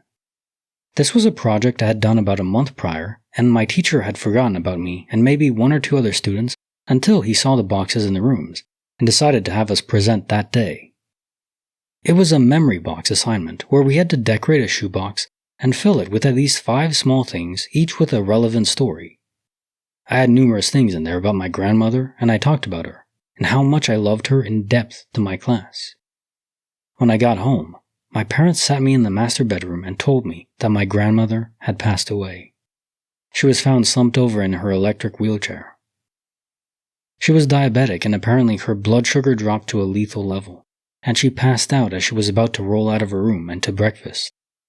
My father wanted to visit her at night with no previous plans to do so, and then me giving the only presentation I ever did about her when I did not know that she had actually died that morning both always struck me as unusual and most definitely gave me a chills back then. Still gets me thinking. I mean, yeah, you had information that and your dad too had. Information, yes, but more of a feeling, a gut instinct. But where does that come from? How does your subconscious know? There's tendrils going out from your subconscious, grabbing onto information that seemingly is impossible to know, but there's so many instances of it happening where we can know more than is obviously in front of us. Case file number 2586, written by M87AM9L, Fear, Fluids, and Brothers. In 8th grade, I was alone in a room at my school when my nose suddenly started to bleed. I slightly panicked until only a few seconds after, my older brother and his friends came in. They immediately brought me some paper, but as I left the room to get into the bathroom, my brother silently told me he hated me. He was an idiot back then, and didn't want any of his siblings to have contact to his friends, not even in emergencies. Anyways, I went to the bathroom to wash myself, my nose still bleeding, when I suddenly heard strange noises. I heard knocking below me, as if somebody was using a broom, and knocked it against the roof. This was very strange, because I was in an old school building where only the ground floor was unlocked for students. Basement and the other floors were locked and only the janitor had keys to them. I also started to hear stomping above me. All floors were built identically, so if somebody wanted to pull a prank, they had to get the keys to the basement, first floor, and the toilet keys. And how would they know somebody was in the bathroom below or over them? This was very strange to me, but the noises didn't stop. Suddenly, I hear the toilet paper fall off the shelf. I looked down, there was nothing. Looked up, the paper still stood on the shelf. Bang! The toilet doors behind me made a noise of being slammed open and shut. I immediately turned just to see the door standing still, not moving a single inch. At this point, I was already terrified, but didn't stop there. I looked into the mirror, my eyes full of fear. I heard the mirror making shaking sounds as if an earthquake was happening, but the mirror stood still. I stared into it for a few seconds, paralyzed by fear. Nothing made sense. I felt extremely off, as if something was going to attack me at any moment. I got back to my senses and ran out of the bathroom into the cafeteria, sat next to my friends, still holding the paper against my bleeding nose. I was visibly terrified and shaking extremely. Just as I wanted to tell my friends what had just happened, my teacher asked me about my nose and brought me into the first aid room. My nose continued to bleed for almost another 45 minutes. The doctor told me later that day that one of the main veins or something like that popped. He also said that my nose mucous membrane was missing entirely and that my blood veins shouldn't just lay there exposed inside my nose. Anyways, I never entered that bathroom again. Spooked the hell out of me. Thought it was a demon or the like. Case file number 2587, written by Astronaut. Bluetooth buds, boys, and a bounce. My boyfriend and I, both 17, are stereotypical for the most part. Sneaking out, doing nefarious things, light stuff like that. We had a super close call with his parents, so I had to walk over to his place at 12:36 a.m.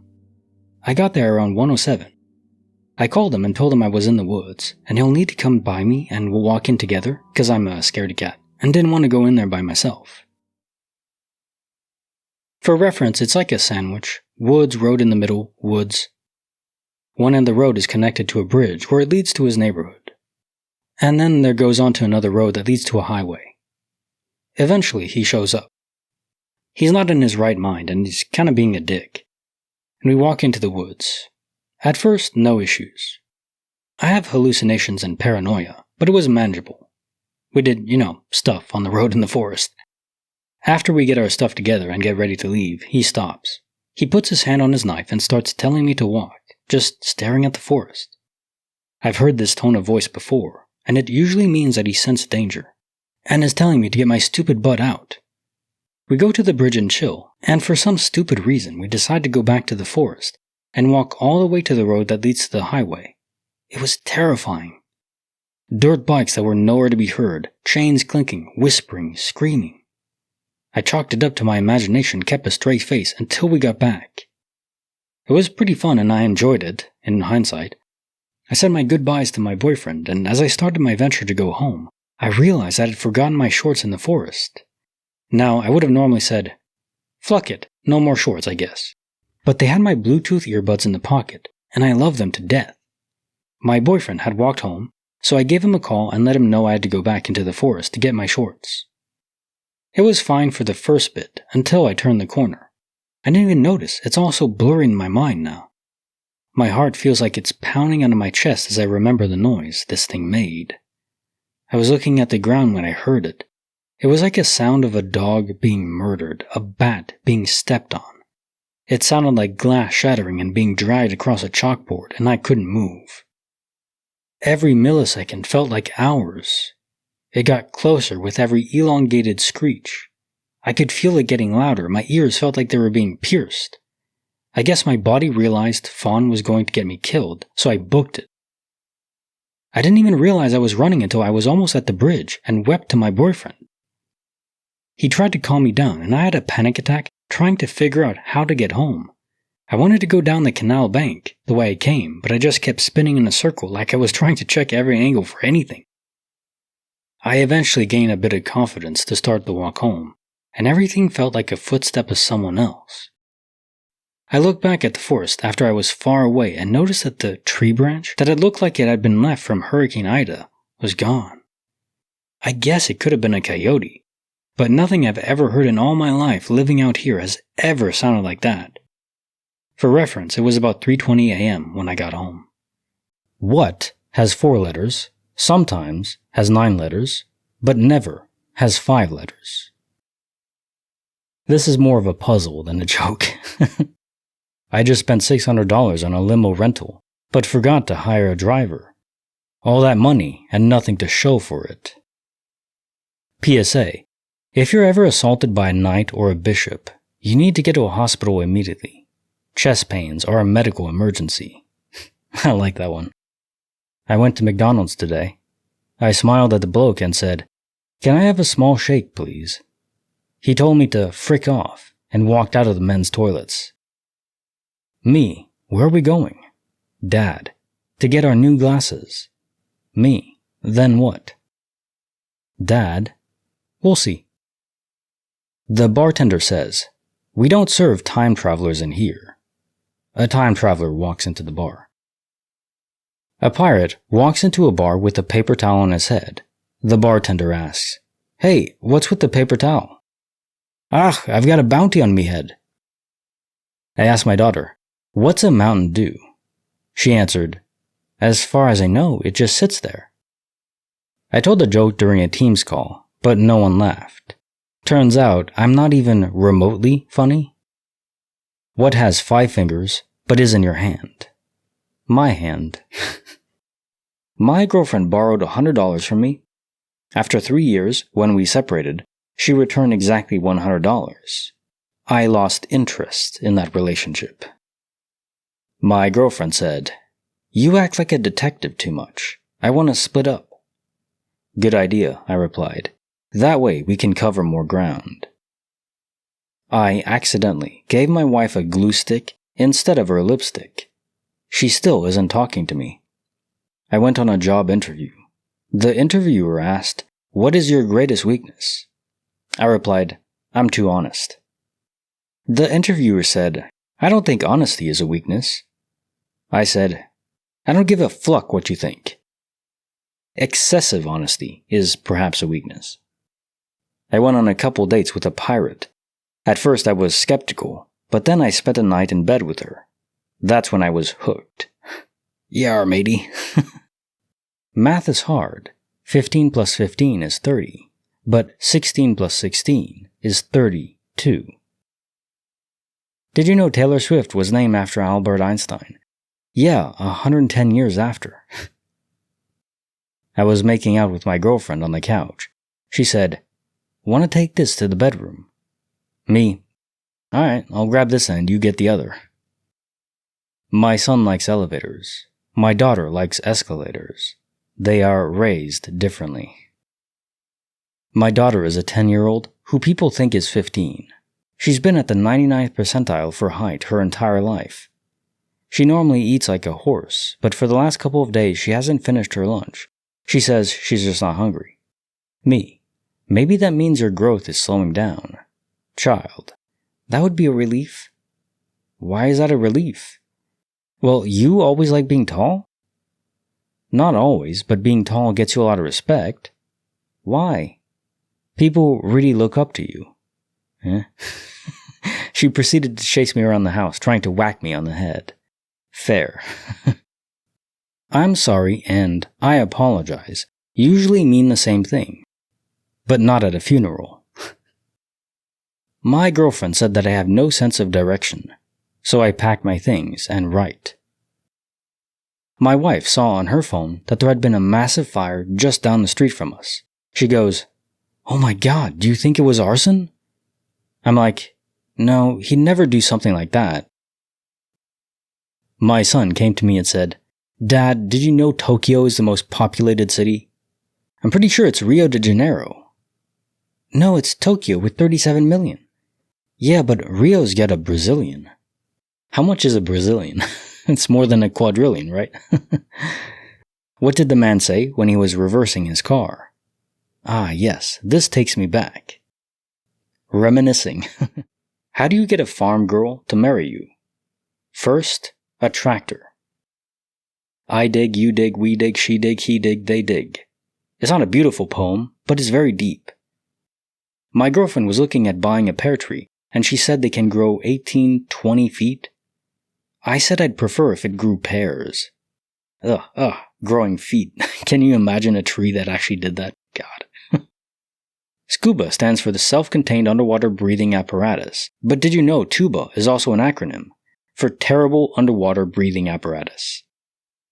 I found a book called How to Solve 50% of Your Problems, so I bought 2 books. Yep, that ought to cover 100%, right? That's how it works. I was abducted by aliens. They made me wash my hands, clean my room, and eat my vegetables. Turns out I was on the mothership. Today, my 5-year-old son told me they should rename pterodactyls to Skinosaurs. Appropriate. What do you call a Viking who lost his boat? A hiking. Most people don't know that back in 1912, Hellmann's mayonnaise was manufactured in England. In fact, the Titanic was carrying 1,720,000 jars of the condiment scheduled for delivery in Veracruz, Mexico. This would have been the largest single shipment of mayonnaise ever delivered to Mexico. But as we know, the great ship did not make it to New York. The ship hit an iceberg and sank, and the cargo was lost forever. The people of Mexico, who were crazy about mayonnaise and were eagerly awaiting its delivery, were saddened by the loss. Their anguish was so great that they declared a national day of mourning, which they still observe to this day, known as Cinco de Mayo. That was a long one, but it paid off. The therapist asked the wife why she wanted to end her marriage. She said she hated all the constant Star Wars Day puns. The husband looked at the therapist and said, "Divorce is strong with this one." Like the video, subscribe, hit the bell. Connect Symphony, signing off.